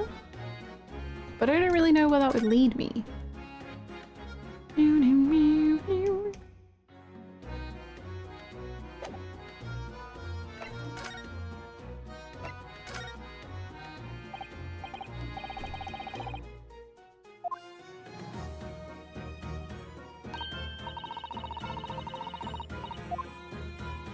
I don't have a clue.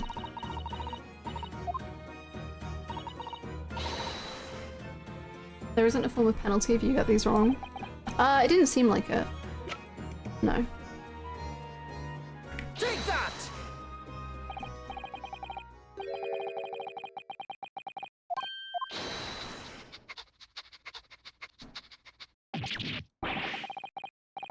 He might be a little too keen, don't you think? Oh! Oh! Oh, he loves it! Oh my god, he loves it! The Chief Inspector made short work of Gina there. Oh, he's gone to the box. Oh my! That trunk clearly still has a very strong scent of Inspector Gregson. In other words, it must have belonged to him.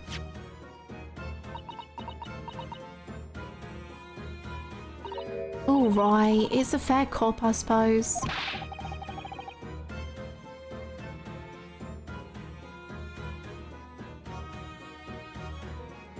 Oh, whoop, that's too sad.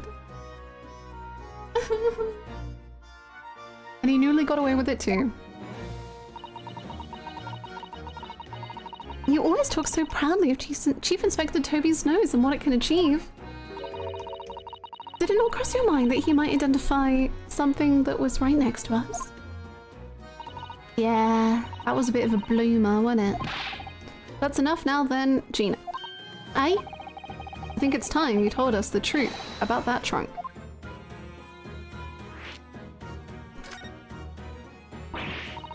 It weren't like that. It just weren't. What are you talking about? I know what's going through that head of yours, but that ain't what happened. Right then, what did happen? Well, like I said before, we were trying to trace the boss's movements. So I let Toby here have a whiff of the boss's overcoat. And as soon as I'd done that, he went off like a shot. Straight to that sandwich. To a sandwich, not to a bag of chips. Mr. Naruhodo, I believe Gina means the witness. Oh, I forgot about that sandwich. Yeah, he had it in between them wooden boards of his. How? The boss's trunk. You mean when they heard the sound like a gunshot and all piled in here? Exactly. He nabbed it from the scene. Goodness. Me and the Chief Inspector gave that sandwich a good grilling, and you know what he said? Oh, I thought it might fetch a good price, and the child wouldn't be needing it anymore, so... But that's all I did. Nothing more and nothing less. Would you Adam and Eve it? The cheek of it, eh? Stealing a dead boss's stuff to flog. So Miss Venus wasn't the only one to meddle with the scene of the crime then? How could they? So anyway, that's how it happened. And it's a pretty decent trunk, so I figured I might as well make use of it. Is there something wrong with that, eh? Well... Maybe you and Mr. Sandwich should try to find the answer to that question together.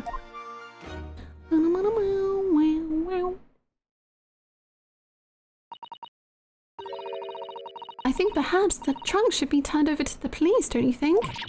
What are you on about? I am the police. Gina, if you wouldn't mind, could we maybe examine it? Yeah, alright then. Do what you want with it.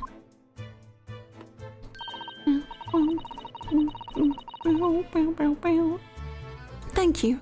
We shall make a detailed record of our examination of the evidence.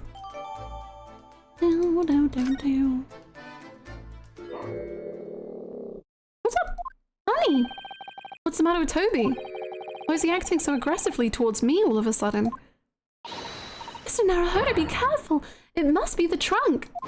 Oh my god!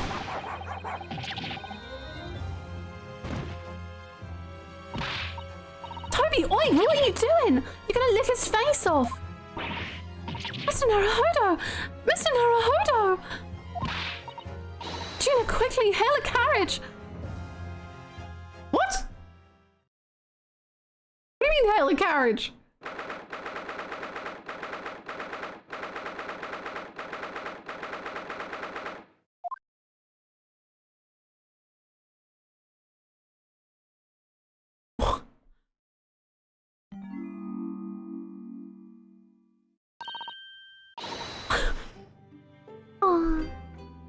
What the heck just happened? I don't think we should joke around about dog attacks in this game.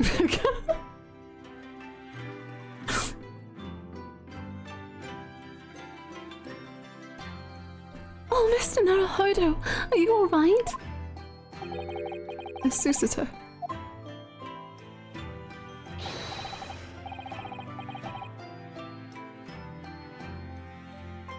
What are you doing here? Where's Iris? Ah, conscious again at last. A blessed relief, my dear fellow. After all, to drop dead after a moderate licking by a small terrier, most unseemly. Don't judge me about how I react to a moderately...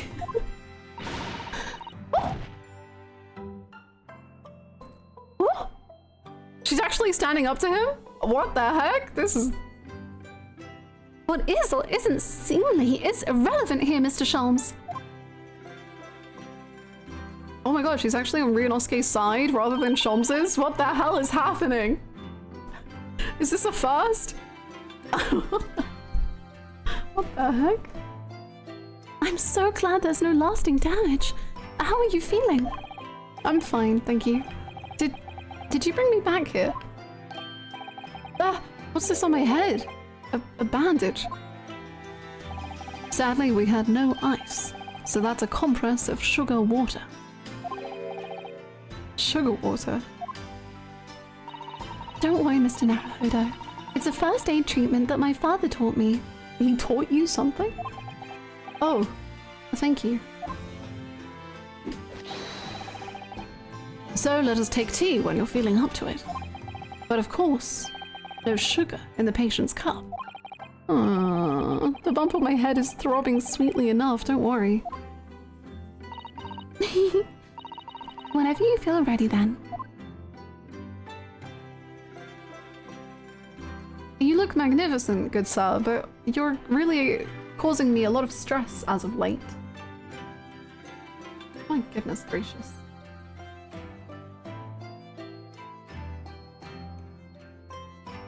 Oh no, I'm sorry you feel under the weather. I hope you feel better soon.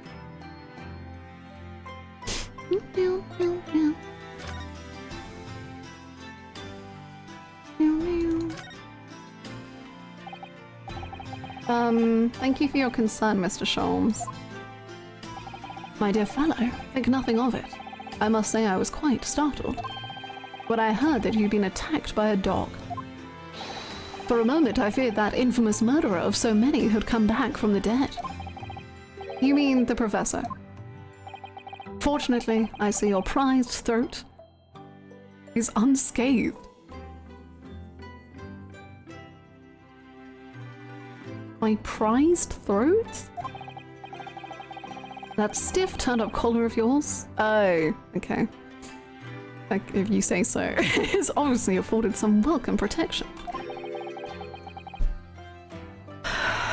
Was I that close to death? All I really remember is the dog licking my face over and over and over and over and over and over and over and over and over. Well, if you wish to avoid such troubles in the future, a little mustard spread on the cheek should do the trick. I should think that would balance the sweetness of your bandage rather splendidly. Okay. That's nice, thank you for that.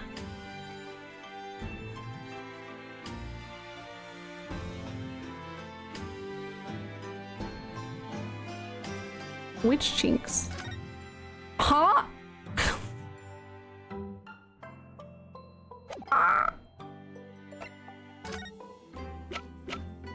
Oh, we do still have this. Okay. Cool.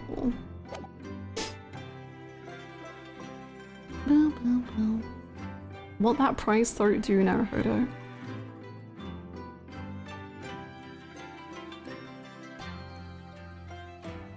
Goodness gracious me.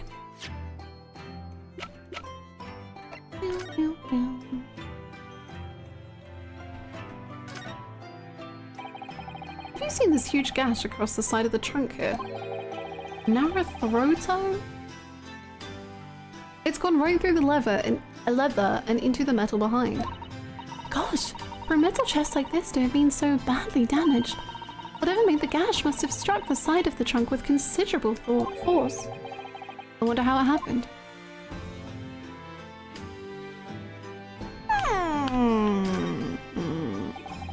Look at this dark stain here. Do you think... Yes, I'm afraid so. I think it's blood. Oh, I knew you were gonna say that. So that presumably means... that this was present at the scene when Inspector Gregson was killed. It's the most logical conclusion, yes. To think Gina's been carrying this around with her. If you didn't know any better, I suppose it does look like a grease stain from all the fish and chips. Sure. Yeah. Yum, yum, yum, yum, yum, yum. Oh, yeah. Let's have a look inside.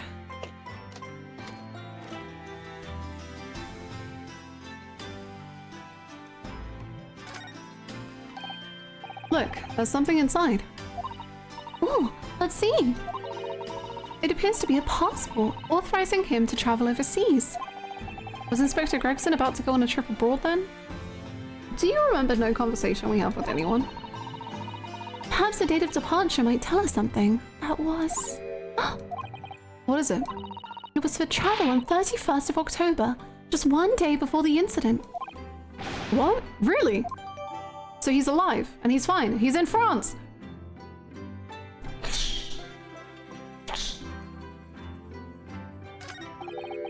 Gregson went to France the day before his body was discovered. And then he stayed there, and he's fine. And he never, ever left. Do you see that? There's something stuck in the side of the trunk there. He's alive! He is in France. There's something stuck in the side. It's glinting. It looks like a fragment of metal of some sort. It does. But it's wedged so tightly I can't remove it. Well, don't cut yourself. You better leave it, I think. Boing.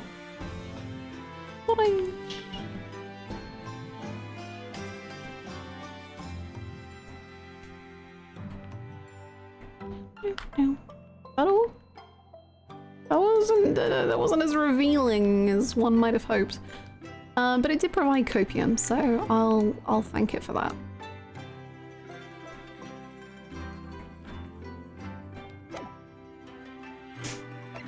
Oh.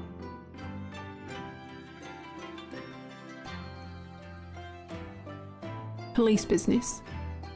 Permission for the applicant and one additional person to travel.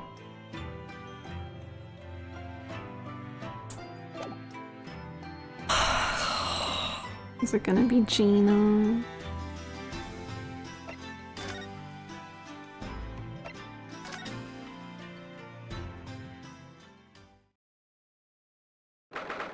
Oh! Wait, did I accidentally progress? I don't want to progress. I just want to see if Iris is okay. Schwarzbiergebot, Bodend Wien, Feuerberg, den Schlund es mir verbrannt, ach Hopfen deine Wut. Herr mit dem Knacker ich befahl, hat wie ein Diamant, den Zahn entzwei es brach, o über deine Wut. Is she taking revenge on all fathers by killing them? Because I'm kind of in support of her. Und auf den ersten Streich, alle Seiten es zerriss wie Ode an die Wut. Her mit dem Schwarzbiergebot, Bodend Wien, Feuerberg, den Schlund es mir verbrannt, ach Hopfen deine Wut. Hey, Iris. What on earth is going on in here? Am I having a bad dream? Ah, no. Heck yeah. Real estate much? Place is smack dab in the heart of Tokyo. Thank you so much for the Father life for prime. another father life. True. Thank you so much for the 8 months. Thank you for the prime. Welcome back. It's an old German folk song. Rather a fine rendition, I think. That's the least of my concerns.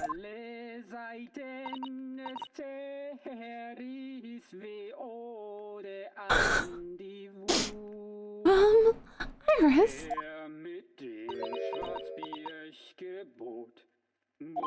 Iris, what's the matter?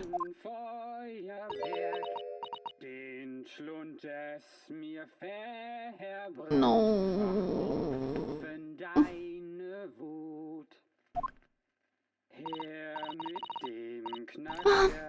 Who is that sprawling? I mean, that relaxed gentleman over there. You don't recognize him? Yeah, that makes sense.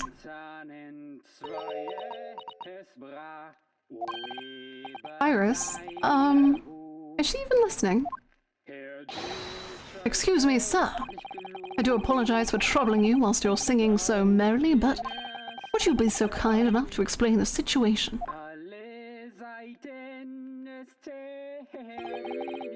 Well, that works. A crooning gentleman and a mute young girl. A rather tantalizing juxtaposition. And one that appears to have incited the gods of deduction within me to find their voices too. Mr. Shams, do you mean? Oh, she's so cute!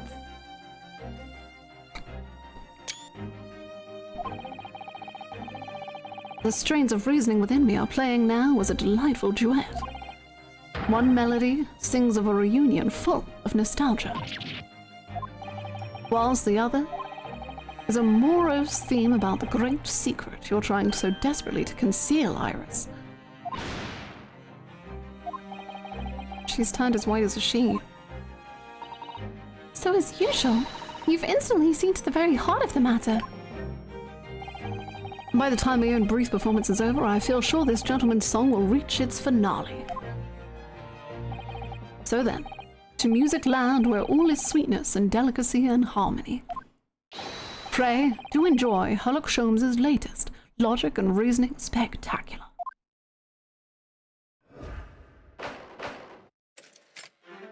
No hat? This is crazy.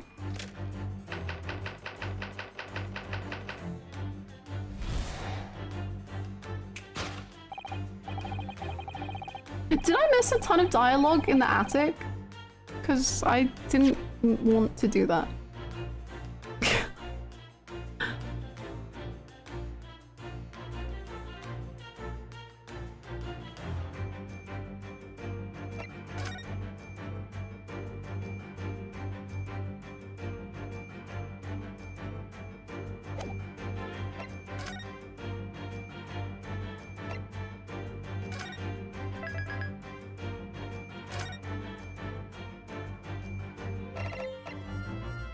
I'm gonna go check because I don't want to miss it.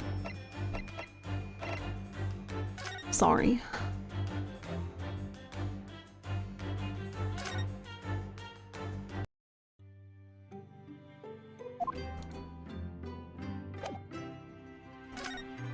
Okay. I don't think we did. Phew!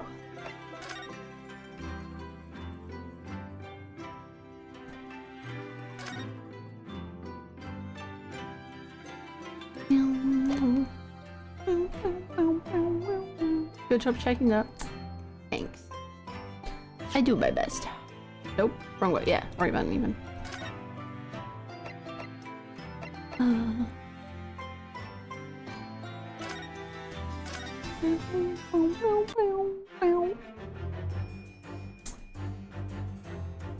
This is insane. What? So wait.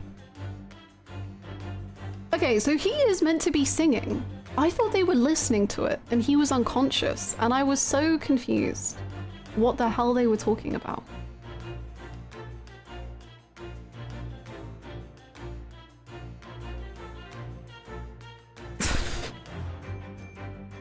This is so strange. Firstly, we consider the gentleman's nationality. Clearly he's a German with no grasp of the English language.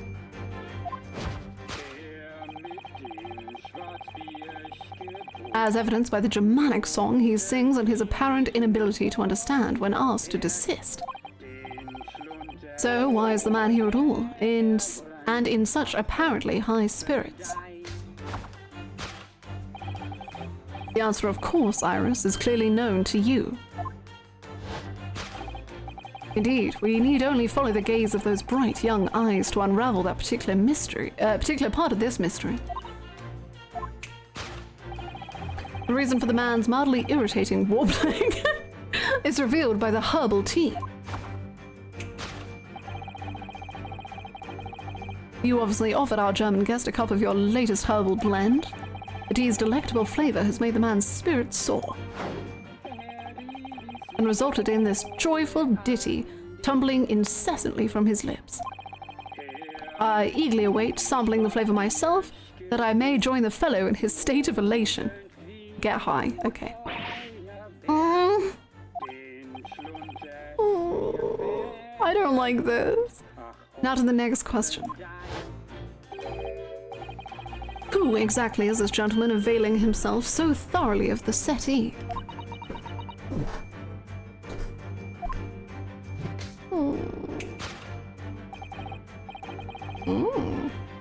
As it happens, a number of years ago now, a certain gentleman of German origin engaged my services in solving a particularly delicate case. It required the retrieval of letters once sent to an acquaintance that might have proved problematic. Irene Adler? Or was that letters, or was it pictures? I forget.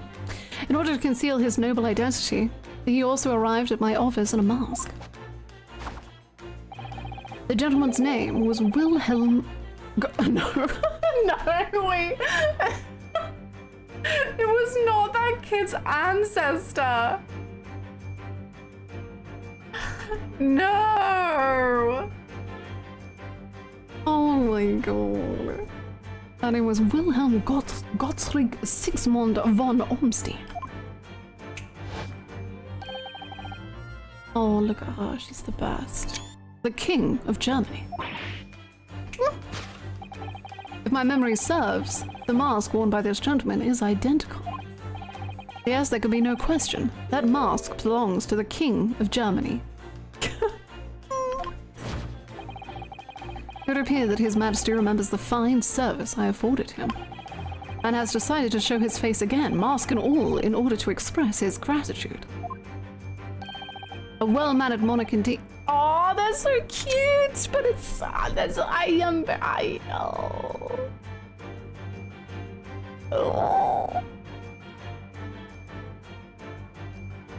I used to think this was one of the funniest scenes in the game, but now after you pointed out how much more manipulative his antics become after the Kazuma reveal, it hurts. It's still the funniest scene in the game, but also Shams is something nice. It's so cute, but it makes me miserable because I'm just like, wow, is this like the most attention you've given her in who knows how long? A well-mannered monarch indeed. Wouldn't you agree, my dear fellow? Ooh! Different POV of the house. Oh, I guess this is where Wagahai can come in. So the identity of this masked visitor is in fact my former client, the King of Germany. Indeed, his son is currently in London as well, enjoying the wonders of the Great Exhibition.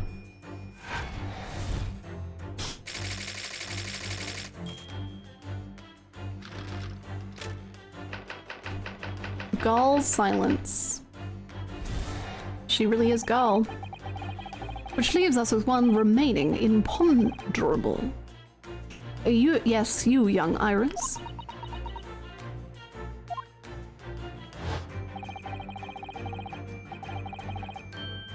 But your apparently inexplicable silence is unable to hide the truth. Yes, the reason for your muteness is concealed inside that knapsack. A £5 note, I believe. I must say, as your compatriot, I'm deeply saddened. It would appear that you've allowed yourself to be bribed into silence by His Royal Highness, earning yourself some spending money in exchange for keeping quiet about the king's secret. And now the final piece of the puzzle. What is this secret you strive to hide with your silence, Iris? Oh, they're so cute. Oh, yes. We need only follow that brief, involuntary twitch of your eyes to find the answer. You were attempting to abscond with that coffee cup. My favorite coffee cup, in fact. Or should I say, the handle of my favorite coffee cup. It appears that His High-Spirited Highness broke it in the midst of his hijinks. Which leads us to the sad truth.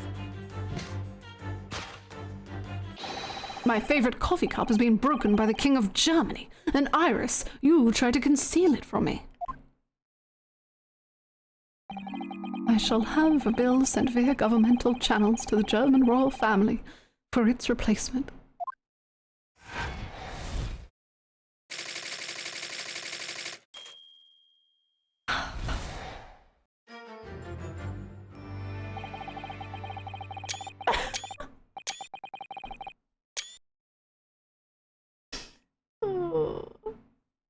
Thus concludes Harlock Sholmes's great deduction of this painful puzzle. Mit dem Schwarzbiergebot, brodend wie ein Feuerberg.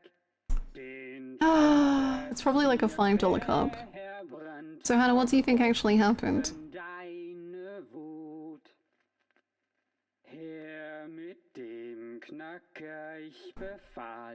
Oh, I couldn't question. Such a miraculous deduction.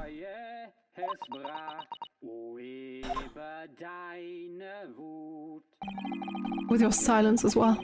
Fellow's jovial warbling rather rings in the ears, does it not? Mr. Sholmes, I must say something does rather trouble me. Pray, Miss Husto, do tell. His Royal Highness doesn't appear to have moved a muscle since we arrived. Ah. And you haven't said a word either, Iris. Oh. If Mr. Sholmes has it all right, you might as well own up to it now.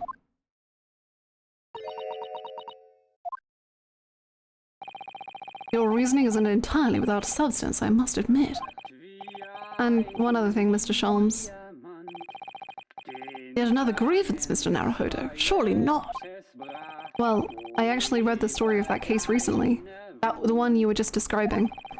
And according to that at least, it wasn't the King of Germany, it was the King of Bohemia. Goodness, was it? Yes, that's quite true. Master Gods, the Prince, testified to that in court. In his words, I have come to see the great exhibition all the way from my home in Bohemia.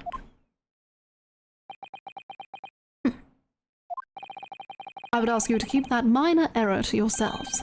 It could easily become quite a scandal. Like a scandal in very... I get it. I believe, Mr. Naruhodo, that it's our turn now to make some corrections to a number of minor errors that may have slipped in.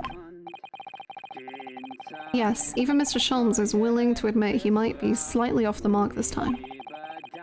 Although it's clear that Iris is definitely hiding something. We need to find out the truth behind this mysterious scene. But one truth is incontrovertible. My favorite coffee cup is no more. You poor thing.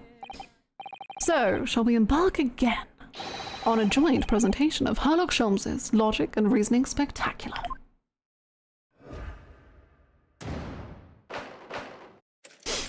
See you, Lord. Have a good one.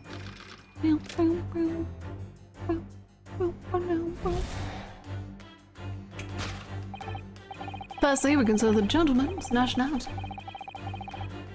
Clearly he's a German with no grasp of the English language.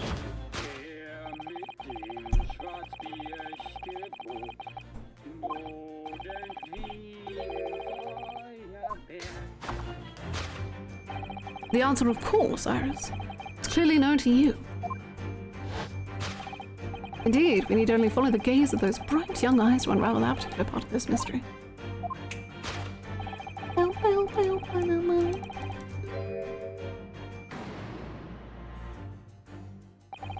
So what? It's some mix of herbs that gives you the urge to sing. Goodness, I should like to try some. And I'd like to hear your singing, but this man... Just how long does he intend to keep up with that tune, do you suppose?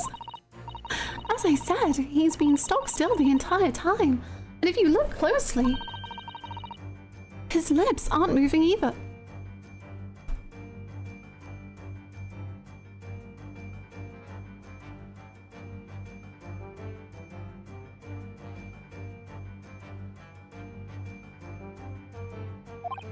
Ah! So I'm not sure what's actually responsible for the spirited singing. But I suspect the answer lies at the end of Iris's gaze. Very talented. Oh, sorry, Mikoto. Excuse me, Mikoto.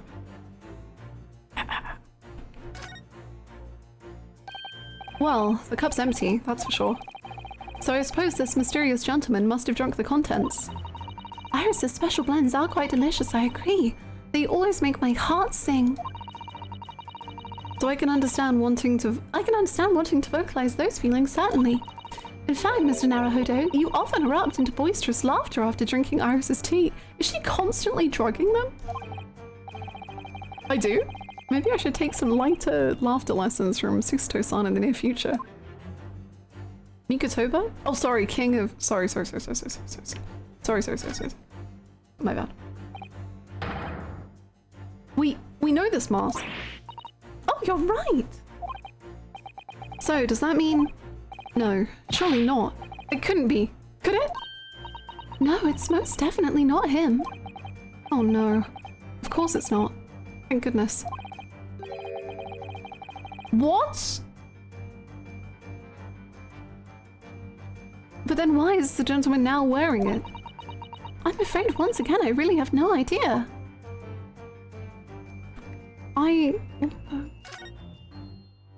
How does he survive a court case? I don't understand.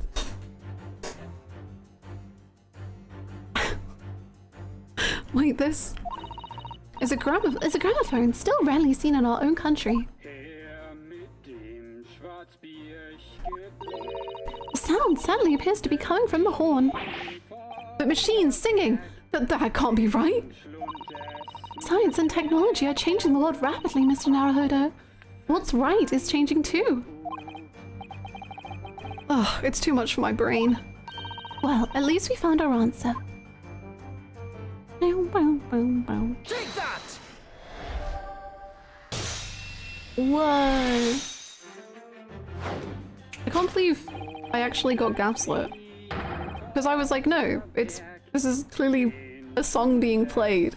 And then everyone was like, yep, he's singing it. And I was like, oh, okay. I guess I'm wrong. The reason for the man's mildly irritating warbling is revealed by the gramophone. Indeed, for no well-bred gentleman would break into an obscure folk song when making a social call. In other words, this gentleman isn't singing at all. In fact, how did it take them this long? We can't question that. It would appear that the fellow is unconscious.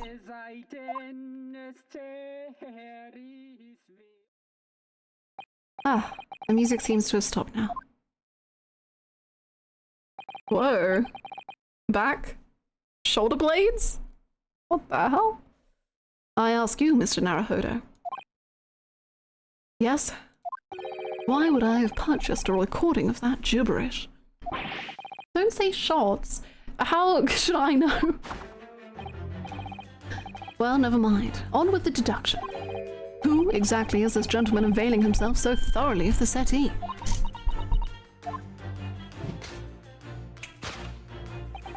As it happens, da-da-da, here's a lot of nonsense that doesn't mean anything. Da-ba-da-ba-da-ba-dee-ba-da-ba-dee-ba-da-ba-dee.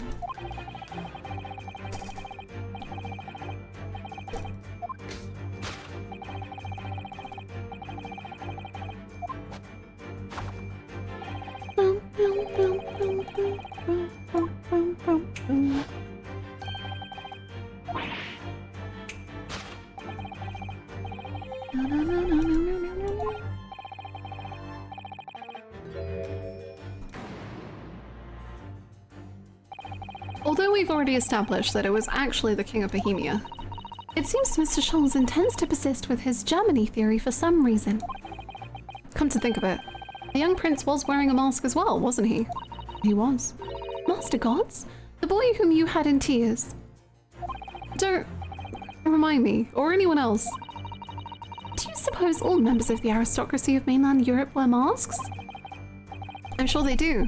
Well, probably anyway. The point is, that mask doesn't belong to any king. No, that's right. As we well know. Because we can identify the true owner of this mask.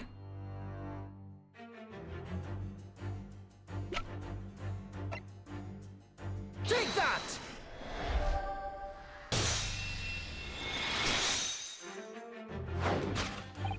Yes, there can be no question. That mask belongs to Kazuma Asogi. In other words, my memory is sublimely unreliable.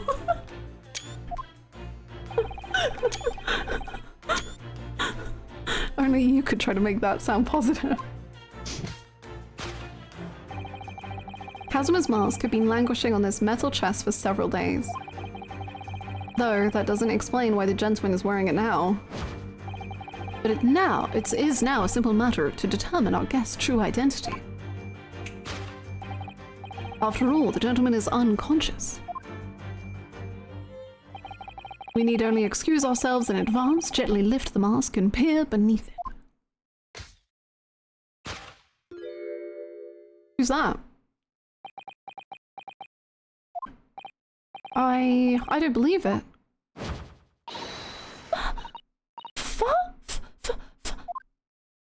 She doesn't even remember his name. Oh, she's getting involved! Father! Pig! Pig! Pig! Oh, tell him off! Put him in his place! I'm afraid, Miss Sister, you must be Mr. No, I think not, Mr. Sholmes. Then it would appear our logic and reasoning has once again revealed the truth. This mysterious visitor.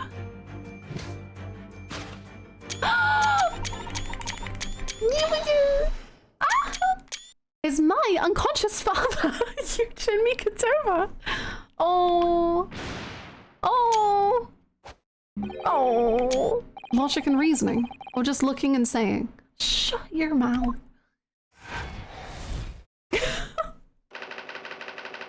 Oh, I'm so glad she got to be involved.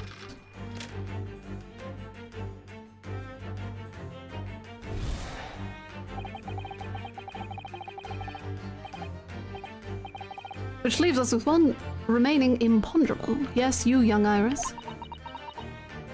Ryu, you thought it was Kazuma based on the mask? I remember you saying you wanted this. I do. I want more. I'm greedy. But your apparently inexplicable silence is unable to hide the truth. Yes, the reason for your muteness is concealed inside the knapsack. So that's a £5 note poking out from Iris's knapsack, is it? Oh dear, I can't be sure. Most money that we've encountered is in coin form. I know, I'm not even sure if I've seen any banknotes here in Britain at all, have we? But anyway, Father would never have paid money for Iris's silence. He certainly seems like the silent type himself though, judging by his present state. There must be some other reason for Iris's silence, I suppose. Perhaps what Iris is trying so hard not to give away with her eyes is something entirely different.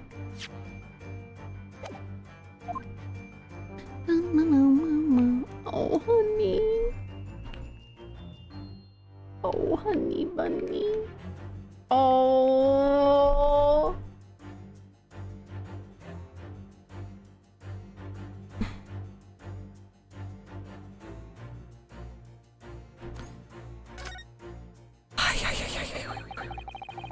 Now I think about it, Iris always wears that little bag on her back, doesn't she? Yes, that's right. Though it's easy to forget about it because you can't see it from the front. Sure. There are 2 little felt dolls attached to it as well. Are there? I had no idea.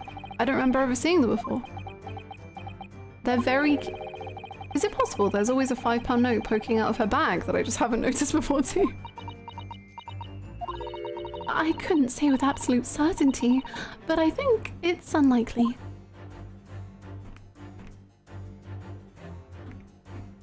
What else have we got? This slipper features in the Adventures of Sherlock Sholmes, doesn't it? It does! When I first saw it there on the mantelpiece, I very near fainted with excitement. Doesn't Iris keep her 11Cs in there? Yes, that part was never mentioned in the stories. We could swap it with the Japanese equivalent of a slipper for fun. In other words, for a wooden gaiter sandal. Gaiter? But then it wouldn't be possible to hide anything inside. Which matters because... we can't look at Sholmes in drag, can we? I know, it's like just off the corner. Devastating. I think he said it was on the wall. Maybe it's on the mantelpiece. This metal chest. It contains important documents, doesn't it? Yes, details of all the cases Mr. Sholmes has worked on over the years. Written out by Iris's father, if I'm remembering correctly. Iris insists that the chest is kept locked at all times. She's never once shown me inside. Well, its contents are invaluable to her, I suppose. Oh, but it's open. I didn't realize. And entirely irreplaceable. But look at it now. The catch is unlocked for once. Ah, so it is. That's hard to ignore. Very. I've never seen that chest unlocked before in all the time we've been staying here at Baker Street. Oh. Take that!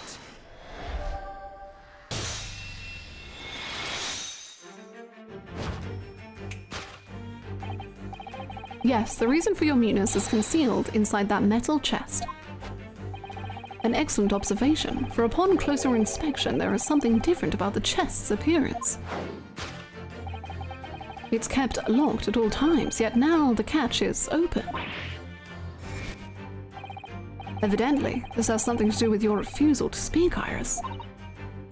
But it's a simple enough matter to incite you to speak, I'm sure. I merely need to open this chest. No, that's so mean. I merely need to open this chest. No, no, no, no, no. Here we go. No! Holly, don't! Oh. Deserved, really. Oh my god. Wow, wow, wow, wow, wow, wow, wow, wow. Wow, that's good stuff.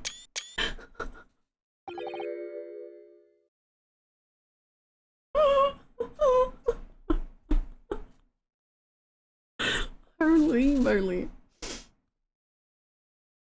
My goodness gracious. What a... Holly, don't! But Mr. Shams! Mr. Shams! Holly! R.I.P. It was fun. Whilst it lasted. That's crazy. Why? He's arched. Whatever. He's dead. He's dead. Never! Oh, Holly. I told you not to open it. So you found your voice now, Iris. In other words, what just happened clearly reveals the truth here. Yes. The real reason for your silence until now is... This is somewhat different to the usual dance of deduction you perform with Mr. Shams, isn't it? He is unconscious. Well, he's left me alone on the ballroom floor, so I'm going to have to dance this next part solo. Holy moly, Ryunosuke! That's poetry, my man. This is life in 221B. This is the great Ace Attorney. I know, Susto is literally there, but whatever. And anyway, I need to get to the bottom of this for my own peace of mind. Now then, Iris isn't usually the silent type, so... You mean you don't actually know the answer yet? Despite that knowing point of the finger before? Miss Susato, sometimes a man needs to point his finger first and think later. Oh, well, if you say so. I think we'd better examine Iris more closely and try to rescue the situation then. Oh, she looks so sad. This is so mean. Iris always dresses in these frilly clothes, doesn't she? I've always thought the skirt is rather delightful. It's pretty sizable with all those frills. Sizable enough for a sizable secret. You seem to be rather fond of that idea. But you certainly can't go investigating further. Does it look like that's what I was thinking?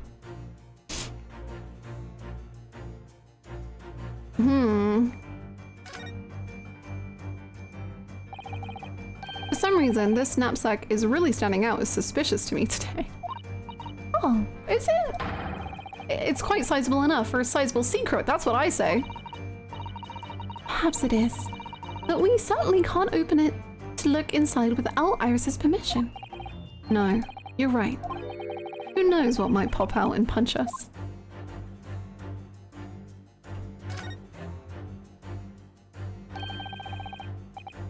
That's a key she's holding, look. I'm sure that wasn't in her hands before, was it? No, you're quite right. It appeared as if by magic. That's strange. A big old iron key. Where did it materialize from? Take that! Key.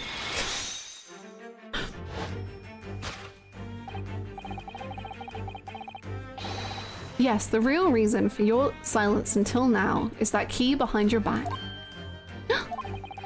When Mr. Chalmers was thrown into the air before. Oh.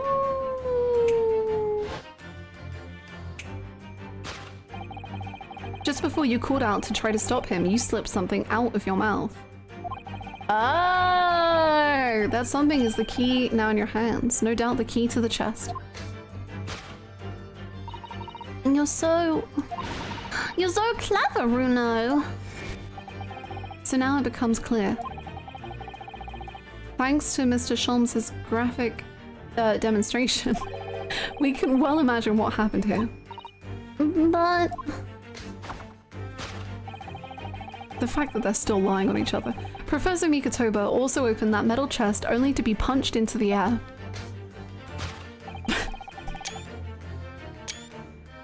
And land sprawled on the settee.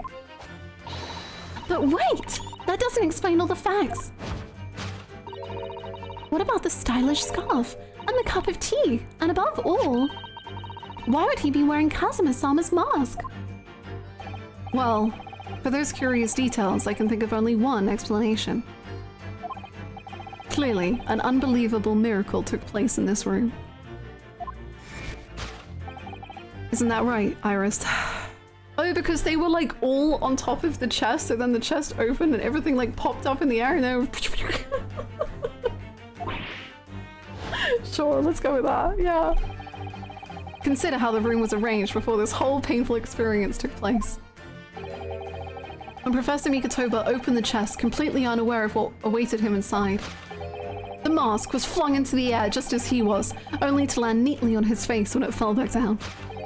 And the teacup's journey through the air ended when it caught on the unconscious professor's finger. You mean to say that the stylish scarf Is actually just a tablecloth. This is the great detective's office after all, a place of miraculous deductions.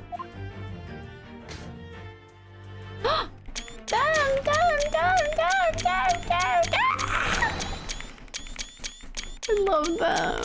Sorry for just spamming on top of them.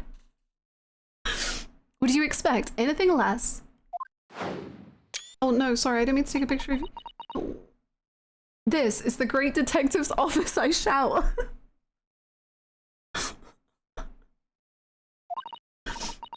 Yes, you're right. It happened exactly as you said. Brilliant, Bruno! Thus concludes Ryunosuke Naruhodo's great deduction of this punchy puzzle. Damn! Incredible.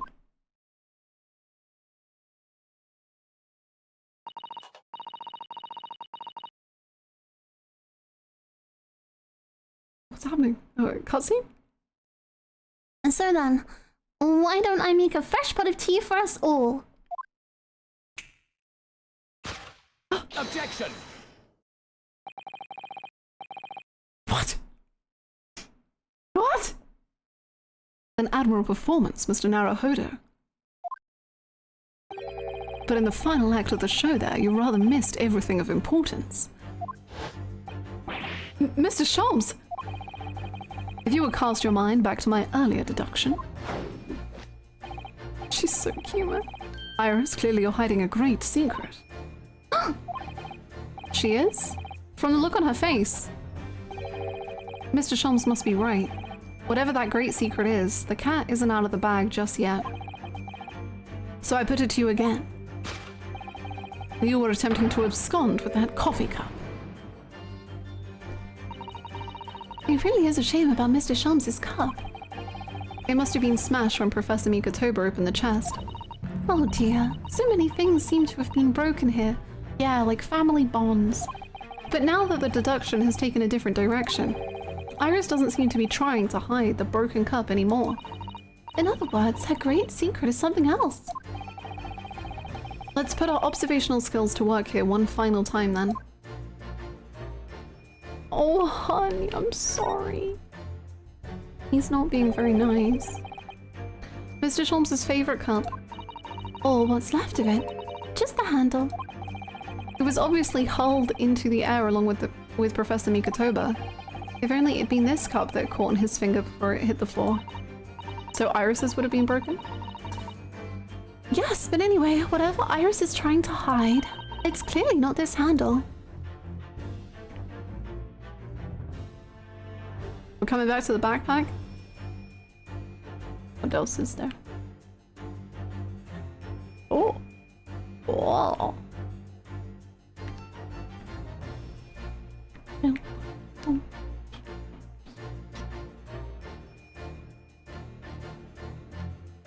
Is there anything else?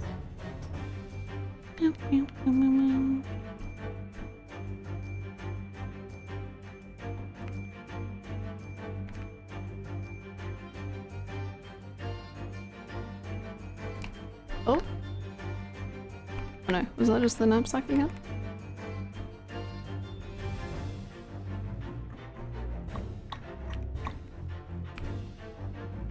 Oh, this broken stuff? No.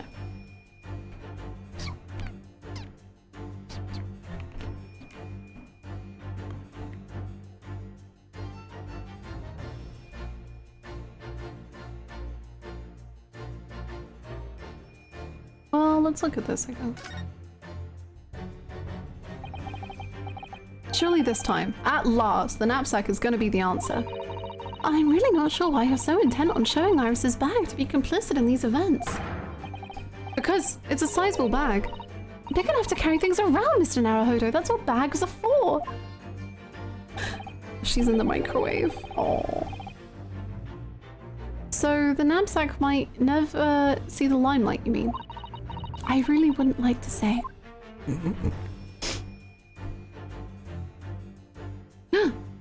Oh. Oh dear. Oh. Ah, look! There seems to be more papers there. Is Iris trying to hide them underneath the tray? The insignia, Mr. Naruhodo. It's an official Scotland Yard document. What? But why would Iris have... We must ask her. An official Scotland Yard document? Take that!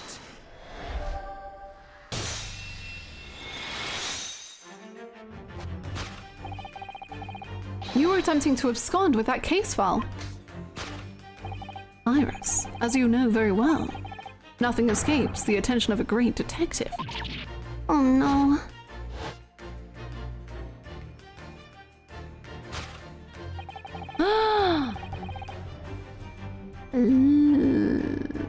We visited Scotland Yard's autopsy laboratory earlier today. Oh, cinema, what the hell? And Dr. Gorey informed us that the autopsy report of Clint Van Zeeks had gone missing. Oh, that was sick! Clint Van Zeeks? Yes, I do seem to recall that some years ago I asked to see the report in question. You were with me, weren't you, Iris?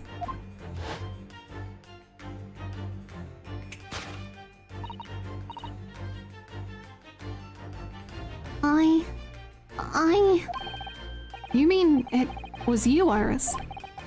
So those papers you have there are... I'm sorry. Forgive me.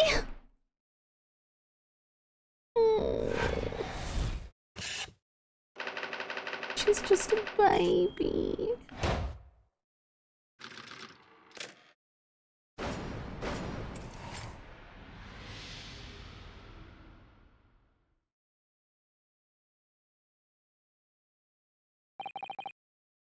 In truth, I would like to have thought I could have predicted the booby-trapped chest. But it caught me completely off guard. I was very nearly the late consulting detective Herlock Sholmes. I'm sorry, Holly. So you mean this autopsy report really is... Yes. I took it from the lab, even though I knew it was very important. Was there something in it that troubled you, Iris? Not exactly something that troubled me. Something I'd been looking for. When I saw this report, when I saw the writing in it, I knew it was Daddy's.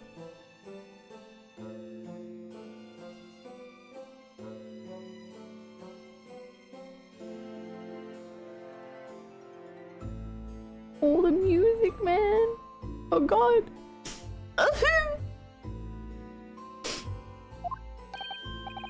The writing. Your father's writing. What do you really mean?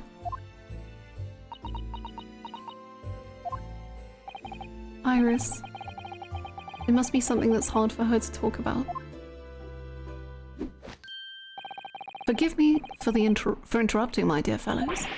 Mr. Sholmes, what is it? I feel as though the poor unconscious gentleman on the settee has been somewhat forgotten.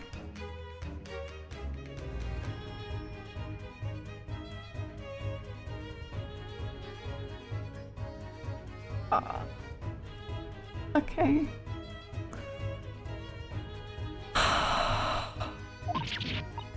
Father! Perhaps we should find our guest somewhere more peaceful to rest. Mr. Naruhodo. Yes. Would you be so kind as to lend him your bed? We must do our very best to make him comfortable, I feel. Yes, of course. I'll help you carry him up. So will I. No, I can manage alone, thank you. You have tea to enjoy. He's leaving for the whole conversation? We wouldn't want Iris's brew to stew. Oh, he upsets me so deeply.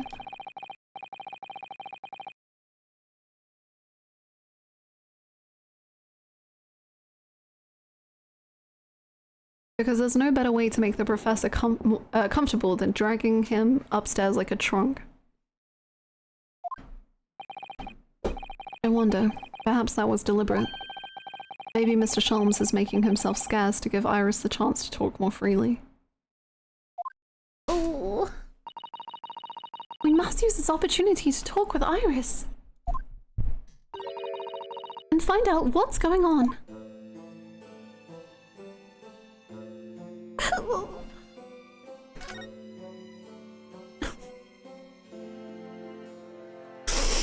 Why is your daddy just so sad?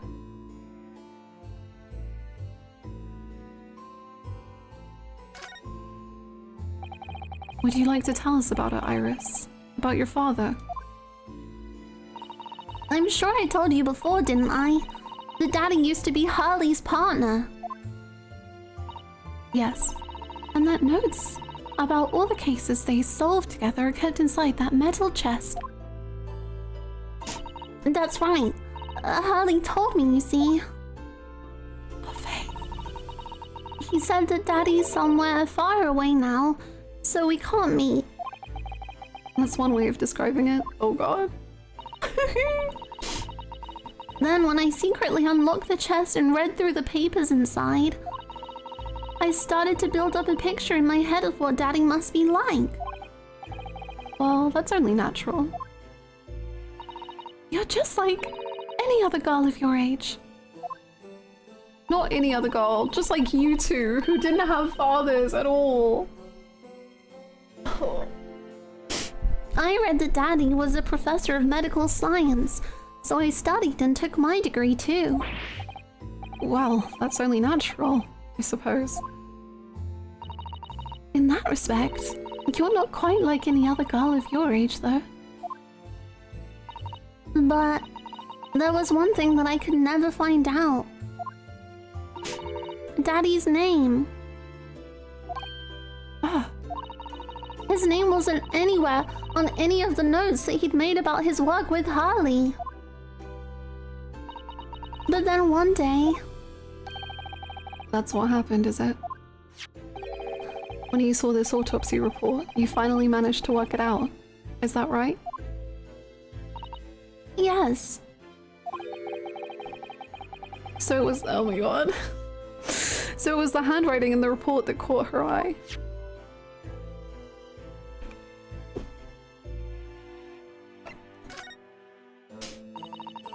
When I saw the writing on that report, I could hardly believe it. I know that handwriting, I thought to myself. Because it was the same as the writing you'd seen on your father's case notes. Exactly. I was desperate to compare the two properly. I needed to see them side by side. I asked the doctor in the laboratory, but I was told I couldn't take the report away. And even worse, I was told that was the first and last time we'd be allowed even to look at it there. So you decided to steal it? When I compared the autopsy report with the case notes I had here, there was no doubt. The handwriting was exactly the same. It was Daddy's. And the signature of the coroner at the bottom of the autopsy report read Dr. John H. Wilson. So that's how I finally found out. I learnt Daddy's name at last. I see. Ever since then, I've called myself Iris Wilson. And that's also when I had the brilliant idea of writing stories all about Daddy's exciting times with Harley. I decided there and then that I'd write the adventures of Harlock Sholmes. Oh, Iris. I had no idea the stories had quite such a deep personal significance for you. I can see why the autopsy report was so important to her now.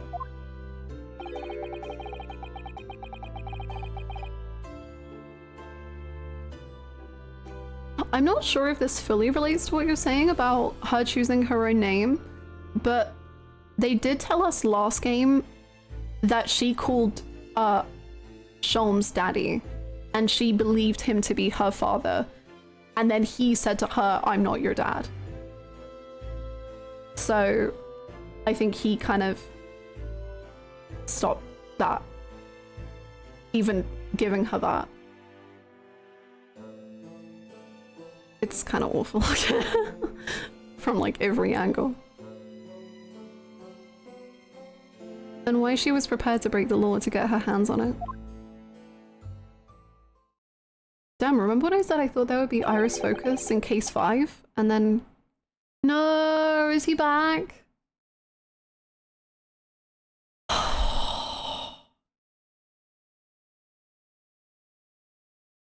I must apologize, Iris.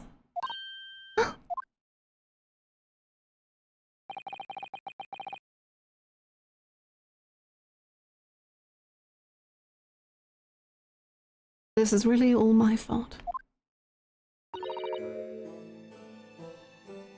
Can't wait for the great Ace Attorney remake with Sholmes parenting minigames, making him the ultimate dad.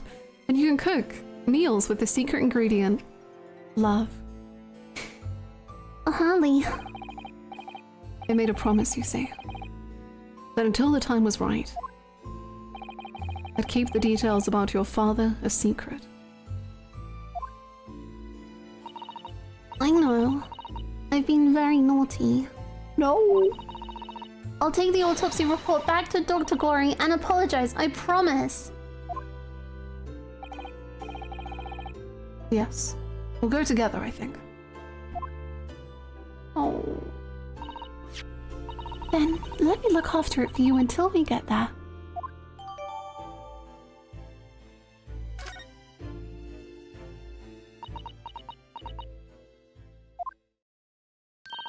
I must go and water my herbs, I think.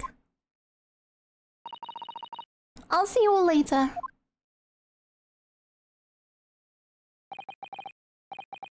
Poor Iris. She must be feeling awful. I know Mr. Sholmes is here for her, but still.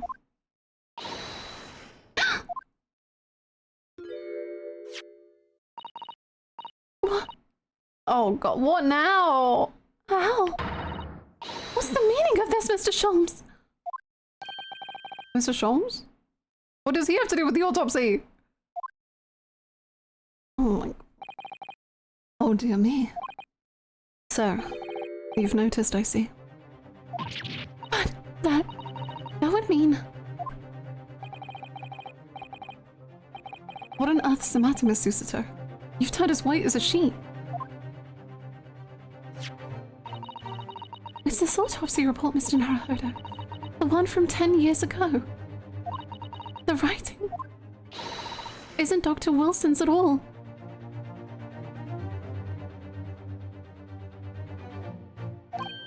Huh? It's his?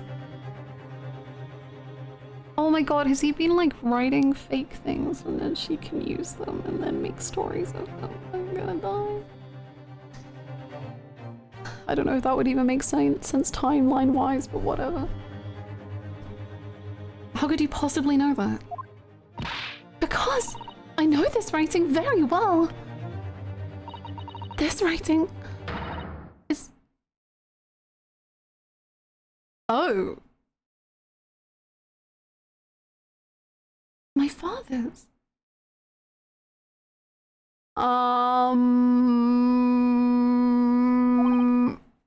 What? Professor Mikotoba's?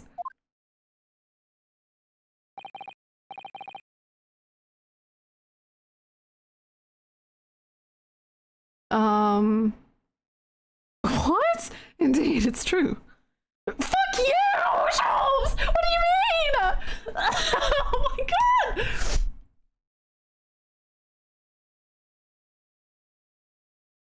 It's true. And now you know, my dear fellows. No, I don't know anything. What on earth does all this mean, Mr. Sholmes? Because the idea that's slowly forming in my mind, it's just too extraordinary to believe. Please, you have to explain.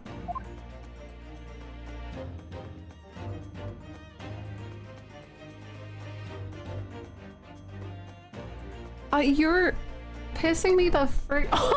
No, you're not. You're fine. Ah! Why are you like this? 33, 31st of May, between 9 p.m. and midnight. Death from a single stab wound to the heart. Ooh, sorry. Do you remember when I was randomly cooking up that theory where I was like, what if Clint was the murderer and then Genshin was like trying to stop him? Because the method of murder was a dog. The method of murder was with a dog, not a single stab wound. So recent scarlet ink stains visible in the little and ring fingers of the right hand, but no documenting corresponding ink was found.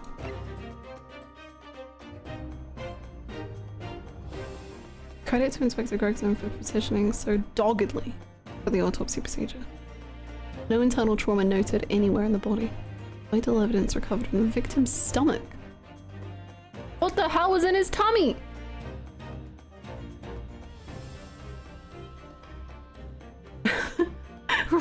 Dog.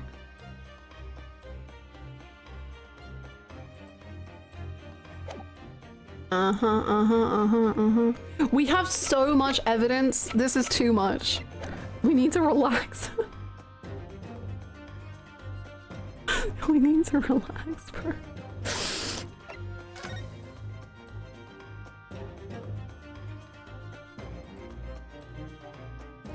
So what's this part? Wait, so wait. I don't think I'd gone that far with it. Wait, so wait.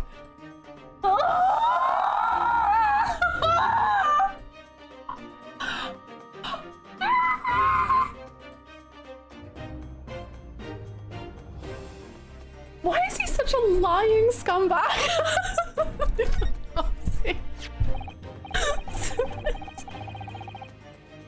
So this autopsy report was actually penned by Professor Mikotoba then. That makes no sense. It's not possible, surely. Do we all have partners? Does every single person have a partner? Is this just partners upon partners upon partners upon partners? Not possible, my dear fellow. Pray, take a deep breath and think again. Yes, you're right. In some ways, it actually makes a great deal of sense. It does?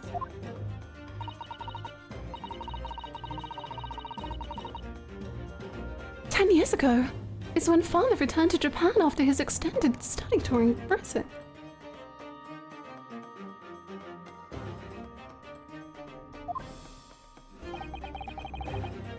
Prior to his return, where was Dr. Mikotoba engaged?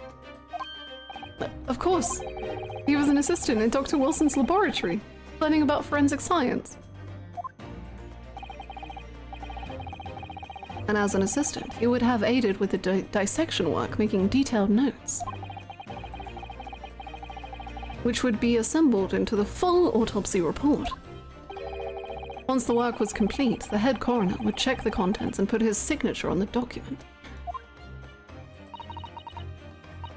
You know, looking back at all the games we played this year, it really has been the year of questionable fathers. The whole time, right? Yakuza, AI, this. Have we played any other games? Trails. It's just bad dads all the way down.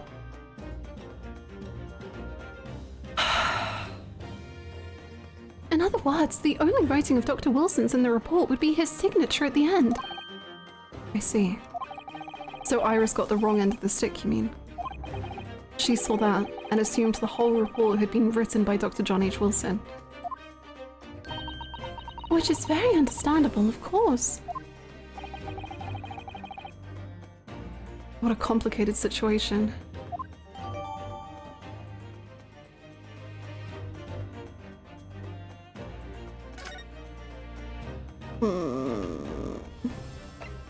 Eggman's grandfather in Sonic Adventure 2? True!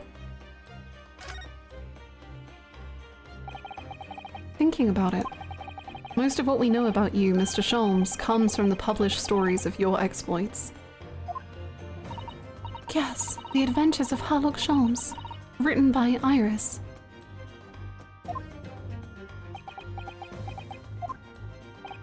And we really have no way of knowing what's fact and what's fiction. Most troubling for you, my dear fellow, I'm sure. So what about this supposed partner of yours? Did he really exist or no? Was it Mikatoba? Or Ah, you've come straight to the point, I see. And please come straight to the answer. I believe Iris explained it in one of her installments. He was a trusted comrade, and the only person I could truly have called a friend. And did this partner of yours truly make a record of all your cases? Are his notes really stored inside that metal chest? Absolutely, my dear madame, absolutely. So, where's your partner now? In my bed? We rarely meet. You see, he lives on the other side of the world.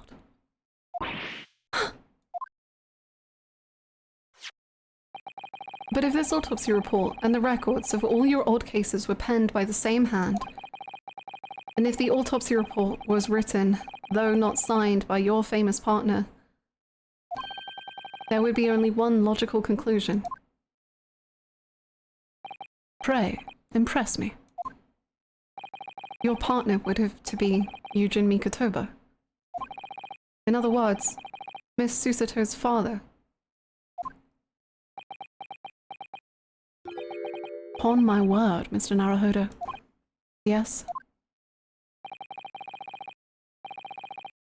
You are coming along wonderfully. You have hit upon the method at last. You've finally grasped the art of deduction. You mean to say... Allow me to introduce you to my great friend and partner, Mikatoba.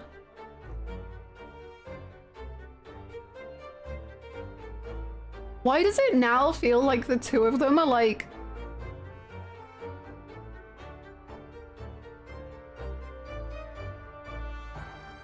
being so creepy and like planning for Ryunosuke, like this whole stuff.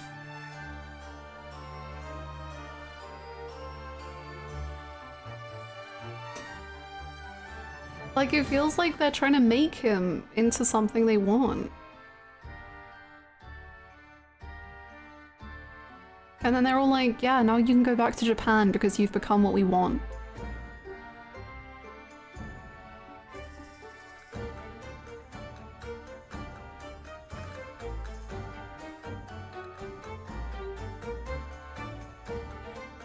I feel like it was everyone in the game's been doing that. Really?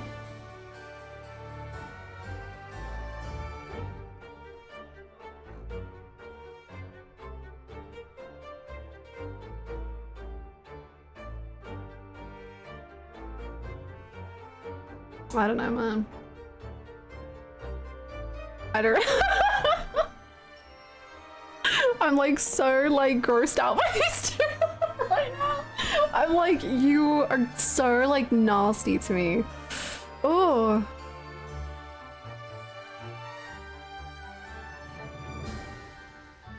I personally felt a bit uncomfortable. I enjoyed the thought of it being just Harlock, but Mikotoba also involved kind of threw me. It's so uncomfortable. Like, I feel like it's so gross.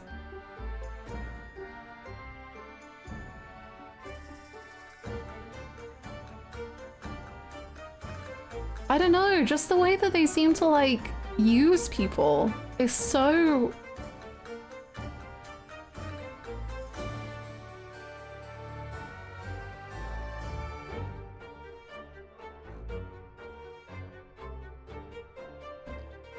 I don't know, man. They're nasty. I really like this, to be clear. I think it's very cool, but I'm like, wow, I don't think I've ever felt quite so uncomfortable like with a reveal. Like, this is so yucky to me. They're just pretending not to know each other too. Because I'm like, how much have they been communicating? Like, they say they don't see each other, but do they like talk? Because then when Mikotoba is lying about his health to get Susato to come back to Japan, did Harlock know that and was just like going along with it? Like, what? I don't know who knew what, and it is upsetting me.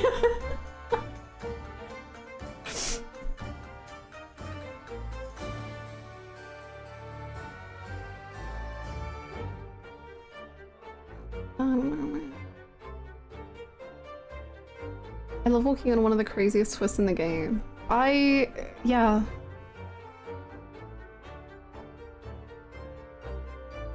I'm disgruntled. I'm upset.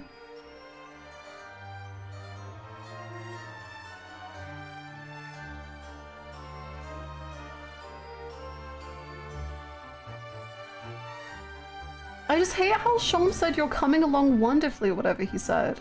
Like, that's so gross. You're coming along wonderfully.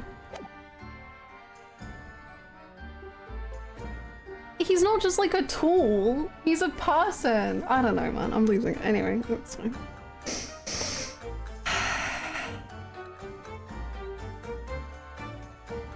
You calling Mikotoba suspicious for the entire yeah. Sure. Literally since like day one. Actually, no. Day one of this game. Not day one of the series.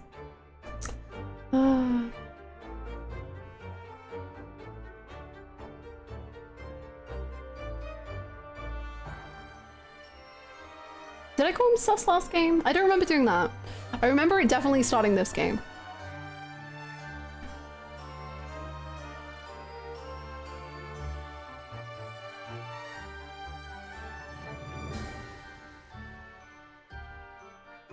I honestly didn't pick up on the rancid vibes in these two on my first playthrough, so these streams have been eye-opening, especially regarding this dynamic. Yeah, it's... I don't know. A great detective is wont to lie. Yeah, absolutely. Yeah, he was sexy in game 1, and then after case 1 of game 2, he was sexy and suspicious.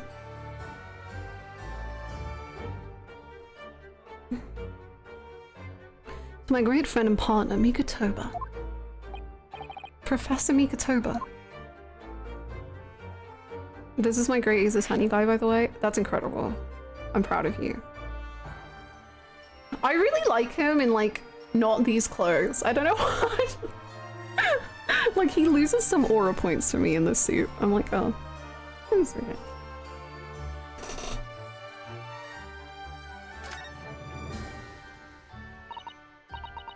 Does this mean that you're the real Dr. Wilson?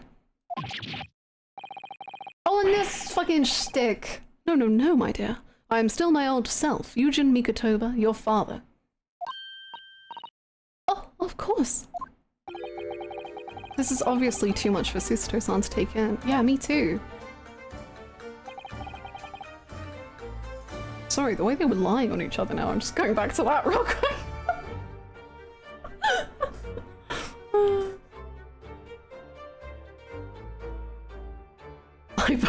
would lie, though. It also feels like, I don't know, like, knowing these two have always known each other, it feels like Harlock has been just been an extension of Mikotoba's control over them, literally from the moment they first left Japan. Yes, exactly! Like, even, like, it feels like even Harlock meeting them on the ship now doesn't feel like, oh my god, here's someone who helped me in the darkest of times. It feels like, oh, here is this plan and this, like, disgusting, like, mechanisms working around me to try and make sure that, like, everything went how they wanted. I don't know, man. It's just so icky to me. Like, it calls into question everything, which is so cool, but so icky.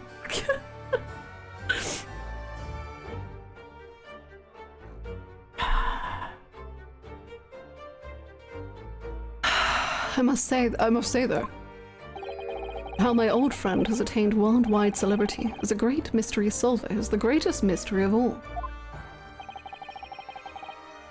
I still remember the first time we met. Pray remind me, when was it Mikotoba? 16 years ago, Sholmes. Yes, quite. 16 years ago. I just arrived from Japan with Seishiro and Genshin. I was in search of lodgings close to the hospital, some comfortable rooms at a reasonable price. But rents are devilishly high in that particular area. That's right, so I decided I needed someone to share lodgings and the expense. I actually like Mikotoba in a suit. In kimono, he looks older somehow. Maybe that's honestly what is working for me. It would check out. And was fortunate enough to be introduced to Sholmes, who found himself in a similar situation. I was a callow fellow back then. A mere shadow of the great detective you see before you now. I was working at the hospital's chemical laboratory at the time, indulging my curiosities for little gain. The situation of our cohabitation led us to pursuing cases together, you see. Hard to believe it was a mere 6 years ago. We had a great many adventures. But in the last year... 6 years ago? In the last year of Mikotoba's 16. Did I miss a whole thing? I think they missed a whole thing. 16 years ago, I believe. But in the last year of Mikotoba's stay in Britain. 6 years ago? I don't know. The most infamous of cases presented itself.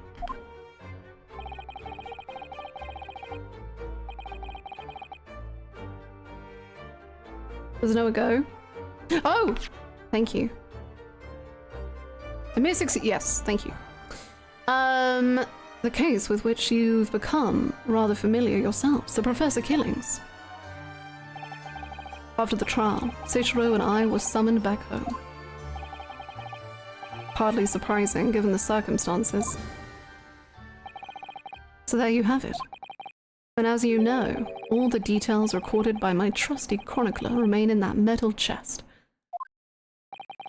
This is just amazing, is it? Professor Mikotoba really is Mr. Sholmes' famous partner.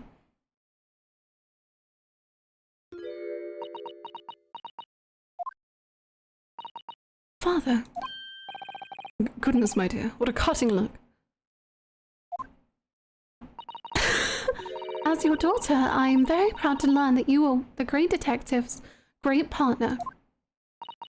But nevertheless, there's another mystery that I really must ask you to explain now.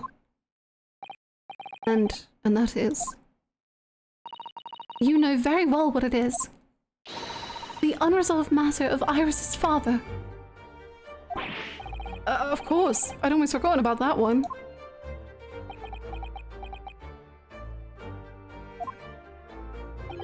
I should have seen this coming, I suppose.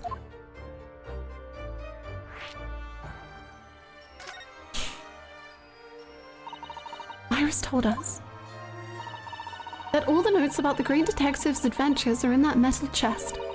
Were written by her father. Isn't that correct, Mr. Sholmes?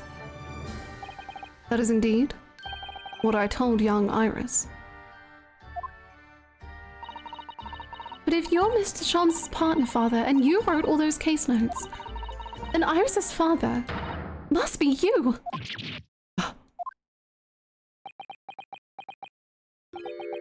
Upon my word, Miss Susato, you are coming along wonderfully as well.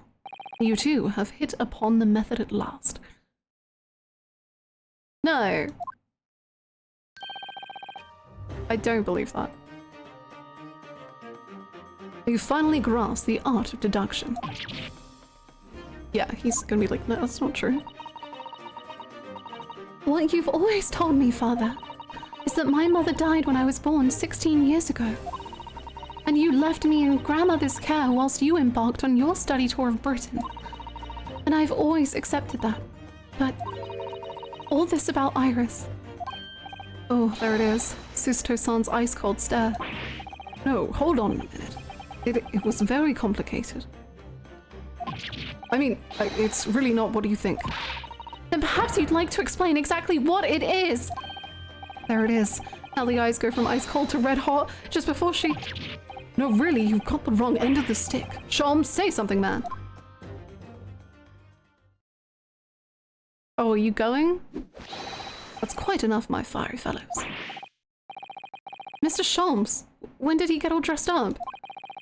Whilst I don't like to interrupt this exciting exploration of the past, Mikotoba and I have an urgent matter that requires a short excursion.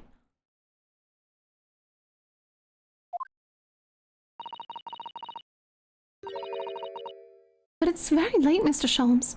Where must you go? Why, my dear madame, is that not obvious? My partner and I must pursue our natural enemies. So, get your coat, Mikotoba. The game is afoot.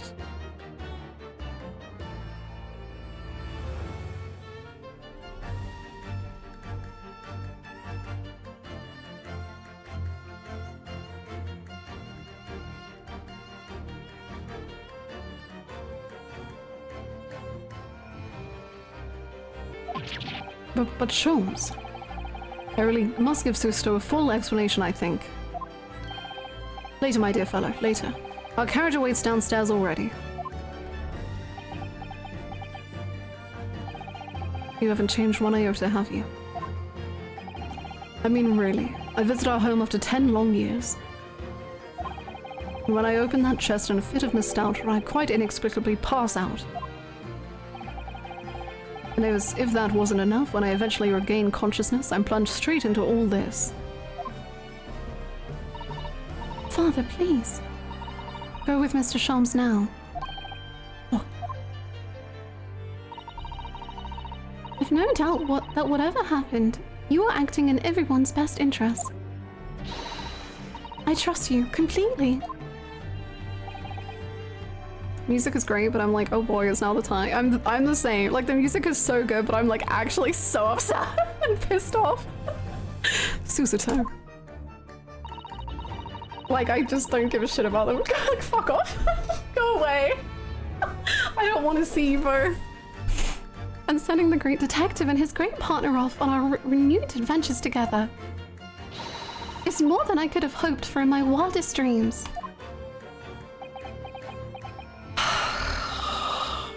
Very well then, we'll speak again later. So, I believe your own work is done for the day. They make me want to cry because I'm so upset at their actions.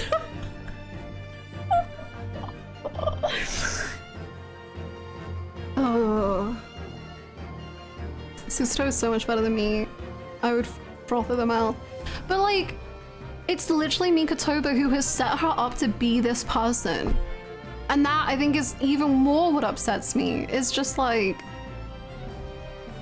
she was so desperate for a father for so many years, and now like it feels like her whole life is made to be like, okay, if I can just make sure everyone is happy, then everything will be fine. And if I can look after him and he's happy with me, then he probably won't leave again. And it's just like disgusting to watch.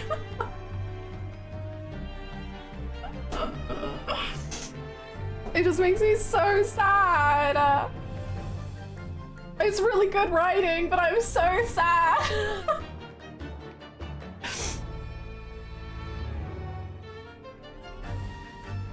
I wish you the best of luck for tomorrow. Yes, Naruhodo, good luck in battle, and in reaching a decision. Fuck off. A decision about whether to go back to Japan, I suppose. So much happened that day that I barely knew what to do with myself. For real. It would only be later that I'd come to realize how amidst the chaos I'd unleashed were all the clues I needed to finally unearth the truth, and that all the turmoil was necessary to give me the resolve to see everything through. Is the turmoil necessary?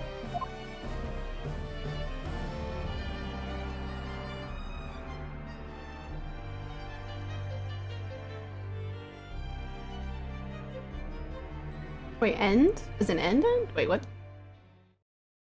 What? What? What? Wait. What?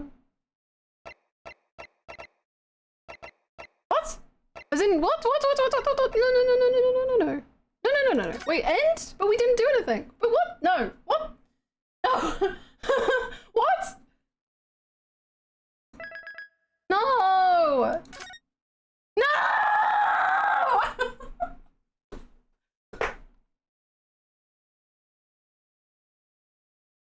Resolve of Ryunosuke Naruhodo. Oh, you'll be shouting, this is Great Eastern 22! This is the resolve of Ryunosuke Naruhodo! What? No! I'm so sad! Ending the chapter in that fucking floored me. I was uncomfortable and also in shock, and I didn't have as much time. Literally me! I'm like crying because I'm just like, no, I don't know how they're gonna solve all of these things.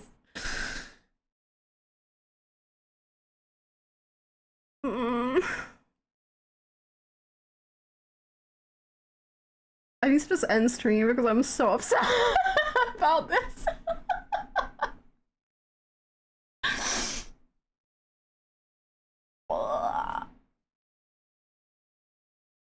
Oh my god, okay, whatever.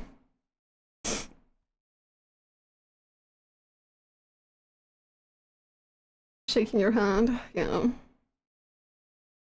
I'm not feeling confident about a happy ending at all now. I'm not crying, but I am crying a little bit. Now I don't think it's gonna be a happy ending. If we had a whole case, I think we could get there, but now I feel like we're just gonna be ending, and it's just gonna be like, well, like, I guess we figured it out.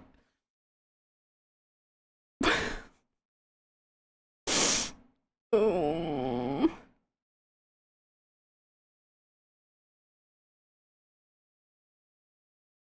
This game is a whirlwind, huh? Our home is crazy though. Is it? They did just live in the same home together. I would call my home, our home with any person I was cohabitating with.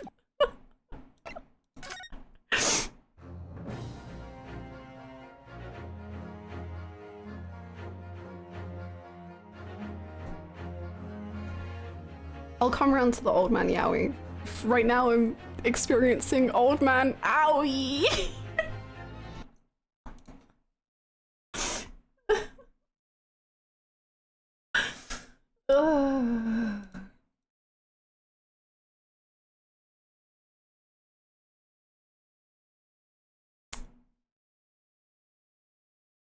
I don't know.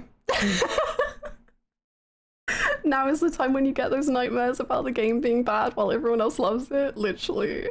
Can we get that in the quote bot even? Yeah, sure. Quote and I'll come round to the old man Yowie.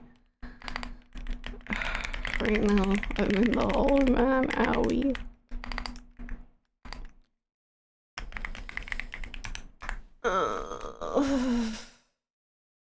We can appreciate the old man Yowie while also hating them a lot right now, I think.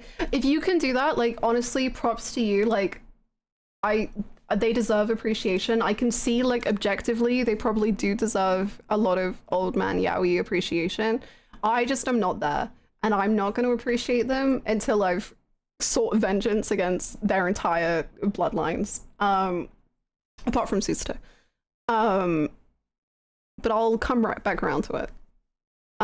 Probably. Maybe. We'll see. And Iris is not related to that man. I refuse. I refuse. No. Absolutely not. And if she is, I don't know. I don't know.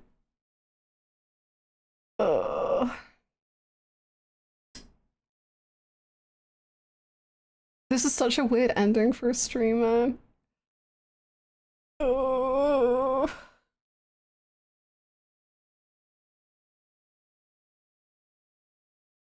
Well, I'm looking forward to stream tomorrow. It'll probably be a bit of a shorter one because this one was almost 7 hours.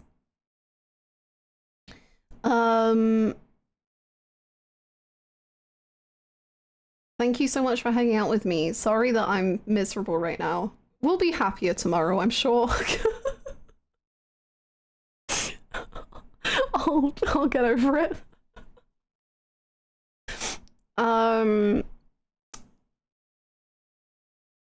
No. Feel free to join the Discord or follow or whatever you want to do. Think of Kazuma.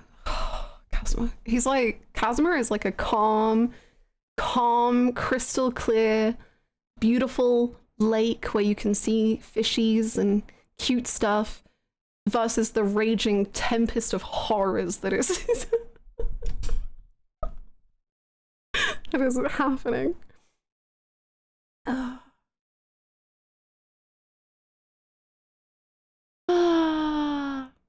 Anywho, thoughts on starting the finale? I'm not happy, but Thanks for the extra amazing stream. thank you. Thank you for the 100 bits. Thank you so much. I'm very sad that we're starting the finale. I thought I had a lot longer left, so that's kind of upsetting as well. But it is what it is.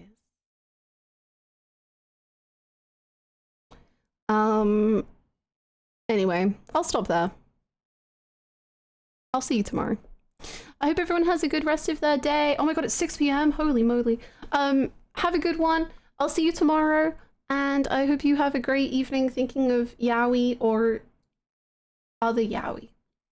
Bye!